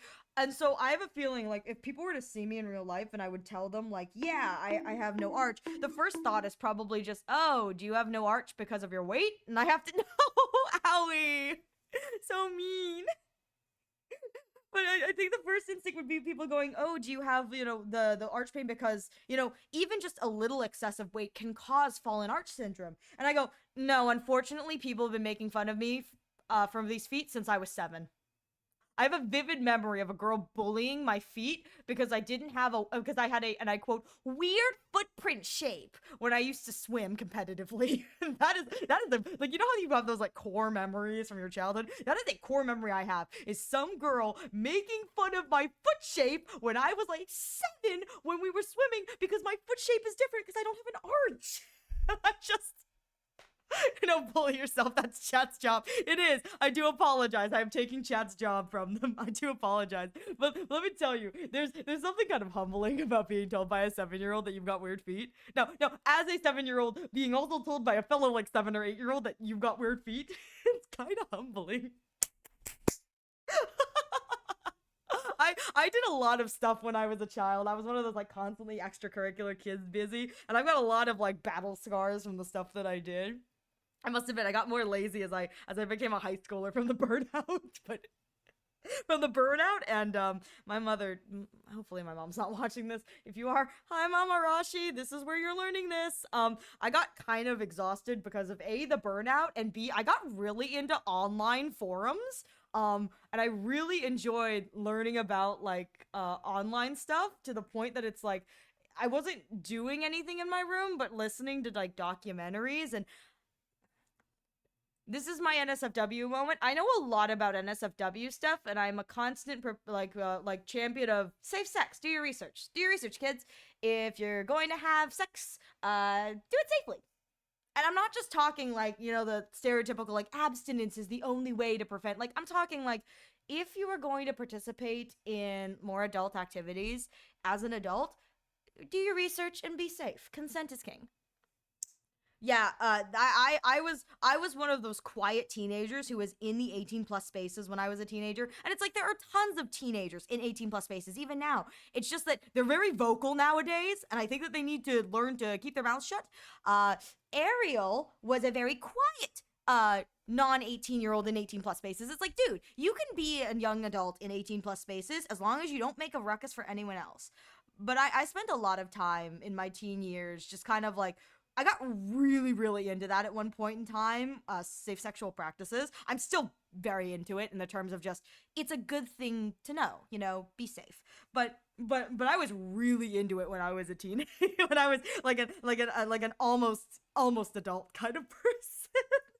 And if this is where my mom learns that, hi Mama Rashi. My dad does know. My dad does know. He knows, and I think it's great because I love my dad. I love my dad so much. It's like, you know how sometimes your parents sit you down and they have the sex talk? So my father, he did not do that for me. He looked at me dead in the eye and said, listen, kid, be safe. If I get a call from you at 2:30 in the morning because you slipped and fell in the shower and something is now stuck and you're in the ER, I'm going to be very disappointed in you. Like, duly noted, Dad. Thank you very much. He's like, just don't be an idiot. I go, okay, Dad, I can do that. I can do that. And that was the talk that my father gave me. Which I love that. I'll remind him of it constantly. He goes, I'm not lying. So I know for a fact I will greatly disappoint him if I ever have to call him at 2 a.m. from the ER going, Dad, I slipped and fell in the shower and now I'm in the ER room and can you come pick me up? Good thing I have no plan of doing any of this. Paparazzi dogs are always listen. Paparazzi doesn't watch this, but I think he would love the vibe you guys set as chat. I think Paparazzi would absolutely love you guys. I think Mama Rashi would be kind of like, what's going on? I don't understand any of this internet stuff. But I think Papa Rashi would enjoy you guys. Papa Rashi's not like on the internet, but he does understand things. So it's like he's not up to date with like the lingo, but he is very perceptive. And so it's like Papa Rashi, I'm gonna get to watch one day. Get him to watch one day. One day. Let's re-explain yacht to Mama Rashi. No, Mama Rashi does not need to have yacht re-explained to her. God, no. If there's anything she needs to have explained to her, it's sticking out your yacht for the Rizzler. To sit down on to explain that to her. I'm like, where did you hear that? On the news. I'm like, why is the news saying sticking up your yacht for the Rizzler? I'm like, what's going on here? Oh my god. Oh my god. Oh my god. Yeah. Yeah, paparazzi. I love paparazzi. Paparazzi has you know, it's like usually you have one parent that you kind of beef with and the other parent you kind of go to. I beef with my mom. My mom is the one I beefed with. We're getting better now. Again, as an adult, we're coming to I'm coming to terms with my childhood trauma. And I'm healing and she's just doing her thing, and in that way we are able to get closer because I am reevaluating what happened to me and reminding myself that it is not my fault technically. I'm the one who received it, but like not my fault. It's just the way my mother is. So it's like we're close now. We're much closer now than we were when I was younger. But my dad has always been there for me. Paparazzi has set the bar high for any future partner. Thank you for the head pats. guys, paparazzi has set the bar high for any future partner. He really has. I will not if I well, let's be real here. I am the one that someone's going to be settling for. Let's be real here. But let me tell you, paparazzi has set the bar high, and the bar is that you need to be treated like a human being.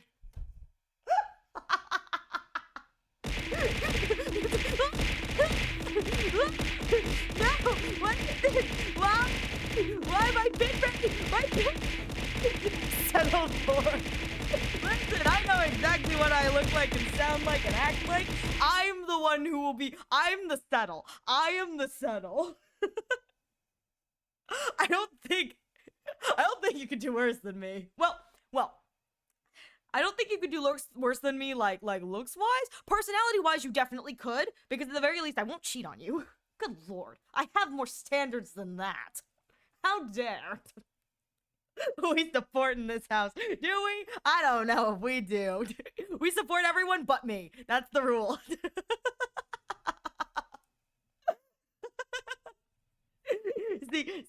Silly bun, be silly. Nah, you know, and it's one of those things where it's like actively, it's like, it's whatever for me, but let me tell you, paparazzi has set the bar high, and I appreciate that he set the bar high. and I know this because I see videos of, again, I'm on the internet a little bit, but you see the videos of the people who are, it's like, they're so full of themselves. They're like, I'm such a catch. I'm 6 foot. I'm this, I'm that. And I go, and you have a terrible personality. Also, I love all the men who it's like, I'm 6 foot. What girl wouldn't want me? And I quietly raise my hand going, me, I don't really fancy having a man bend a whole foot down to kiss my forehead. Because let's be real here. The top of my head is where people measure from. So if you want to kiss me, you have to go even farther than my forehead, which is a whole nother few inches. Like, even if I tilt my head up, it doesn't reach where my head would be. So to kiss me, you have to bend over. I do not fancy having a partner bend over every single time they want to kiss me. Like, that's just wrong of me. Like, if they said they were fine with it, I'd be fine with it too. Like, if I really connected with somebody, like, you know, man, woman, alien tentacle monster, like, you know, whatever. But like, regardless of gender, whatever species, it's fine. But it's like, if there's something, there's a part of me that just like, I don't want my partner to have to sacrifice their knees every single time to kiss me. So I'm like the only person who's like, yeah, I don't really want a 6 foot person. It's like, if you are 6 foot and we click, heck yeah, as long as you're okay with bending down to kiss me.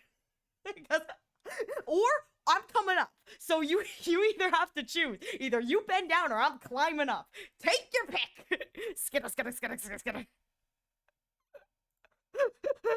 You're looking at it wrong, Ariel. The right guy won't bend over. They'll pick you up with the big lumberjack arms. Honestly, I'm gonna be real here. You said the right guy won't bend over, lumberjack arms, and my brain immediately went, oh my god, a lumberjack woman. Oh my god. One of the lesbian women who's like into woodworking. Girl, I'm gonna be real here. If you, man or woman, if you ever catch the eye of a woman who woodworks, you hang on to her for dear life. She's a keeper. She is a keeper. There is nothing in my mind that is more attractive than like a woman who does woodworking. It's just, because that's just like, yo, it's so good. I'm calling it right now. It's like if you find yourself. Hydrate or hydrate.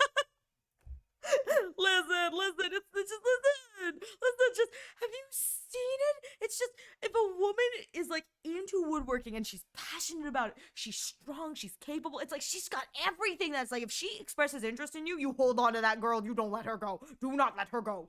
Oh my God. Unless you're a gay man. In that case, don't let her go. Just be friends with her. Be best friends with her. But like, totally understand you go get your man.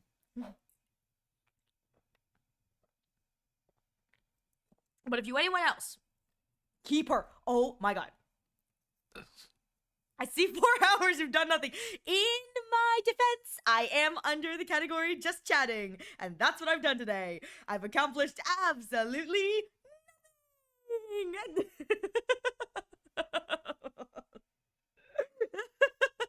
It's like, I got nothing. I got no. Yeah. Okay, now I really should catch up on what's been said. Oh my God. Okay, I'm not gonna read everything. But I'm gonna slowly through this. All right. If you're, oh my God, Kaede had to at me to get my opinion. Oops. Sorry, Kaede. My bad. Just be you and do whatever you want to do. So gamble everything. Exactly. Take Spitfire as a compliment. It literally comes from spitting fire. You're a dragon bun. I have become dragon bun. Wow.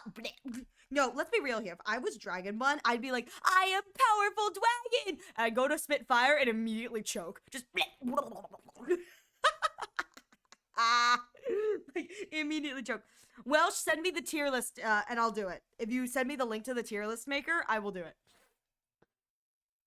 That one went down to see the Titanic. Wait, hang on. Money can come and go, but you only have one life to live. Exactly. So here's my thing. I think it's important that you only live once, so you live your best life, but at the same time, don't put yourself in gratuitous amounts of debt chasing that one life. Because you deserve, and this is my thing, it's like, be smart with your money, be smart with your time and money. Because at the end of the day, even if you only live one life, there's still an entire retirement for you to enjoy. And you should be allowed to enjoy a theoretical, well, I don't know, the way the state of the economy is in the United States, it's kind of hit or miss. But in my opinion, you should be allowed to enjoy what little, kind of thing you have left in your ending years. Like, you should be allowed to, once you hit that portion of your life, enjoy that. And if you're constantly working because you debted yourself in your early years for XYZ, for the hashtag YOLO, it's one of those things where I go, I don't know if that's worth it to have all these experiences when you're younger and to go into debt when you're younger and then be forced to have to work. It's like, you deserve to, when you're older, get to take a break. Like, you deserve a break. Everyone deserves a break. I don't know if I'll have enough to retire. I'm gonna be real here. with the state of how the United States is, I don't know if I'll be able to retire, but shrug. Oh well. The ocean is scary. Just imagine 80% of the ocean's not explored. Have you seen the Ocean Gate documentary? Oh, welcome back, Thor. I'm sure you got back a while ago. I just now saw the message. It's like, you see the Ocean Gate documentary? I have. Oh, well, okay, so I didn't watch it on Netflix, but I have seen the documentary, and I thought it was fascinating. I recommend you look it up online. It's a good watch. That's karma for doing an evil laugh. Say it, you coward. I'm grateful you didn't clip it. Bang boos are anywhere from 2 feet to 3 feet.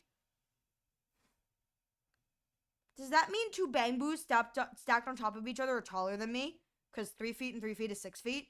That's not fair! That's not fair! I thought Ariel was gonna say she loves Hobbit feet. No. There's the jelly beans. There's my jelly beans. Okay, rename the stream title to Jelly Beans and Feet. No, I'm not gonna know jelly pizza. They don't need to know. Okay. Oh, I got to the bone density portion. Okay. We're getting there. This is okay. Kaede takes photos, and then the worst thing you could ever hear: a surgeon saying that wasn't supposed to happen. That really is. All you could hope is that they recover fast and well. All I could think of was there's this like one post from like a guy. I don't know if it was a Reddit post, but it was like he said he was going into surgery.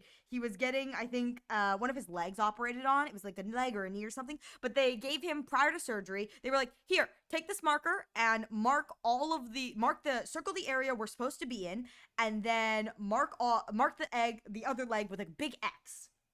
That way we know, which leg we're supposed to be operating on. We won't operate on the wrong one. And people were like, well, why would they do that? I go, yeah, well, when you're in the moment and you're kind of doing whatever, it's like body can get turned around, what have you. It's like, it's good to have the leg marked and the leg you're not supposed to touch marked as well. That way there's a bigger chance that no issues will arise. This guy took that marker, he wrote messages on all of his body. It was like his leg was like wrong leg, and then his arm, he goes wrong arm. The other arm said wrong arm. Apparently he wrote like he had someone write on his back like wrong side, flip me over. Because it was like, because like if they flipped him over, so looking at his back, he's like wrong side. It was like I think it's like he wrote like a bunch of different messages all over his body, and then for the knee, I think it was the knee anyway. He circled it and then had a bunch of arrows pointing towards it with like writing like right here, pal, attaboy, champ, like this is the spot. It's just. I just remember like listening to someone like reading that. I think it was a Reddit post, and I was just like, "That's funny." I really like the the on his back was like wrong side, turn me over. but yeah, then that's what I thought of when you said of the surgeon saying that wasn't supposed to happen. I think even worse is not only just what it that wasn't supposed to happen, is oh shit, where did it go? Can you imagine? Can you imagine that it's like instead of like that was supposed to happen, you just hear, oh shit, where did it go? It's like, what did you drop in me? What did you drop in me? I had surgery on me when I was much younger. But man, let me tell you, if I woke up in the middle of surgery and heard that, I'd be like, wait, what? What do you mean? This is Arashi Medical Day lore. You guys are learning all about my. I'm doxing myself with my medical stuff. I'm just explaining that I'm constantly falling apart. Oh my god. Good thing I have no plan to do any of this. Okay, had complications drilling holes in the control panel. Mounted the controller in a cookie. Wait, your controller's in a cookie tin? Wait, what? How does that work? Chat, let's re-explain the yacht. Oh my god. You need to get them to watch one day. You need to bring them on. Listen. Maybe one day I will invite. I don't know if Paparashi would be down to do something like this. This isn't really his speed or style, but I think if I convinced him and said, listen, this is something my chat's asking for, maybe they'll send me money, he'll come on. My mother probably would, but at the same time, she's also so technologically inept that it would be like, I'd have to like helpfully try and walk her through it.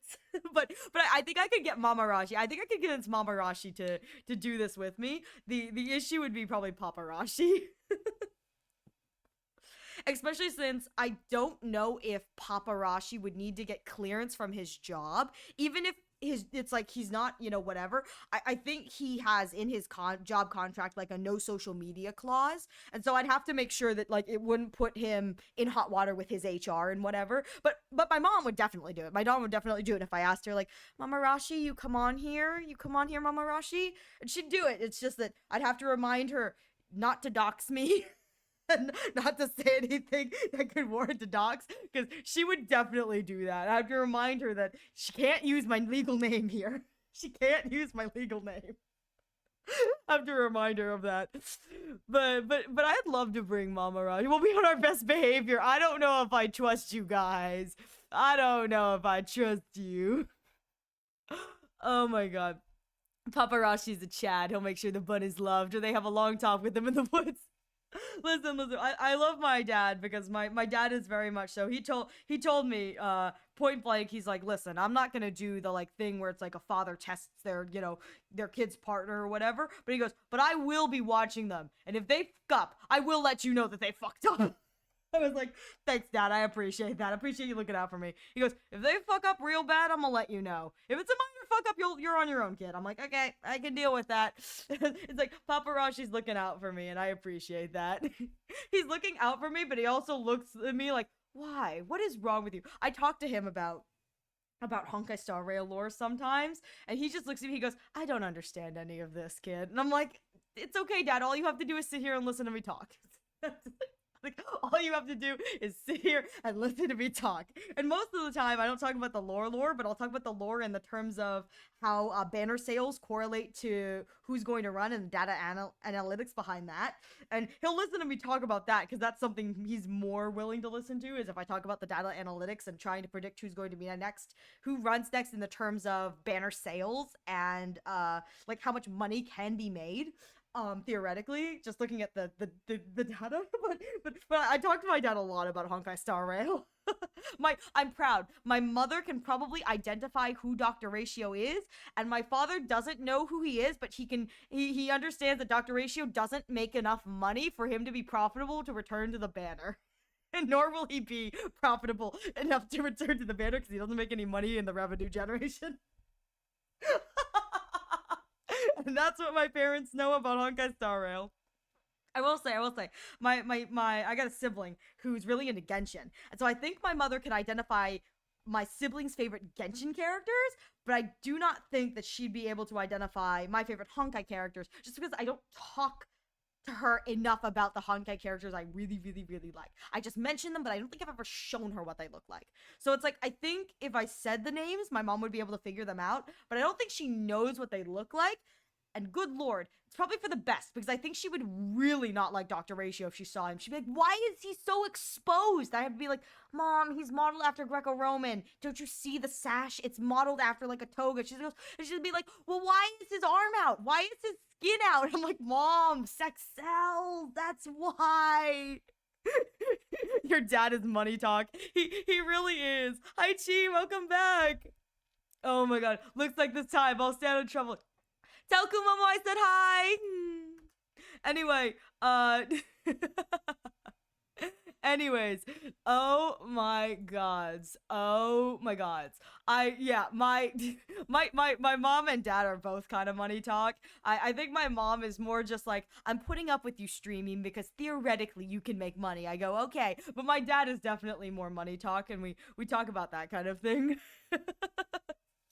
Mama Rashi says full legal name on stream. She would. Not only that, she wouldn't even say hi yourself. How dare? I'll stop by when I'm done. You know that. You know that. See, my issue wouldn't be Mama Rashi saying my full legal name on stream. My issue would be Mama Rashi saying her full legal name on stream. I'd be like, Mom, you can't say that. She goes, why? It's not your name. I go, you can't say your full legal name on stream either. Good lord. My mother, good lord. I think the only thing that is genuinely keeping her from being like scammed, like being scammed by like social security peoples and like the people who are like fishing for money, I think the only thing that is preventing her from being scammed is that she's Chinese. She is a Chinese lady, and if there's one thing the Chinese don't do, it's give out free money. I genuinely think if my mother was not Chinese, she would probably have already been scammed. But the only thing that keeps her from being scammed is the fact that because she's Chinese, nobody gets money. She hoards her money. It's like no one touches the money, hoarding it. And in that respect, I'm like, you know what? That's good. That's so good. That's all I could ask for. Does your mom like soap opera? I don't know if she does. She doesn't. So here's the thing. She may, but she doesn't watch soap operas. A lot of what she spends her time watching is cooking shows. She really likes, we live in the States, obviously. I've said I live in the States. We really like, and I like it too, it's Spring Baking Championship. My mom really enjoys Spring Baking Championship. So she watches that. She's watched like all of the seasons multiple times, so she can tell you like who, to the point where like she can tell you who wins and who gets eliminated. That's how many times she's watched it. She and one of my siblings, they're also together watching through MasterChef. I think I said that earlier in a different stream, but yeah, they're watching through MasterChef together, and she seems to really be enjoying MasterChef because the last few times I've seen her or come down, she's been watching MasterChef independently. I'm like, I'm glad you like this, because have you heard of Man vs. Food? I have heard of Man vs. Food. We do not watch that show, but we've watched it in the terms of we used to have like cable TV, and we had the Food Network channel, and we would watch Man vs. Food when it would come on the thing. It's like we wouldn't click away from it. It's a monster of a show. I like looking at how big the portions are. There's a part of me that I see everything and go, oh my god, I'm gonna get heartburn. But I must admit, I do like looking at everything. I'm like, wait, this is kind of like cool. It's so big. That's just me though. Okay, hang on. Let me see what else it says. Let me see. Yeah, lumberjack, and it says, have you seen that YouTuber? She's a lumberjack. She's got a slim build, but then she flexes and has some pythons. I have not, but that sounds amazing. Oh my god, that sounds amazing. I'm a sucker for like when women are well built, because it's like if you are a woman with like the right genetics and well built, it's like you're going to appear rather slender or even maybe a little bit, like chubby. But then when you like flex or you turn, it's like boom, muscle. And I think that's unfair about like how social media perceives women, is the fact that for most women, like the fat storage genetically where they store fat is their tummies. Why? Because that's where the baby grows. Duh. Like obviously for most women genetically there's excess fat storage there. That's where the fat's stored, because that way if something hits where the area around the internal organs there where a baby theoretically would be growing, there's less of a chance of something getting hurt. There's more of a cushion there. That's one of the reasons why genetically it's harder for women to have abs, because a lot of the time women, their fat's stored there. Duh. 48? What do you mean 48? This one, Ariel. Oh. 48. No. Oh no. Oh my god, I have seen this woman. Oh my god, I have. Dude, listen, respectfully, it's like we try not to sexualize, whatever, but respectfully, oh my god, she's gorgeous. She is gorgeous. And it's just one of those things where it's like that muscleature is just so lovely. So lovely. Because it's just like, oh god, I wish I had that kind of defined muscle. I don't. I'm strong enough that I can lift. I'm strong enough that like it doesn't look like I should be able to lift the stuff I can. But I have to admit that it's like I don't have the like nice defined muscleature. There's a lot of excess adipose tissue on me. But I must admit I'm getting stronger, and I've been working on personally strengthening my arms. I've got some physical limitations up with my arms, but I've been working harder on getting stronger in my arms, so that way that the physical limitations will hopefully they won't be as bad, or they'll decay kind of slower because there's more strength in my arms. I've been working hard on that like off stream. That's one of the things I kind of do in like my personal life, is just like trying to take care of myself. Appreciation of beauty is good, so don't worry. She's just, oh god, listen, I'm a person who, it's like, if you have, I think that the hottest, okay, this is me self-reporting, I'm gonna be real here. I think the hottest you can be is if you have like a bit of defined muscle and a little bit of fat. I think that that's nice. It's like the defined muscle indicates that you're strong and you're capable and you can do stuff, but the little bit of fat indicates that you're human. Self-reporting, that's never happened before. Shut up. Shut up, easy on. Shut up. But I think a little bit of fat is nice, A little bit of fat means that you're well off, you're taking care of yourself. A little bit of fat is not like a bad thing. It just means that, you're taking care of yourself and you're good. And I like that personally. I think that social media has really pushed for the worst, just kind of like what the ideal human needs to look like. And it's like, I think that it's just like a little bit of muscle and a little bit of fat. And that's nice. Just a little bit of nice. Ariel, what? Did I say something? Oh God. What did I do? No one here is complaining about squish. Listen, I love a little bit of squish. There's one thing everyone everything goes back to Aventurine at the end of the day. There's one headcanon that I absolutely adore, and that headcanon is Aventurine with a little bit of squish. I think Aventurine with a little bit of squish, he deserves it. After all that he's been through, the malnourishment, the slavery, like, he deserves to have a little bit of squish. And I feel like this is the part of the reason I don't do social media. Yeah, same here. It's like, I do social media in the terms of like, I like fan blogs and silly stuff like that, but like, I don't do like social media. I love Aventurine with a little bit of squish. And honestly, I'm also a big fan of dad bod ratio. I think mid to late 30s dad bod ratio is amazing. He deserves it, and a beard. I want him to have a beard and those like slick old man glasses that like the Welt has that make people look like really nice and like mature. I think that be, oh no, Chi. Oh no. Oh dear. Oh no, Thor. Oh god, Zuko. Welcome back from cycling the laundry. But yeah, I must admit, I love the idea of Aven with a little bit of squish and dad bod ratio. I think that my hot fictional men deserve, as they get older, to become normal people. And that's one of my things that I think is fun. It's like I love the idea that it's like you can look like a hot fictional character, but I love the idea as they get older, they get a little more normal looking. And then happy. The only exception to that is Mighty. I don't think Mighty would ever let himself start looking old. I think he's like the Olympian bodybuilder even in his 80s. I just think that that's how he's built. I don't think that there's a choice there. It's like he's just going to constantly be built. It's just that, like, you know, he'll tone it down as the years go by. But it's like at that point, it's like I think Mighty is one of those characters where it's like no. He's one of those like Olympian body makeup even in his like 60s and 70s. but yeah, I think Aventurine deserves to have a little bit of a tummy, considering how tiny he is. I'm like, he deserves it. A little bit of a tummy. I think that poor boy not only is like permanently malnourished, but also has a fast metabolism. So I think any world where Aventurine puts on a little bit of weight, it's a good healthy for him. Very healthy, very good, much happy. He deserves to be happy. My baby boy. I love. anyway, I said the Bamboo tier. Thank you. Appreciate it. I like that a lot. That's my likies, my likey. Makes me very happy. Let me put this here. Okay, there we go. I think I should be able to switch. Yes, I can switch between the two. Good. I don't need to see that. Me talking about how much I enjoy normal bodied people immediately gets an ad for people in bikini swimsuits. I'm like, that's not what I want.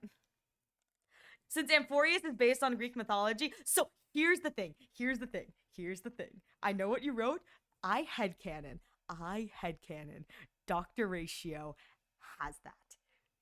Because I think that that'd be funny that he has to explain or explain to Aventurine that it's considered sexy on his planet. Or conversely, I think it'd be funny if Dr. Ratio did not have that. And when Aventurine's like, "Why are you so ashamed of your size? You're fine. Like you're fine. It's great." And Dr. Ratio has to quietly admit that, well, being big is not a beauty standard where I'm from. There's this great like comic. There was like comic, but like someone made like a text post where they had that, and eventually just at the end it goes, "Dr. Riza Ratio, your planet is stupid."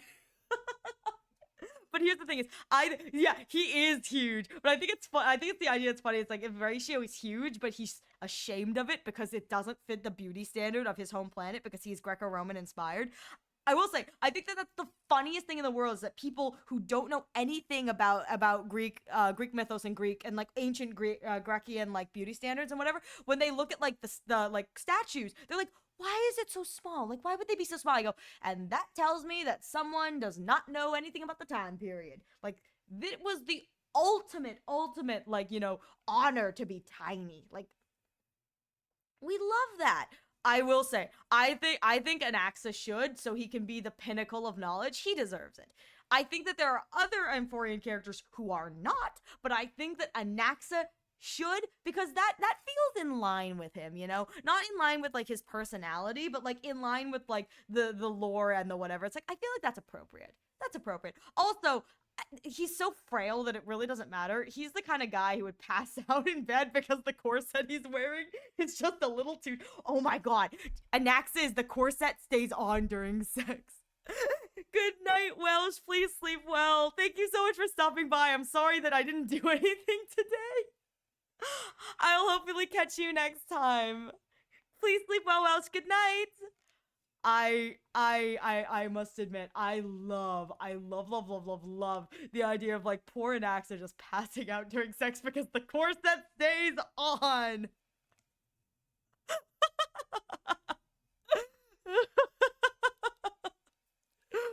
Corsets being tight are a myth. I should know. I wear them. No. Here's the thing.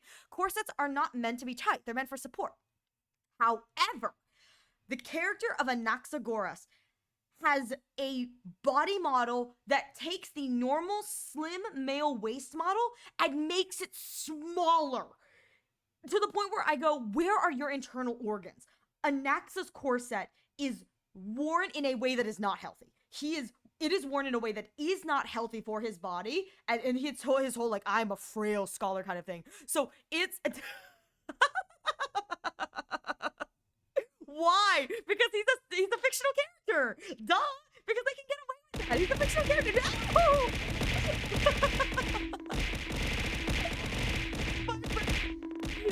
Oh.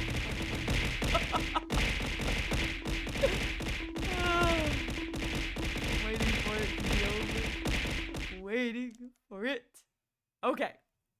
So I was going to say, do they not take the logistics into account when designing character? No, it's about the sex appeal. You haven't seen Dr. Ratio's side strappy. It's the weirdest thing. Bad, yeah. No, it's the weirdest thing. Most characters they don't take into account. Like, if you ever look at Aventure's design, I look at his design and I go, is he wearing a bodysuit? How the heck is it that the bottom of his thing is black, but he's wearing a normal dress shirt? It looks like a bodysuit. Dr. Ratio is wearing a bodysuit. I am not their target demographic, and it shows. Down, girl. He's hot. I like it. It's yeah. A lot of the characters they're designed for the sex appeal. Good lord, half the characters in Honkai Star Rail have heels and fight with swords. Most of them who fight with swords have no armor, and they're not like Motsa, who's an assassin. Who it's like, yeah, no armor. He's an assassin. Like they are like good lord. Yun Li has no shoes. She is considered like if we're thinking like the kind of things, she's a claymore kid. She's like hard strikes, not as fast, but like hard hitting. Like I'm gonna blow everything up with my giant sword. She doesn't wear shoes. She has open exposed shoulders. Nothing of it makes anime women heels. Listen. I need more anime men in heels. All right, someone go grab the hose. No, please. Oh god. Oh my god, this is so many hydrates. So many hydrates. Oh god. What is it? 1, 2, 3, 4, 5, 6, 7, 8, 9, 10, 11, 12. No, 13. Oh god, hang on. Alright, I'm just gonna chug this can. Give me a second. Hydrate or dihydrate.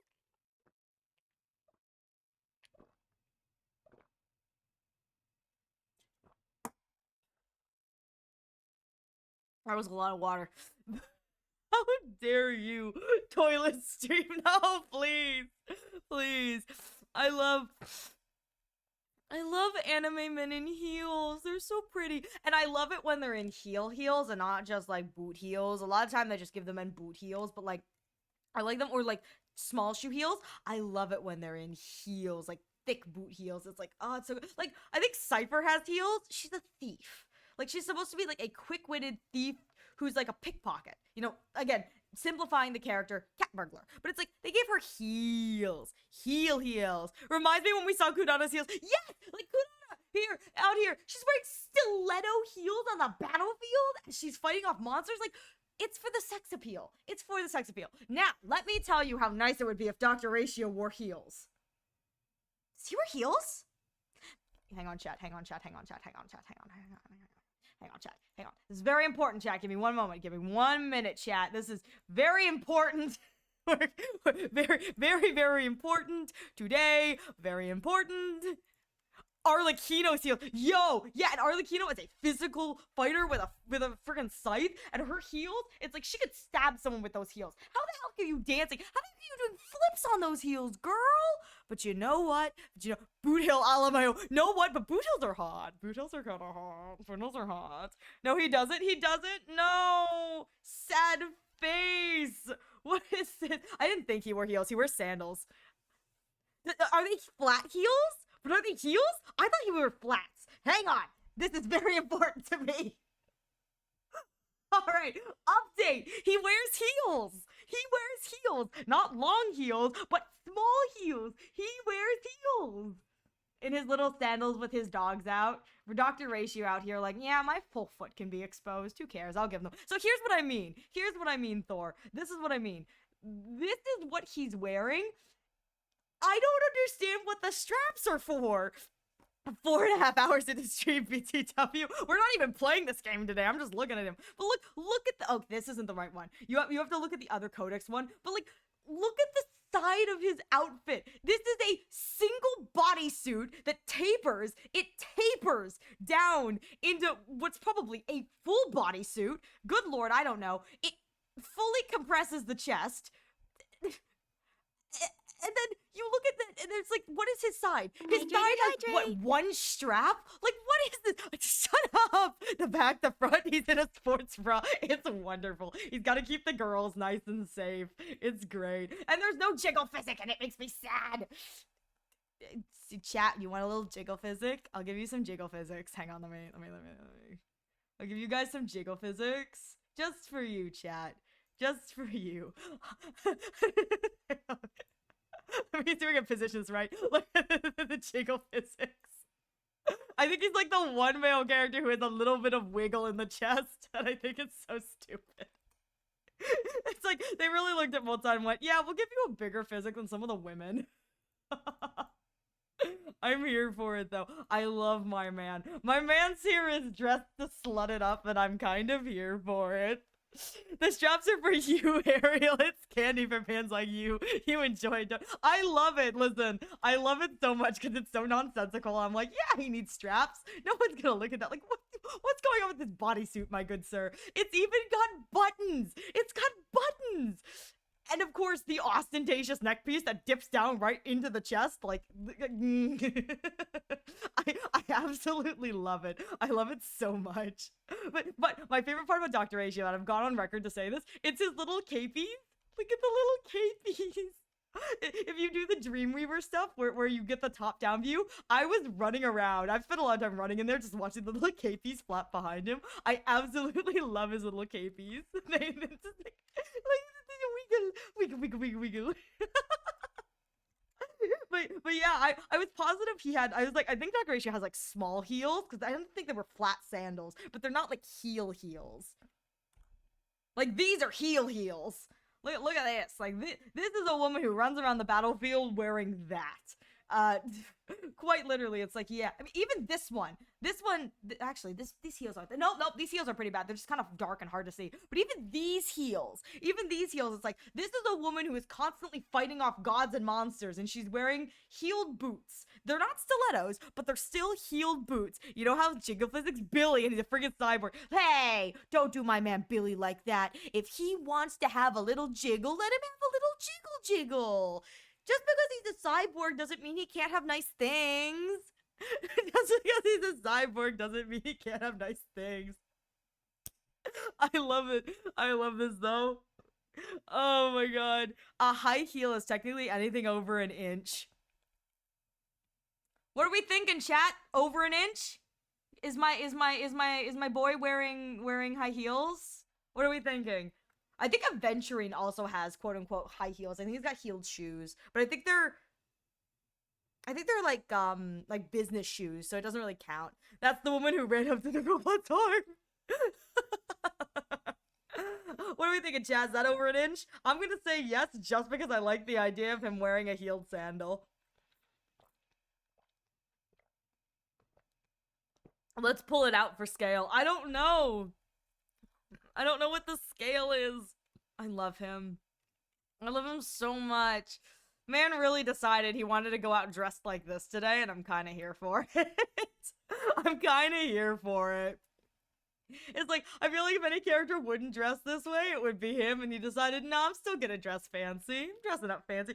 There's this meme for when Dr. Ratio was accidentally in the Amphorius trailer, and it was this meme where it was like, Dr. Ratio wearing the outfit he wears in the Final Victor Light Cone, which is the suit and tie, and it's just like it was him leaving Amphorius, going, bye Aglaya, I'm off to join the Intelligentsia Guild, and she goes, not like that, not just like that, you're not, and he comes back wearing this. He's like, better? She goes, yes, Queen, slay. It's like, like, that was the mood. I was like, you know what? It's true. Look at this. Like, look at this. It's so all over the place. Like, in what world does he need to have a strap on his arm that doesn't connect to anything? That's one of the things that I love. I absolutely love when characters have buckles that have no reason to be there. Like, buckles, like, all over their belts and their shoes and their, like, legs. You don't need the buckles to be there, but let me tell you, I love it anyway. Like, it doesn't make design sense. The buckles are not holding anything in. I just like buckles.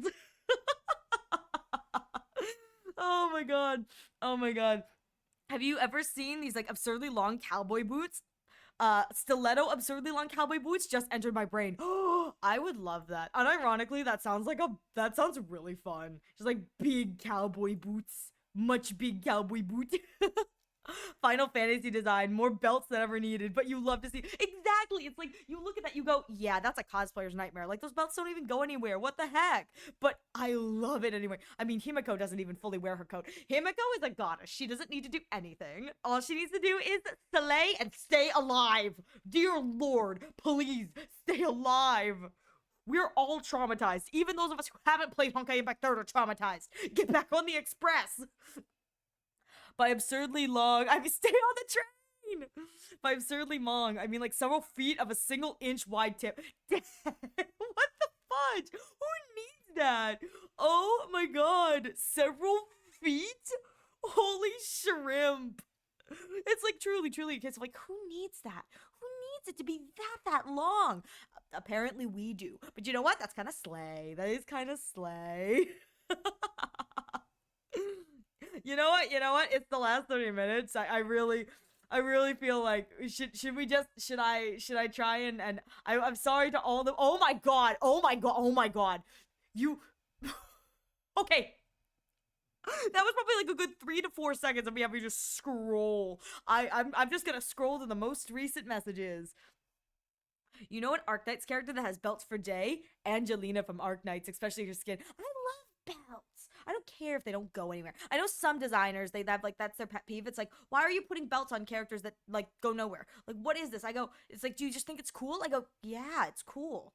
Sometimes I just put things on, it's cool. I mean, Stell has a like a garter on her leg. It's like, why does she need that? It looks cool. I don't know. Like, my disappointment is that Kalis does not have one. How dare? Where is my garter for my male trailblazer? Like, if I want my female to slut it up, I want my man to slut it up too. Like, is that so much to ask?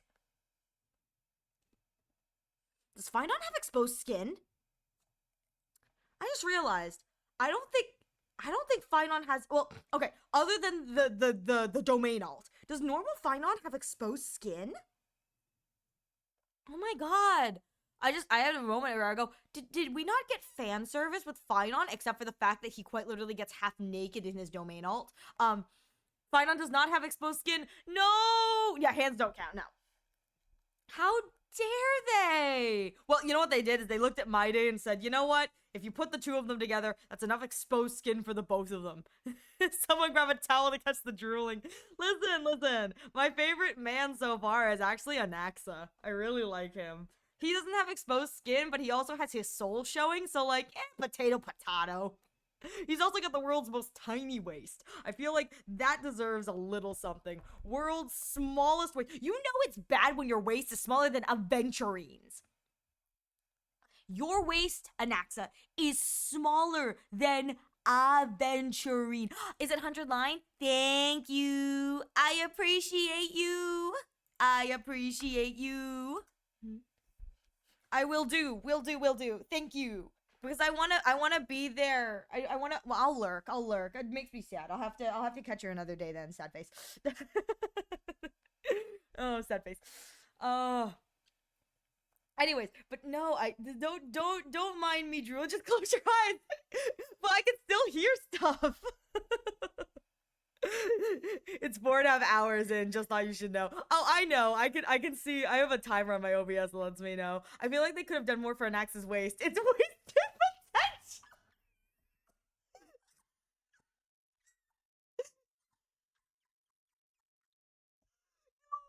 I just let out that the microphone did not pick up the wheeze I just let out. That is your best one to date. I love that one so much. That one's good. Listen, I think if your waist is smaller than friggin' Aventurine of Stratagems, there's a problem. There is a problem. Because if your waist is smaller than Aventurine of Stratagems, what the fudge? Because the whole point about Aven being small is that he's quite literally a malnourished adult. Like, Aven has, or had, the smallest waist because quite literally up to that point, he's a malnourished adult. He spent, what, most of his formative years as a slave eating whatever the fuck he could to get by? Like, it's, they canonize that for the record. It's like, that's a canon event. So it's like, yeah, you have a smaller waist than the man who quite literally is so malnourished you could see his ribs. It's like, and Anaxa went, hold my water, girls. Hold my corset. Enjoy your lurk. I'll see you. Oh my god, drinking my water. I love. Okay. You know what, Zuku? We're going to do it. We're going to do this. I just have to click the playable characters, right? Just the playable characters. We are going to, before this game ends, this whole stream ends, we are going to end up doing this. The screws in my cookie tin container aren't even held in with nuts. They're held in with the metal thread spools for the bottom at the sewing machine. Wait, what? They're held in with metal thread spools for the bottom of a sewing machine? What are those? What are the metal thread spools? Oh god, so that's embarrassing. All right, use this. Read information below. Where is the below? Click the categories you want. Click the character that you prefer. And I have set it so that I disable ties and undos. Yeah, so I want this one that basically says I can't do that. There should also be an Amphorius character there too, so I don't know how you'll rank them, but yeah, go for it. Okay, and if I click the disable ties and undos, that means that I cannot tie, right? That's important for me. I'm like, yeah, it'd be great if I can't tie. This is gonna be fun. I'm gonna assume that's yes. And it should be fingers crossed. Ooh, this is gonna be good. Good in the chaos. Good in the chaos. Oh, I should probably do upcoming characters too. Yeah, I'll do that too. Yeah. Oh, I wonder what's under Cosmic. What characters are ranked under... What are the characters that are officially under Cosmic? I think it's...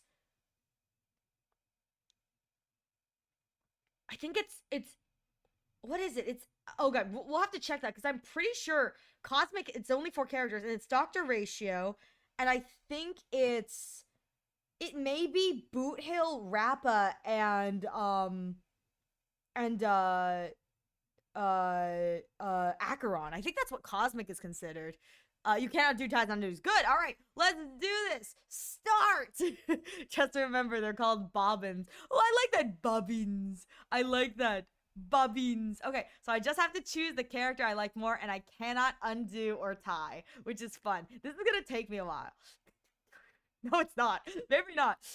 Oh no, babies. Okay. Here's the thing.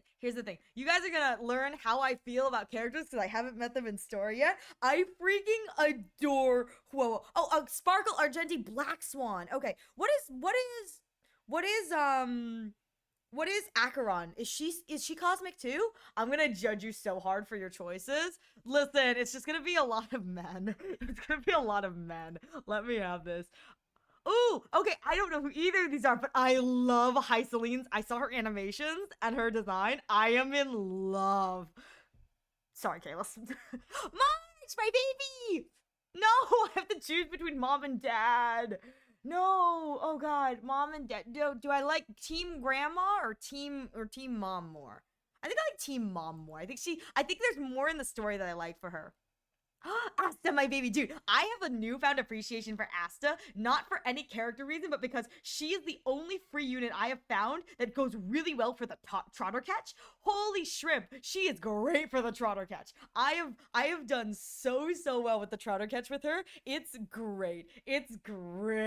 Let me tell you, it's like that's the reason I love Asta. It's like she has saved so many of my trotter catch Divergent Universe runs. Oh my goodness. Oh, Bronya Jafar. I love old lady Bronya. She's so funny. Payla, my baby. Oh no, don't make me choose. Oh god. So this this is embarrassing to admit, but I have to admit this. Like, I have to say that I like Hook more. No, that hurts me. That hurts me because Natasha is so beautiful, but Hook's energy. I will never not love the energy. Clara, my baby.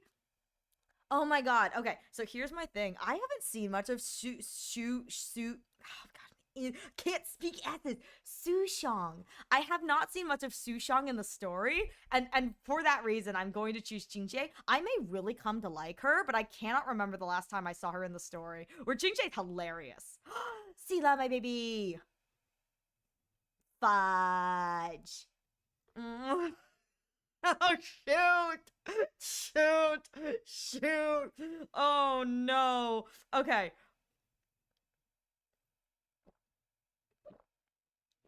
I'm sorry to all the Jingle people in the chat. I can't. I just know Sushang is really goofy. I mean, all I know about her is the nice Phoenix chicken. I think that's the funniest thing in the world. I haven't seen much of her in the story, so it's kind of sad. Here comes the choices. The choices. Okay, here's the thing. I'm going to admit this. I don't really care for either of these two characters because I don't know very much about them. I know Yukong has a really good companion quest, but I haven't done it yet. All I know is that... Sorry. Mommy. Oh, my newfound appreciation for Fu Xuan, I'm gonna be real here. If I had not pulled her and she has not saved my butt, I do not think I would like her as much as I do. She has been carrying me, and I'm here for it. I need to clear Pure Fiction. I need to clear Pure Fiction round 2. I have not cleared it yet. I'm really, really bad. But, like, I need it because I want the free Lynx. Lynx is so cute. Have you seen Sushang and Little Glaze animations and trailers? I have seen those, yes. I indeed poor Sushang, but at the same time, I love it. Can I redeem an inverted bald? Oh, right, yeah, here. You don't have to redeem it. I'll just go back to normal. I forgot about the bald. Don't mind me. When I redeem bald for you, you have hair for 10 minutes. Listen, it's until I remember to go back. I'm really bad at this. My baby, Topi! Okay, here's another thing I have to admit. I know Hanya and Shui have really good stories as well, but I haven't seen them yet. So, I saw Argenti, and I'm reading this based off of his former English voice actor because, oh my god, that voice was butter. I get it. No! You, Ron May! Get my baby! You're gonna see that the Penacony cast is gonna be way at the top of this. Ron and May can suck it. I don't like you or your cats. How dare you? Horrible mother you are. How dare you? My boy, my favorite character would be a perfect father figure. Actually, funny enough, I think he'd be more a mother figure than a father figure. I genuinely think that in the terms of the cat cakes, he is the mom. It's like, if Aventurine is dad, Ratio is mom. It's like, did you have a good day for mama? Mama's home! I want to see their mighty Ratio on top now. He will always be at the top. Wednesday's bitrate will have a bad time. No! Of course Ariel starts as soon as I lurk. As it should be, Yuzuhan. As it should be. It appears I've somehow managed to charge my... Oh my god. I'm so glad you charged your multimeter. I read that as, apparently I've been charged with manslaughter. And I think that is the reason that... Yep, that's... Yeah.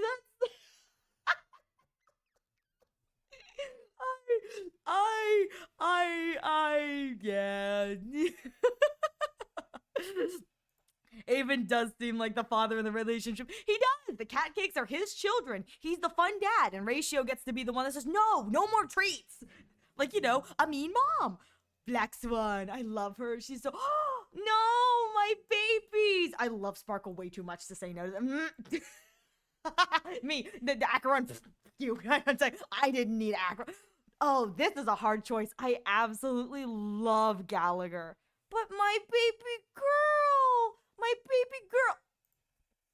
My baby girls! My baby girls! My baby girls! I like how this is mentioned in the emote instead of Yusu. LMAO.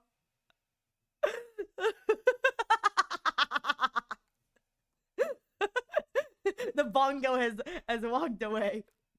Oh my god. Multimeter just measures electrical current. Apparently had a battery that I managed to charge by sticking its two metal probes together in the main voltages.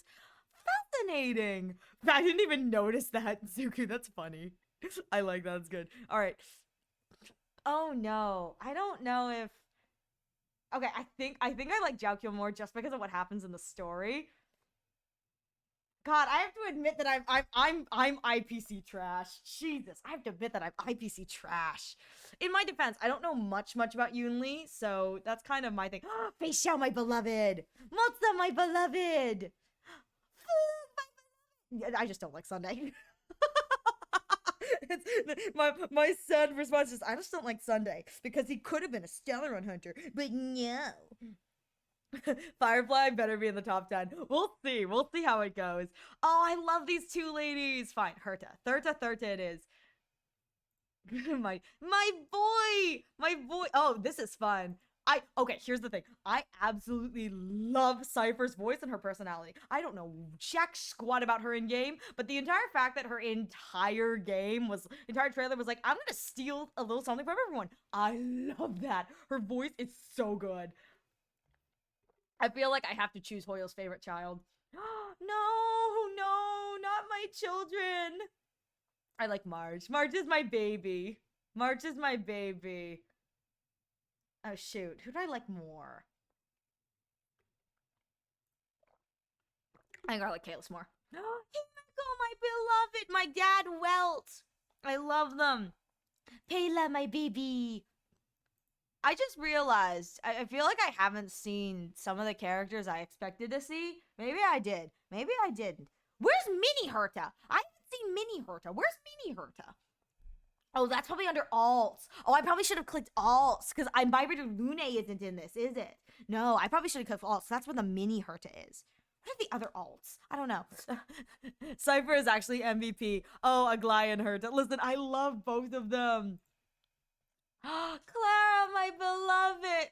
This is the part I have to admit that I kind of do like Sampo. I kind of do like Sampo a lot. Sela, my beloved. I like Chinche. She's fun. Bailu, my baby. Yeah, Silverwolf. Here we go. Kafka is. God, I love Kafka. I love Kafka so much. Oh my god. Don't my beloved. Oh my god, do I like links for a whole? So here's the actual hard parts. Like once it's like the characters that I don't like versus the ones I like, that's fine. These are the ones that are hard. I like Ho and I like links. They're so sweet. Hearsay stamp overlook. Listen. I love the smarty and the emotional dumbass. Either way, they're both emotionally constipated. I like Sampo. I think he's funny. I love the fool. I think it's funny. I think I like Ho Ho more. She's so cute. But I love Lynx. I absolutely love Lynx. Jing Liu. All right, we're done. We're done here. Oh shoot, do I like Ronmei more than I like Argenti? The answer is probably no, but she's so pretty. She's so pretty. Sparkle, my baby. Black Swan, my baby. Misha, my baby. I have to choose me. It's like ramen aventurine me. Hate you. I don't have to make this choice. It's like it's going to be aventurine. It's always aventurine, but still. Robin. Oh god, this is the part where I just realized this artwork. I was like, what is this artwork of Acheron? This is her concert animation artwork. Oh my god, she looks so pretty. I love Robin so much. Women's. I love Gallagher too. Firefly, my baby. Oh my god, Boot Hill. I have to. Oh, this is great for me. Oh, I don't know jack shoot about either of these two. But Rappa comes with the funny ninja song, the funny song. Herta. I have to. I love it. They're using the concert animation for the Amphorius kids. What is this? This is fun. Oh, I don't know if I like Hyacine more than I like Finon. I don't know jack squat about these two. I think it's always Aventurine. I think I'm gonna go for design. I freaking love Hyacine's design. It's so cute. March, my beloved. Stella, my beloved. Shoot. Here we go, my beloved. So, fair. Oh, yeah, Kalis. There you go. Dan Hung. Oh, no, I like Clara. Clara is such a sweetie. Shoot, I have to admit that I really do like Sampo. Oh, I don't like this. I don't like that I'm like having to admit that I do really enjoy Sampo as a character. I think he's really funny. I think he's really, really funny. Oh, okay. All right, we're going through this. I think what I'm coming to the conclusion of is I don't know enough about Locha, and I really enjoy Sela. Bring her back, please. Bring her back. Bring her back. Wow, no, if I'm gonna see Sampo in the top 10, I don't like it. Listen, it's not my fault. I just like Sampo. He's just a little guy. He's just a little guy. He won't be in the top 5 though. I think. I hope. Dear Lord, I hope. Oh, I have to choose between these two. No. It will always be my girl Topaz. I love her too much. Yes. Oh, yes, Blade. Yes. Fishman. And then Ho-Ho. Wow, Jingliu seems so much lower than it should be. Wow, they're really doing me like this. My girl. All right. Well, that makes it easy. That makes it easy. Misha, my baby. Oh, Ranmei. Oh, cool. I don't know anything about these two, but I like Hanya's design more, so I'm gonna go. They really doing me like that. They really are. How do you like this matchup, Zuku? Knowing exactly what's going to happen. How do you like them apples? Knowing exactly what is going to happen. My boy. There's only one person I'm saving for the E6. My boy. This is what's going to upset you. This is the one that's going to upset you. That's what's going to upset you. All right. This is really going to upset you.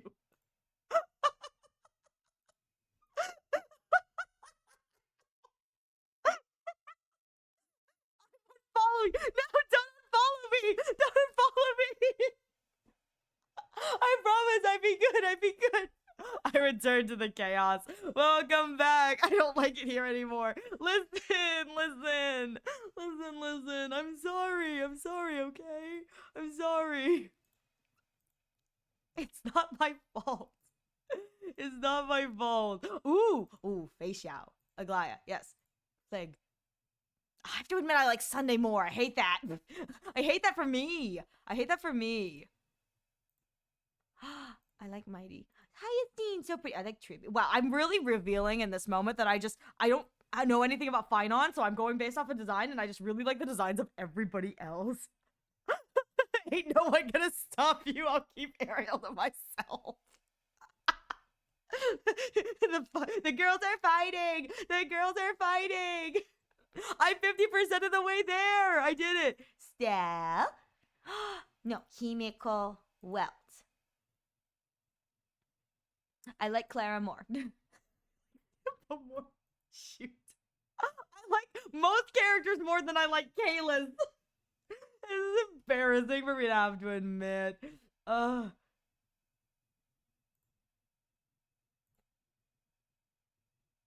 sitting here going, God, I like more characters than I like Kalis, and that's the reason why I play with Stell. Yeah, that's fine. Because I like Don Hung more. Because, like, Asta's stuck behind here, and I really like these guys. And it's just, no. Oh, God, I have to choose, chat. Hola, hello, Andres. Hello, how are you doing? Welcome. I swear to God, Sam was gonna be higher than Firefly. I make no promises. Thank you so much for the follow. Oh. Welcome. Alone. I'm What, going don't think Tomka I'm up all the to way. it? I'm genuinely conflicted. Should I be scared? Yes. Yes, you should be. Oh, I thought I left OBS open again. I live to scare, Kaede. I live to scare. He's not going to be in the top 5. I swear, if he's in the top 5, I'm going to call rigged. Penacony is going to be my top 5 because I love Penacony. The man she'd never introduce her parents to, but have a good time with till he breaks her heart. Listen, I would never introduce Sampo to my parents. Never. I full on stopped looking through my photos and was looking for OBS. Why? Why? Thank you for redeeming some ad time. Oh my god. Why? Why Kaede? You don't have Ryo in your thing. I would have expected if it was like Aventurine or something, because we share Rini, but you're animal boys. You're boys of the wind. Wind boy. I know what you are. Oh, it was the summoning sound. Okay. I know you know what I am. It's constantly thirsty for fictional man. I'm a dirty old man. You know that.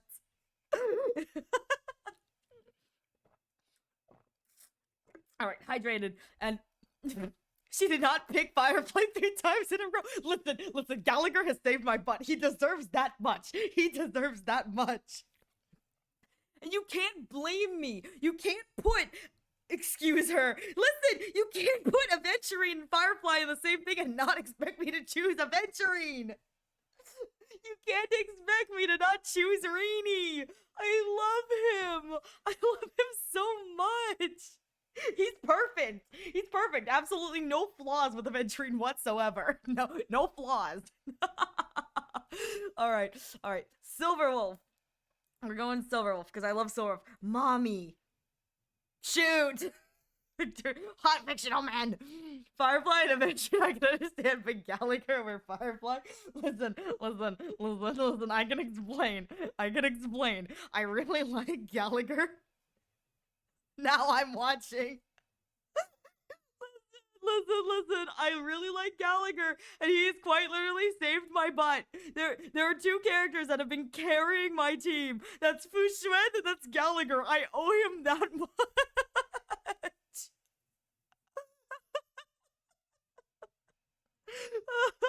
Okay. The decision right here, right now, will change the fate of this. Have I really messed up that bad? Have I died in the court of public opinion? I say that I like hot man. He's got stubble. He roars. How could I say no to a man that goes rawr? I just don't at me. Don't at me.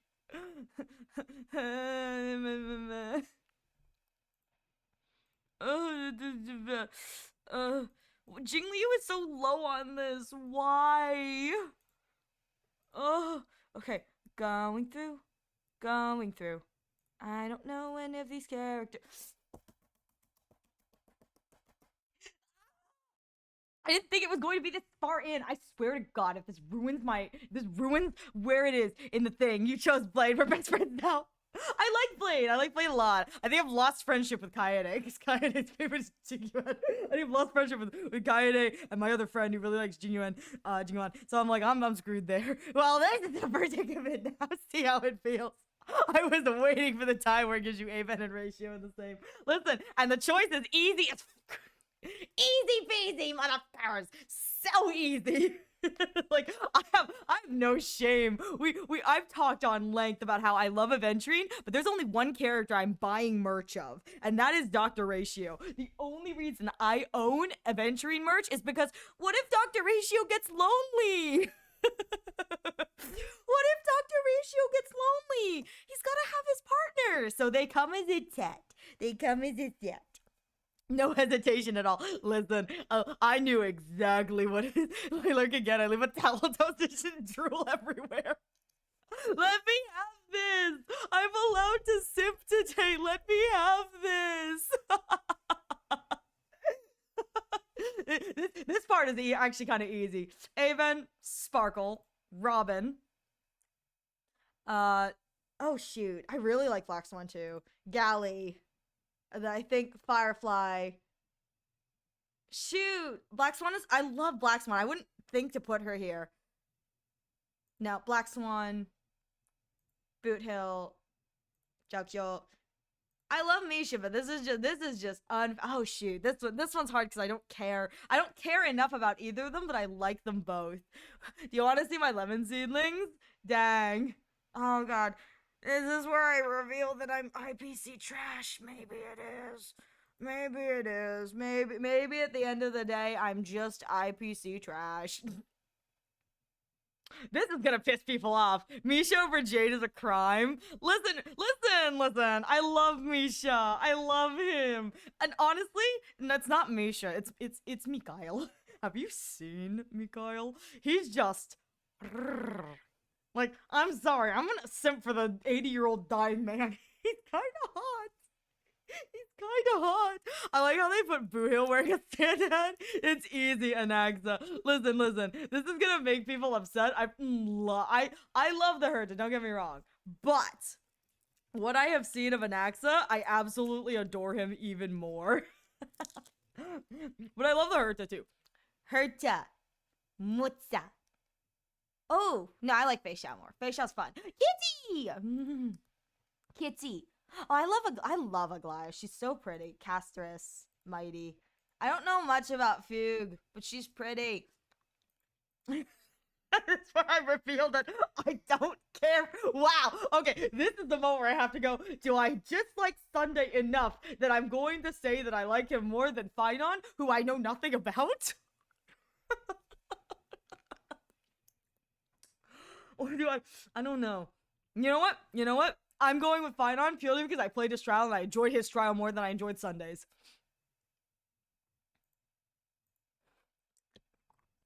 This is me admitting that I'm shallow. Topaz! My baby. Oh god, I have to choose.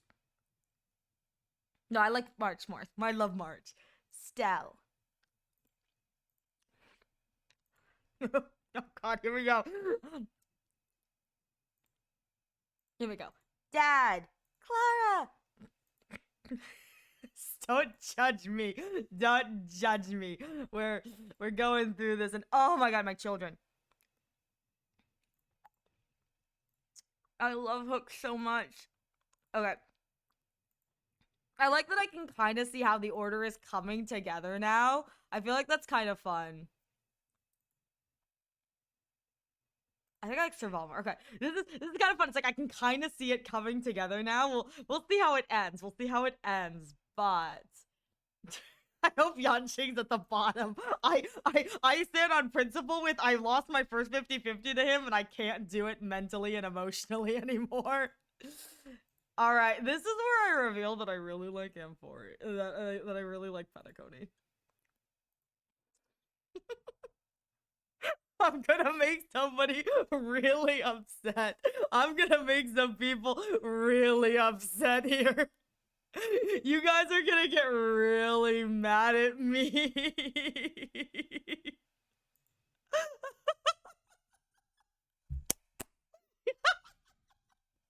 I'm just making enemies left and right. Oh my god. Oh my god. Okay. Oh my god, I'm gonna make people really, really upsetty spaghetti.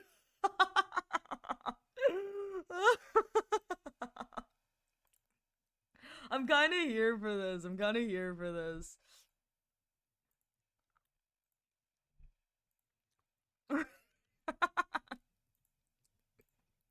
I'm kind of here for the fact that like I'm definitely gonna make some people upsetty spaghetti, and this is the moment for me.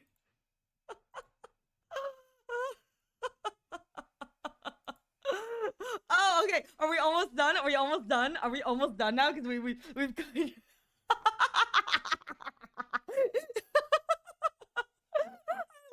love it. You see how it's not giving you ratio anyone? He's probably in the top one. Well, here he is. Nice and pretty. Nice and pretty. Nice and lovely. Moltz over Firefly's criminal. Listen, okay. So here's the thing. The reason I love Moltza is he's voiced by Ben Bolasema, and I love Ben Bolasema's performance as Moltza. That's the reason he's so high. I really like his voice. There's a lot of these that it's just the reason they're so high is because I like their voice. It's not about the character, it's about the voice and the voice actor. And I'm like, ooh, I like listening to this voice. I mean, that's the reason why Sparkle is so high. I love her character, but her voice is so fun. I love it. Okay, all right. My children, my children. Oh god, this is gonna get real screwed up real quick. This is oh you've never even met Moltse yet. No, but I know the entire War Dance arc, so it's fine. Listen. I like Moltse. He's fun. He's fun, and he goes back after Jojo gets blinded. He always comes back. He's basically Jojo's handler at this point. March, my baby. Shoot, this is gonna screw up the entire ranking because like I like these characters less than I like. There are characters in this pile that I like more than I like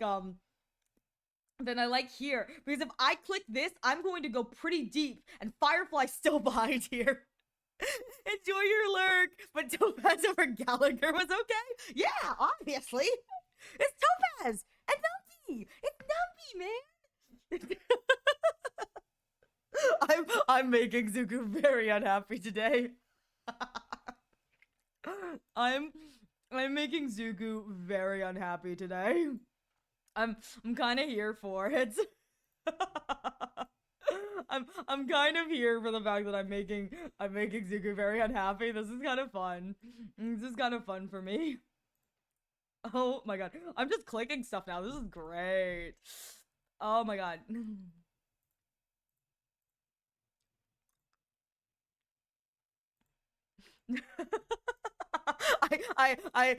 This was a mistake. I respect Firefly over Blade. I was. Why are you even questioning it? Listen. I'm sorry. I'm ruining everyone. You guys should know. When you chose this, you knew the. I'm so sad Jing Liu is so slow, like low on this now. Oh my god. It just. Like, look how far down these boys are. It's not right. Cause like, look, I would click all of these so much faster. This is just unbelievables.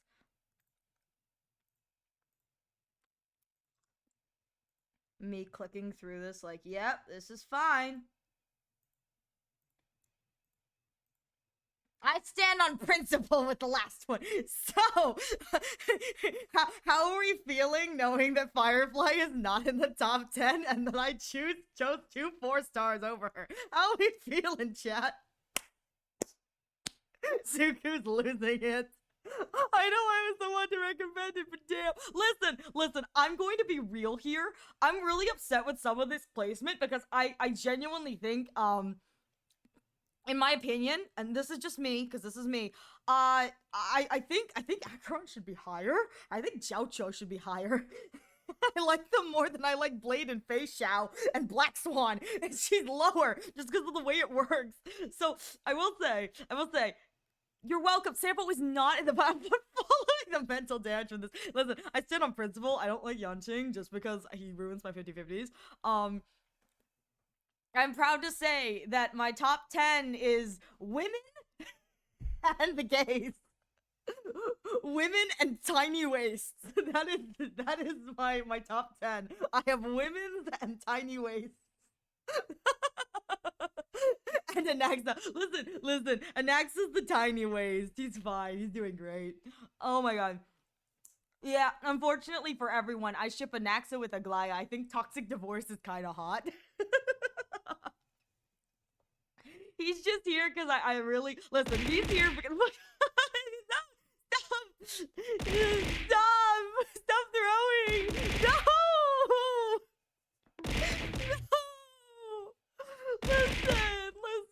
Listen. I'm sorry. Oh god. I'm sorry. I'm sorry. I'm really sorry. You broke him. I did.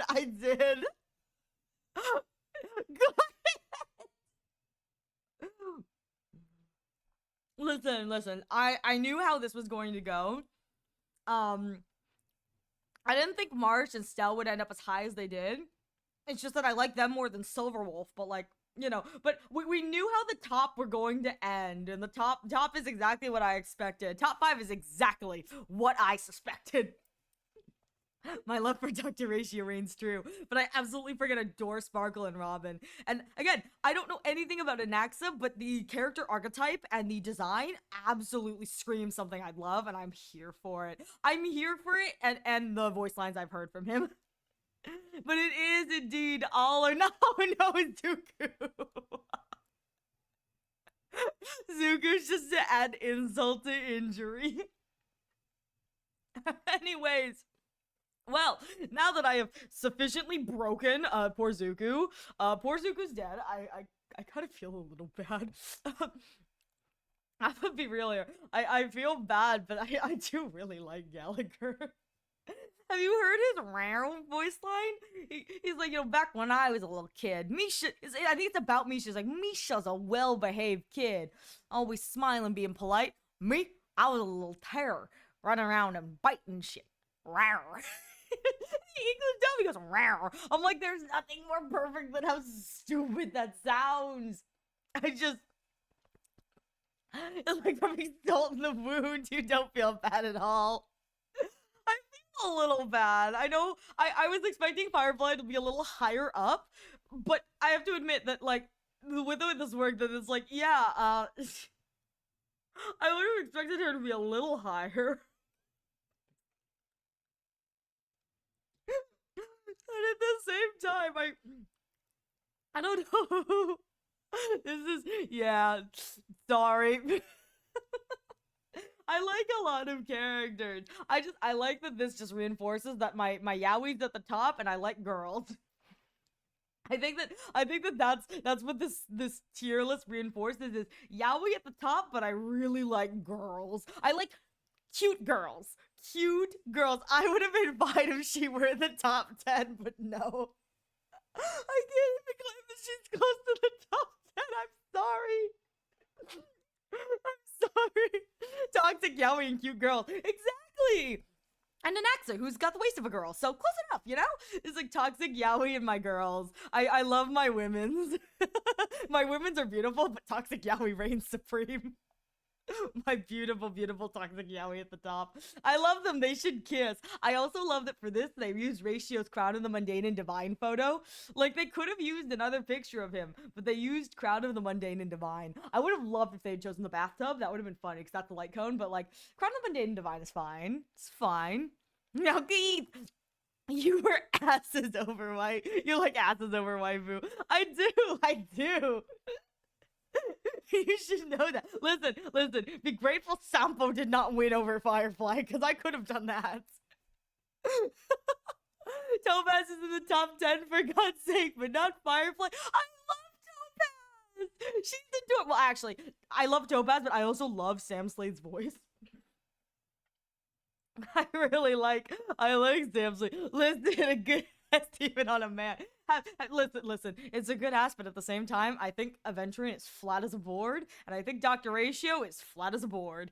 Because I think Aventurine is flat all over, because that's what malnutrition does to a growing boy. And I think Ratio is flat because he got the booba. He's got booba for days. I like my girls. They're cute. I think it's funny that the only mommy I have at the top is Kafka. All the rest of the characters are not mommy. They're just like cute girls in varying levels of the cuteness spectrum, because Topaz does have a chest. But it's like, it's just various levels of cute, and then Dr. Ratio, who fits right in with the big booba girlies. I think if anything, Avon and Anax are the odd ones out with their tiny waists and tiny figures. No butt, no chest, no waist. Ariel grabbing a fictional anime man's chest. There's much what we want. Listen, if I ever get a booba mouse pad, I'm gonna get one of Dr. Ratio. Okay, fair, but damn, and Sparkle's flat as well. Sparkle's up there because she's a little chaos gremlin. Sparkle is not up there because she's hot. Sparkle's up there because she will commit acts of terrorism and just go, oopsie, did a whoopsie. That's why I love her.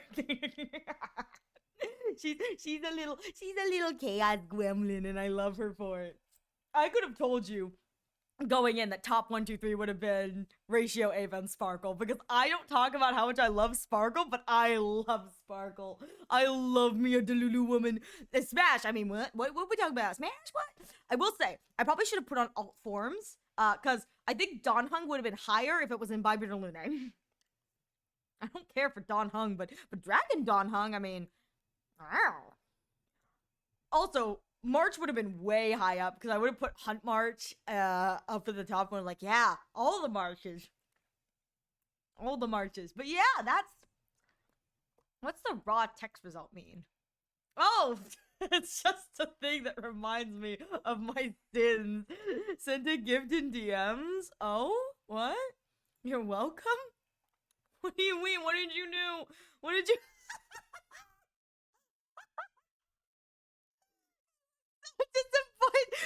User just sent me a picture of a ratio mouse pad, a Boo Mouthon, and my favorite part of it is it just, he looks so disappointed. It's like, he's so disappointed in me, and that's so true. He would be so disappointed in me, like, really? This is what we're doing today? It's like, yeah, sorry, Doc. Firefly's not in the top 10. I'm okay with most of the choices, and then there's Zuko losing his marbles.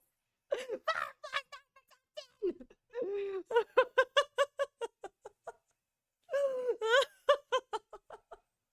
Not only is it that, I think it's the insult to injury that Gallagher and Mozart are above there. I'm sorry. I love Blade, but hot mommies too. Hot mommies. I just like Silverwolf because she's a little piece of shit. I think if it's very clear, if you look at my choices, I like characters that are cute or little pieces of shit. Which is why Aventurine's up there. He's cute and a little piece of shit.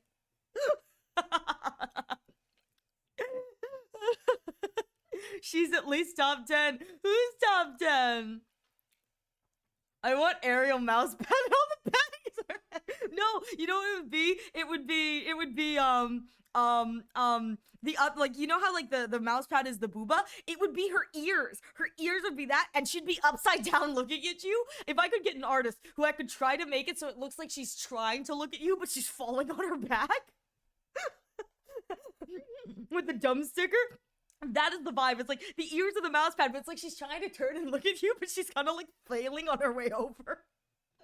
My hashtag girl fail yourself. Winkle Laku. This is great. What makes me sad is Jing Liu so far down here. I feel like she would have been higher if I hadn't gotten some of the distribution I had. But yeah, at the end of the day, is it by Treasure for Generations?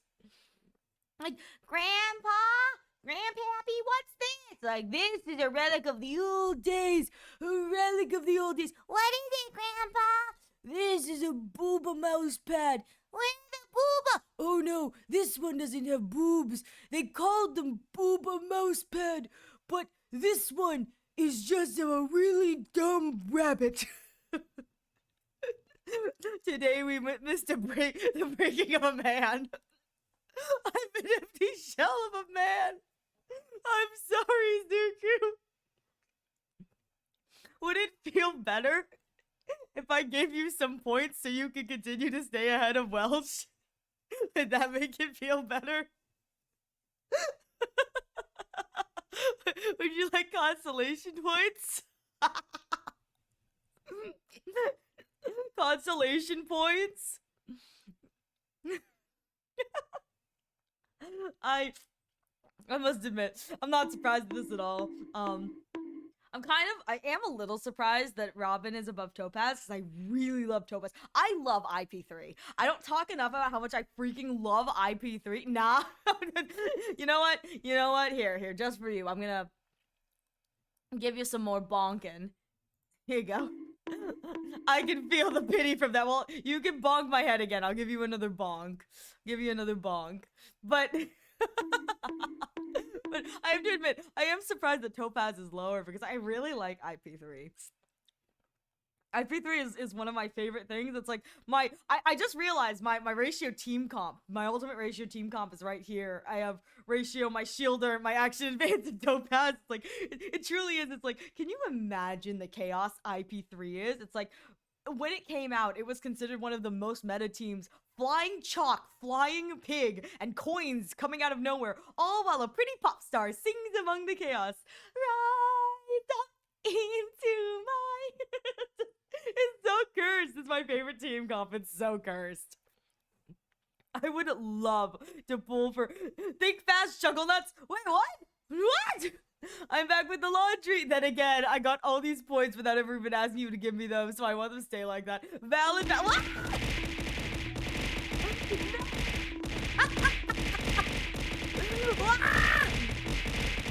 What is this? Sit here while you just to shuffle. Just to shuffle. Whoa, whoa. Oh, look, the goldfish is stuck on my head. Anyways, that was delayed item shower for the thing. It really was. You don't blame that on you. That was on my end, probably. Oh my gosh. You know what they have here that we could have done? They have right here eons. No, you're fine. I knew what was coming. It was good. Look at my ranking again. And yeah, my ranking makes me feel better. Listen. I like fucking Dr. Ratio. I think that right there should tell anybody who is watching that this list should not be taken seriously. This list holds no actually good weight opinions. My favorite character is Dr. freaking Ratio. Good lord. I could have chosen anybody else, and I went, no, I want him. I take your opinion seriously. You know, I like Dr. Ratio, and it's like, well, who's your second choice? Aventurine. It's just my toxic yaoi. I like my toxic yaoi, and I think that right there should be the reason why nobody should take this list seriously, because, I mean, look at it. There's so much. OMG, I'm on the list. I'm not surprised about Ratio. I'd like to have even a comical amount of points, but a comical lack of points. But I can't have negatives, so. OMG, I'm in the top! Okay, at rock bottom again. Ratio is on my ranking at 63rd. We love that! We love that. Wait, hang on. How far down is that? Yes! As he should be. Listen, again. Anyone who's like me, who's like, yes, Dr. Ratio, we've got problems. And we know we have problems. But at this point, we're so far gone that no problems are there. Where's Aventurine on yours? That's the real judge of my approval or not. Where's Aventurine? I feel like Dr. Ratio, it's like, yeah, sure. It's like, I'm the loser who likes it. Where's your Aventurine? Tell me where Aventurine is. Where's Rini? Because Rini is how you can tell. Listen, this would piss off so many people, not because of this top. Look where Sunday is. Sunday is at 59. The best support in the game currently is down at 59. And I go, yep, and he's gonna stay down there. I'm sorry, did I get yourself calling you a loser? I have my ranking in Hoyo. You want to say that again? Loser. Now this is defining. What? No, my brain, no! No, God, no!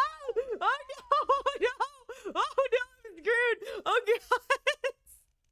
Oh, no! Oh, no!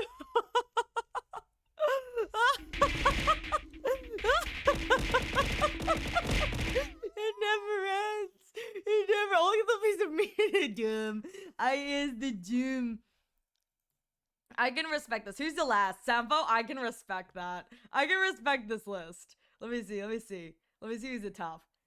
Yes! I can respect this. I love. Oh my god. Okay, Lingsha must be great because you have Lingsha here up at the top. She must be real fun then. I look forward to meeting her if she's this high. That's exciting. Oh, he's midway. That's good. I approve of that. You're making fun of me while your Gallagher is higher than Aventurine? Come on, man. You can't make fun of me for that. Don't make fun of me for liking Gallagher when you have him higher than Rini. Come on. May I ask what my 31st is? See? And Gallagher is 30. So you know what? Even my Sunday's lower. Zuka, we need to talk. Listen, Zuka runs a break team. Zuka doesn't need Aven. Zuka runs a break team. Oh, that's probably why Lingsha is so high. The break team. Yeah, Lingsha helps me a lot. That makes sense. May I ask what mic you use? You can. I don't know what it is, but you can ask. It is a blue something. I don't know what it is.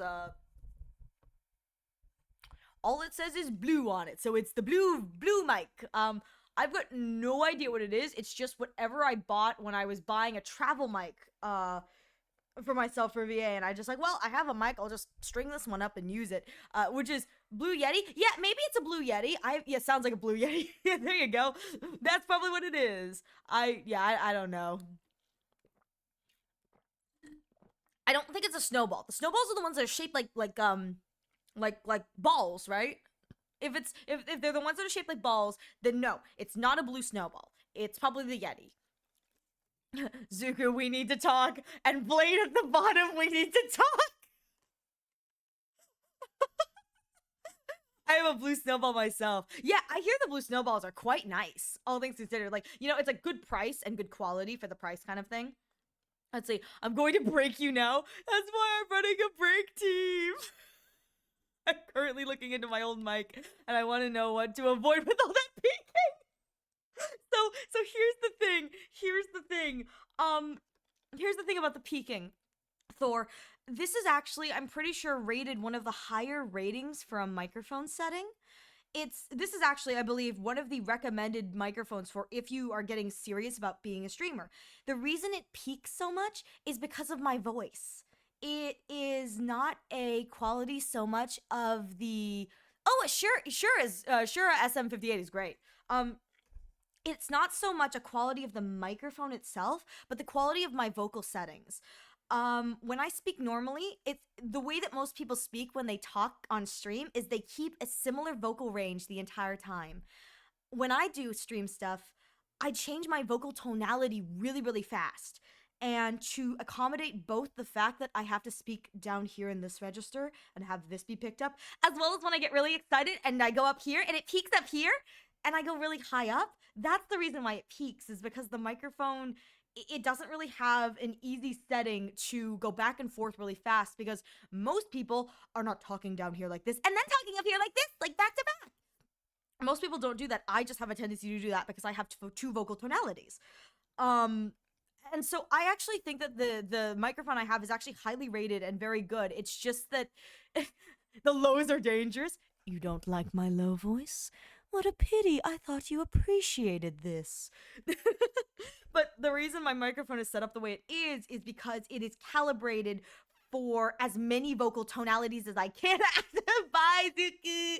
Bye, Yuzuhan. but yeah, that is the reason why the microphone peaks so much. It's because it is set for as wide a range of audio as I can get it. But that means that there's the quality of, because the sound editor isn't a live sound editor, it's going to peak when I go really high and also not pick up when I go really, really low. But if you are looking into it, I think the blue microphone brands are quite good for the price. I'm just saying that. It's like, if you find something better on eBay, totally get that. But I will say, I don't think my microphone quality is an accurate representation of the blue microphones, because my friends have had blue microphones and they do wonderful stuff with it. And again, my microphone is set up for an open and closed area where my voice will go up and down naturally. So unfortunately for me, it just results in a lot of peaking. And it's a lot better than it used to be. I turned off a lot of my settings so that it shouldn't peak as much, but the gain setting also has to be turned down a lot to pick stuff up, but then I lose a lot of the deeper tones when I talk a little bit lower down like this, which is kind of funny that it's like sometimes I talk like this and then other half of the time I'm speaking up here and it's the same voice when you hear it back to back. But let me tell you, when you hear it 3 voices apart in a vocal reel, it sounds like 2 different people. Anyways, yeah, I also found 2 sets of AKG K101 600 ohm headsets. Dang, I need to get new headsets. My closed backs are dying. It's just the headsets are expensive.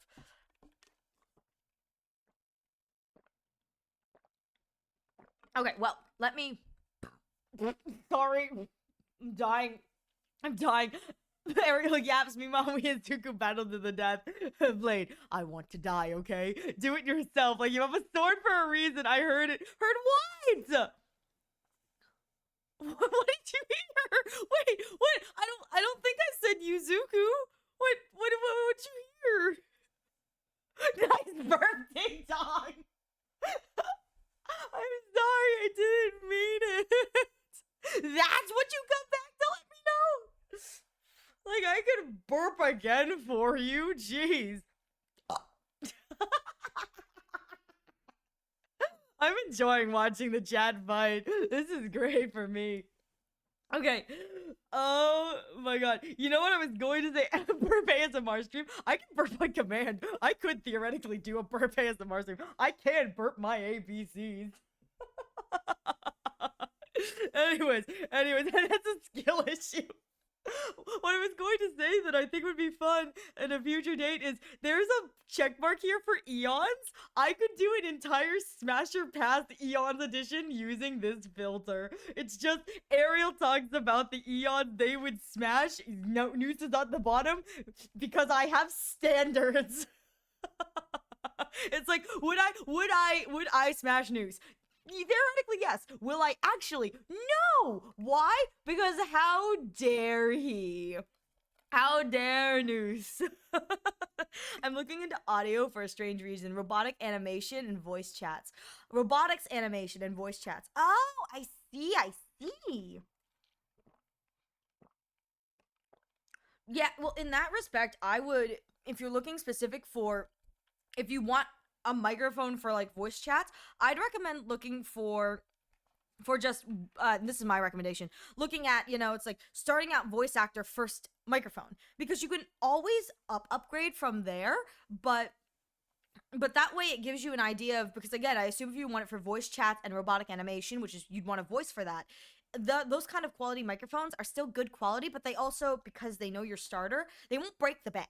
They will not break the bank. I actually have a presentation that I made about different price ranges for different setups, including different qualities of microphone.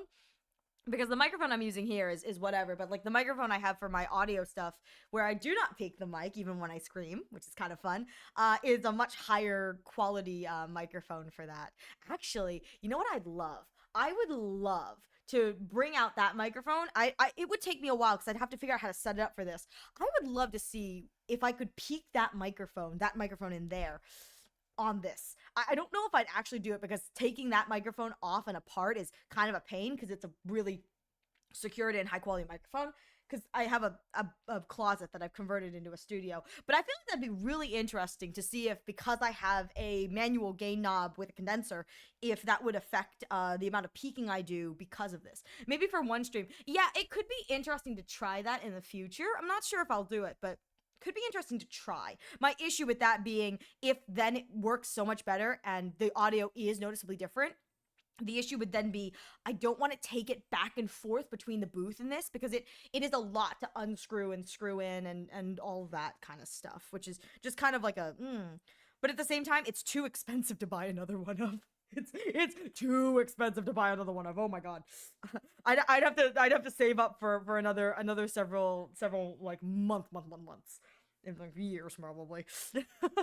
High quality Ariel blessing my ears. Maybe you can listen to high quality Ariel at Arashi Podfix, where you can listen to me read lots of ratio fics. And if you like it, you can request lesbian fics, because there isn't enough good lesbian writing that isn't porn. That isn't corn. It's just, there's so much NSFW lesbian stuff, and I go, where's all the fluff? Where's all the cute fluff of my lesbians going on sapphic dates? Like, what is this? I actually listened to some of your stream, your off-stream stuff. Really? Well, thank you. You don't have to. I always say that as a joke. It's just always there. But you can listen to my horrific Aventurine impression. I will say, one of the things I had in the works, but I didn't finish it, was a boot. I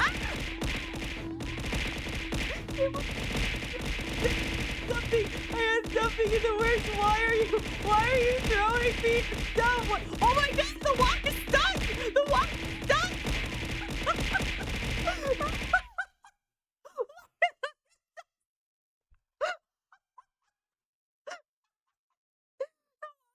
slowly sliding off my face. This is for Firefly. The wog took that personally.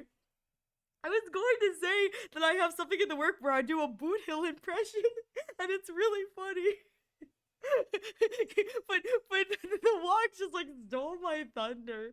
The wog stole my thunder. That's great. All right. Well, now that I have sufficiently the suit below the wog just rubbing on your face, now I broke a point. Oh no. I'm sorry, Nats. Well, what I was going to say is now that I have thoroughly and officially pissed off everybody here in the chat, I'm going to end this here. Just remember that you asked for this. You asked for this. It's a strange mix of hobbies: gardening, retro tech, modern, and audio. Not at all. Why not? No one is pissed. Only I got pissed. Dang it, that I didn't do my job. Just hiding from Deep Ariel. You don't like Deep Ariel? What a pity. I like you, you know.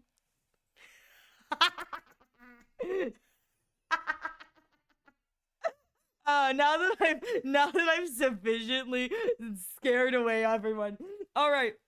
With that said, we are going to end today's stream here while I traumatize all of you. I like Deep Ariel 10 feet underground.